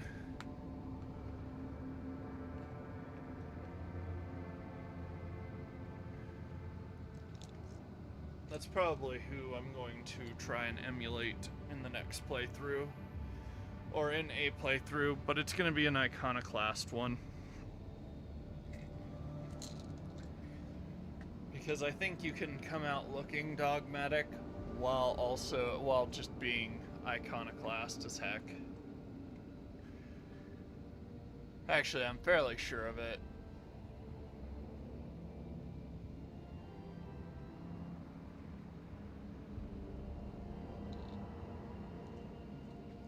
So, yeah.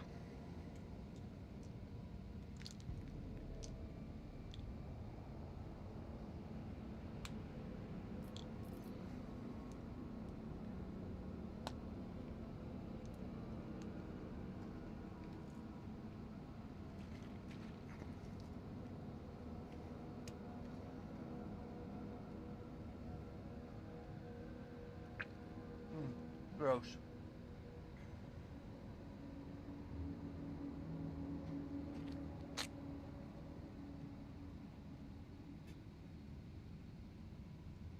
Ah, gross. I choked on it. Woo! Spicy. Don't burn alive, it changes the shape of your throat.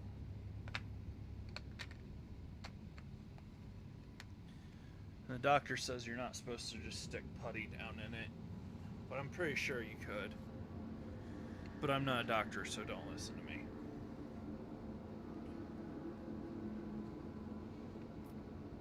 Alright, where are we?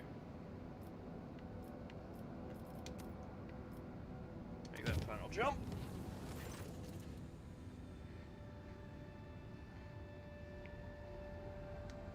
Clan servicing the cooling systems have reported an incident of sorcery. The shadows in the cabins and corridors are coming to life. The Voidsmen say they're seeing strange things lurk in nooks and crannies.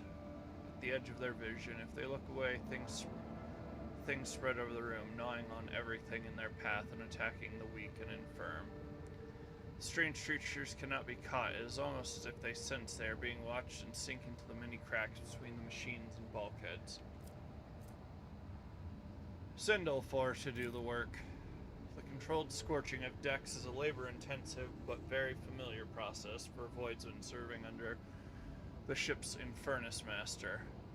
The evacuated chambers were set on fire, burning away all filth and heresy from the darkest corners. The shadow skulkers vanished without a trace, and the denizens of the cooling systems breathed a sigh of relief.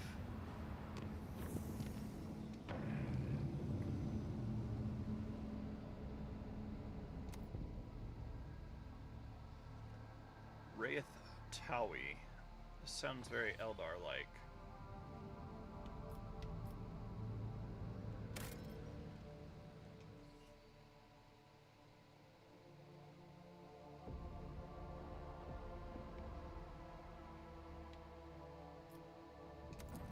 Let's fly into an unknown anomaly.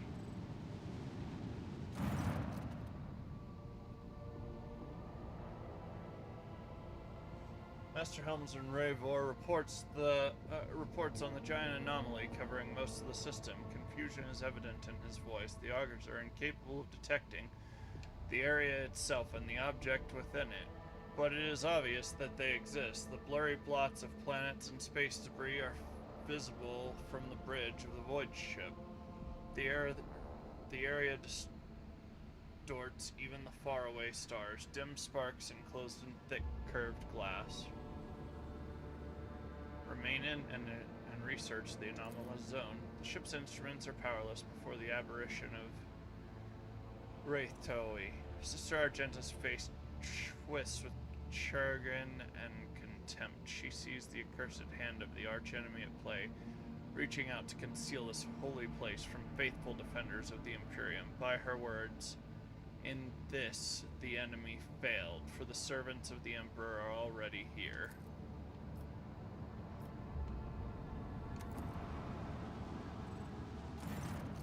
This is it, Salus Prime, the place where I suffered my defeat. No, that's not right at all. It's the place where I am to pass my trial. Argenta's voice is emotional, trembling. The augurs are operating at full capacity, but the data we are receiving is limited. The planet's magnetosphere is hindering our scans. Fierce, never-ending storms constantly ravage the surface. Relying on Argenta's memory is the only way to find what we're looking for.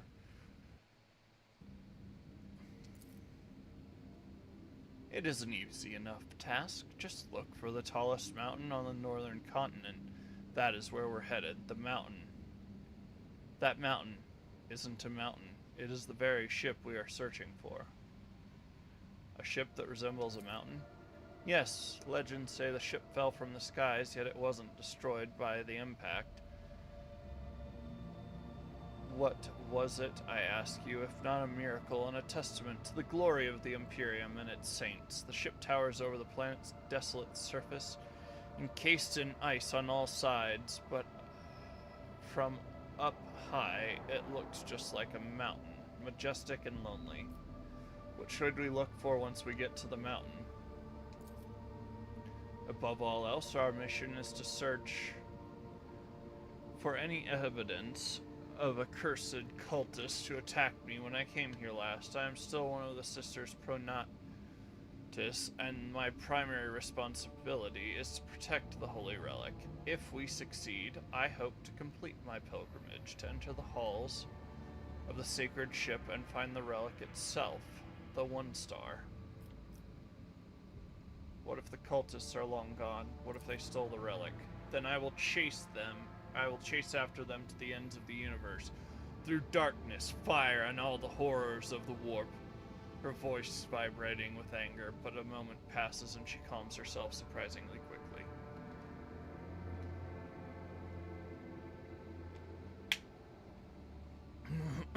But I do not believe that those rotten-souled scoundrels could have stolen the relic. It says plainly in the Saint's hagiography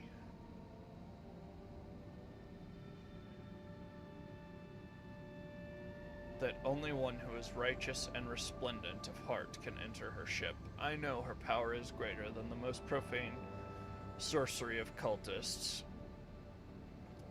What could they possibly do to match the workings of one who was a living saint of the Empyrean? I see, prepare my shuttle. I must warn you, you won't have much time for this expedition. We are registering an increase in storm activity. The weather conditions are deteriorating rapidly. This isn't about rain or hail. It's the locals... or about rain or hail. The local storms can perforate a shuttle mid-flight. Everything in our path is a test. Be it storms or heretics, my last visit to this planet ended. The arch-enemy's servants wounding me and claiming the lives of my brave companions. This time it will be different. You and I will fight side by side, rogue traitor, and we will do what must be done.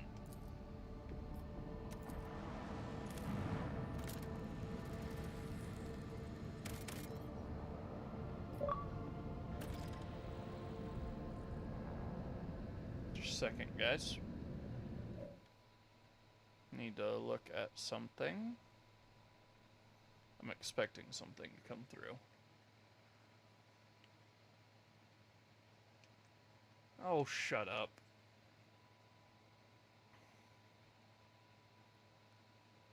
Ah. Go. There.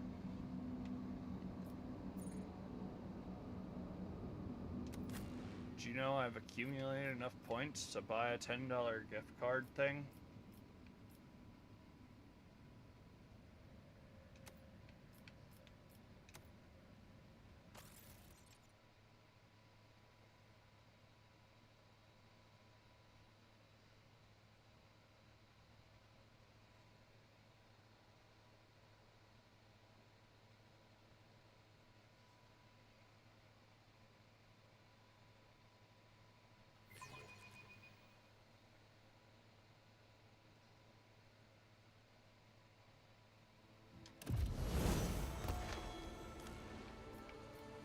Look no further.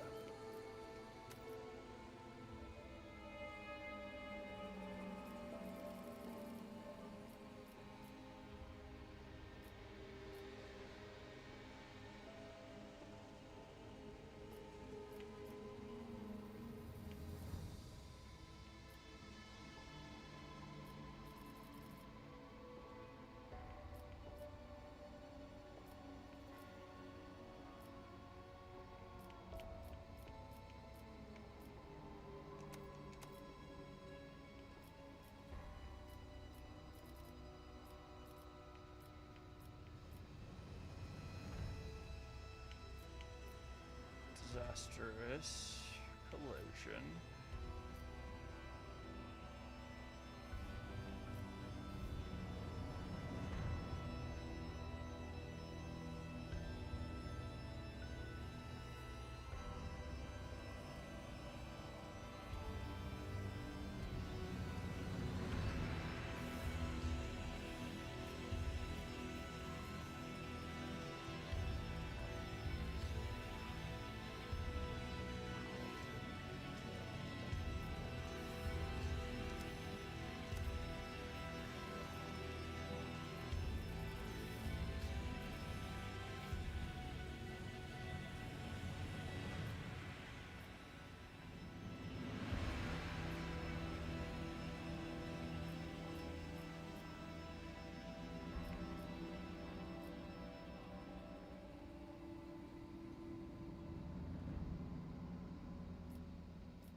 Athletics.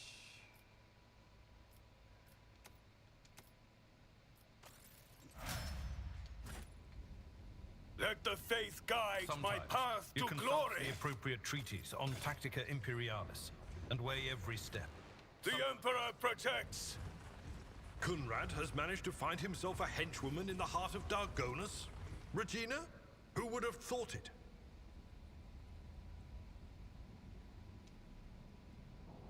I've read about this.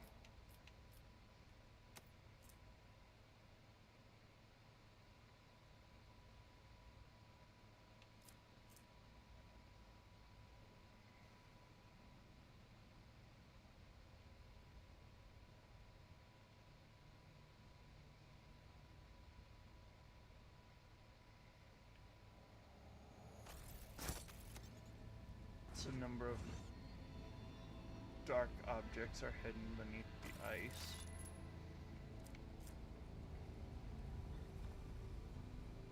Remnants of an ancient battle, most likely. A strange glint catches your eye. The Divine watches over us.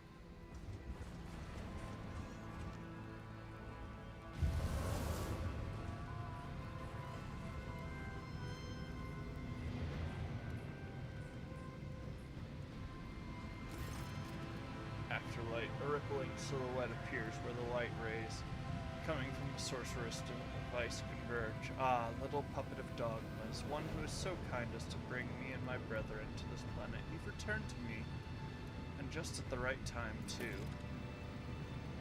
Fury sparks in Argenta's eyes. Who are you? I do not know you, sorcerer. No, you don't, but you should. I am called Brother Afterlight. Divine blessing flows through my veins, and my ears hear whispers of the truth that you will never comprehend, puppet. All you need to know is that you are the that all of the disciples of the final dawn in this corner of the expanse. Of all the I am the strongest.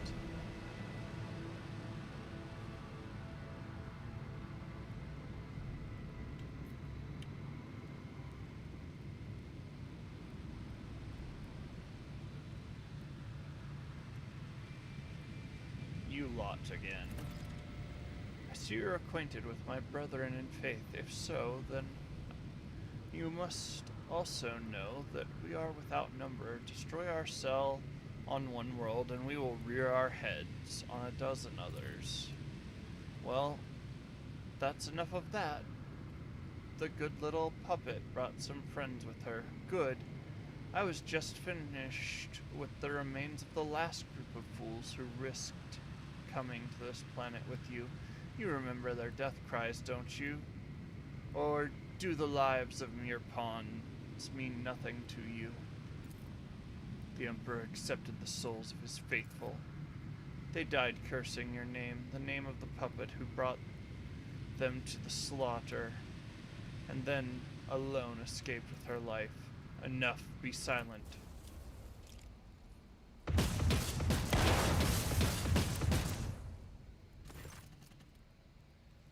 Such painful mistakes. I brought heretics to a sacred ship. I lost the battle for a holy relic, and I let those who followed me die a terrible death. All because I decided that I could achieve everything on my own, that it was my purpose and mine alone.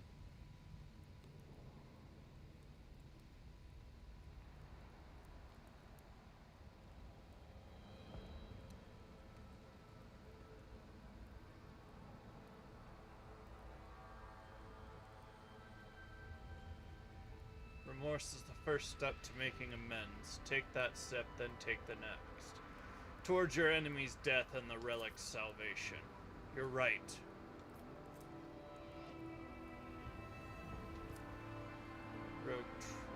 You're right. You're 1,000 times right, rogue traitor. I feel remorse, and I will atone for my mistakes. Come. With each step, I forge my destiny among the stars.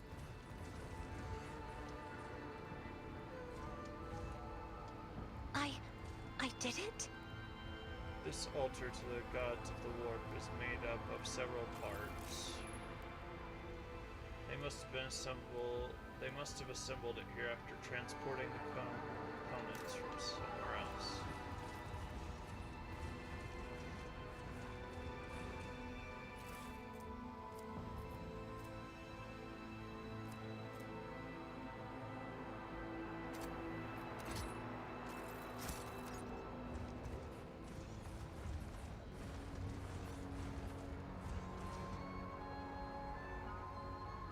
There are human remains under the My ice. warp site reveals something.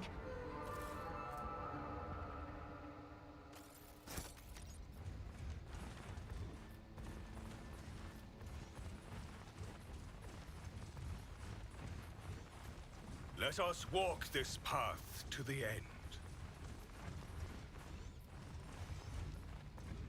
A space wolf never fails in their duty.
Craven's Bane.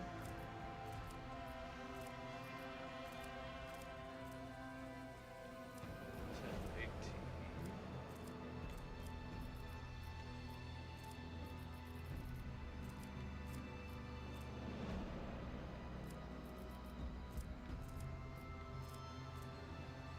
Righteous Justice.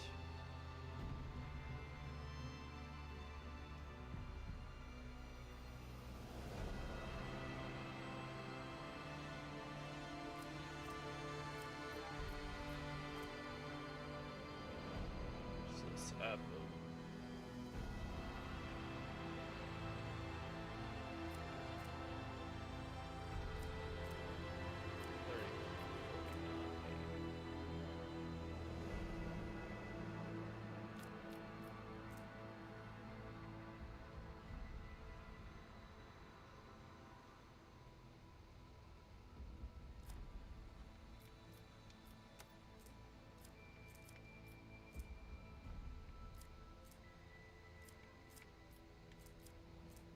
Well, I'm trying to build towards something.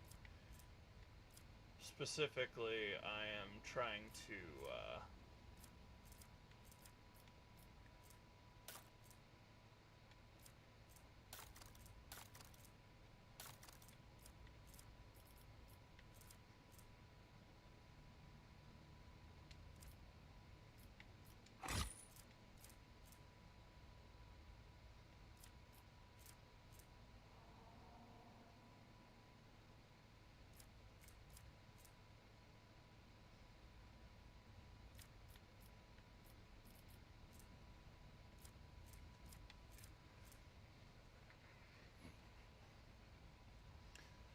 trying to build my character. I moved away from that to build my character, from using a two-handed weapon with my character, to try and get up to a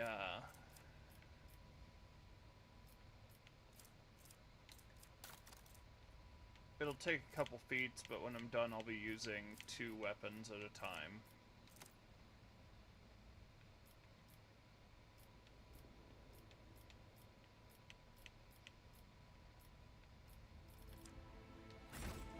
Know your duty.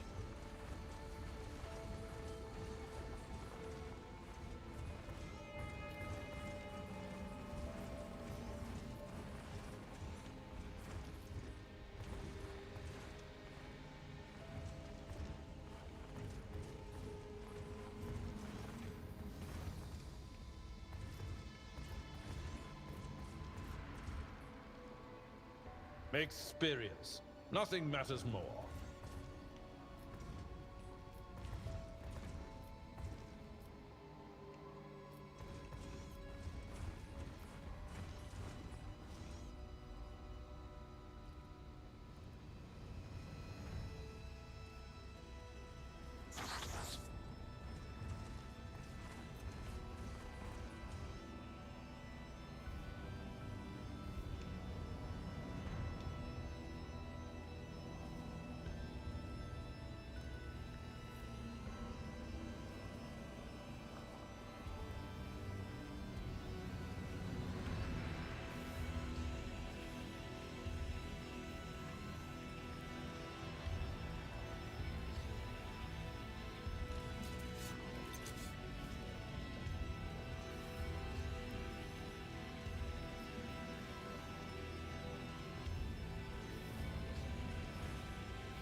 We are bound by the blood of martyrs.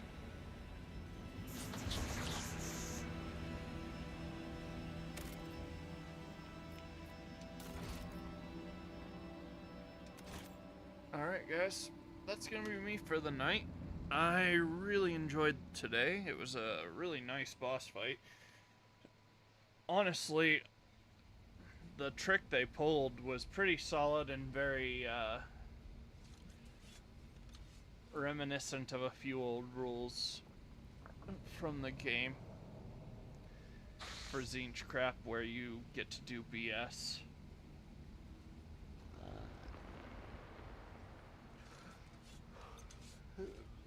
Especially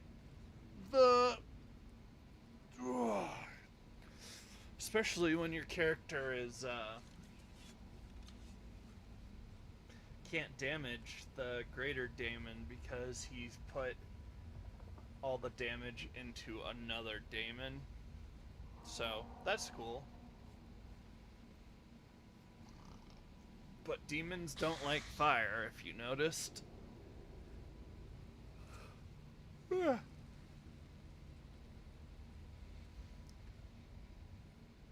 Other than that,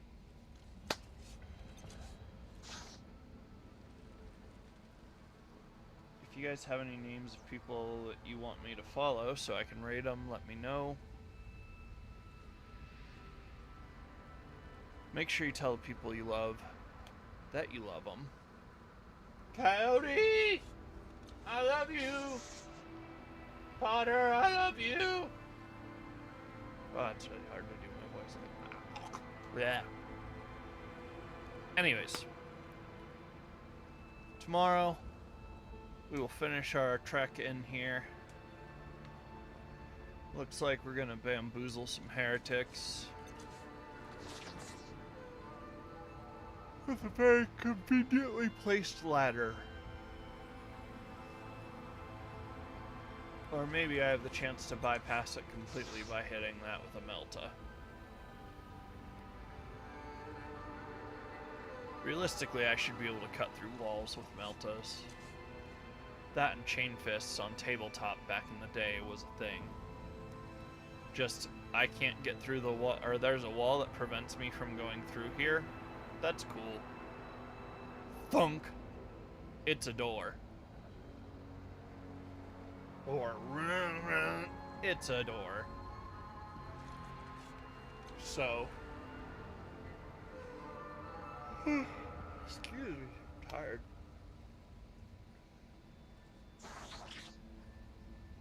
Other than that, I will see you guys tomorrow. Same time, same channel. Drink water. This is a threat.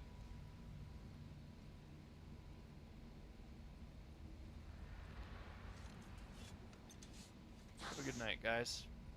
Couchman out.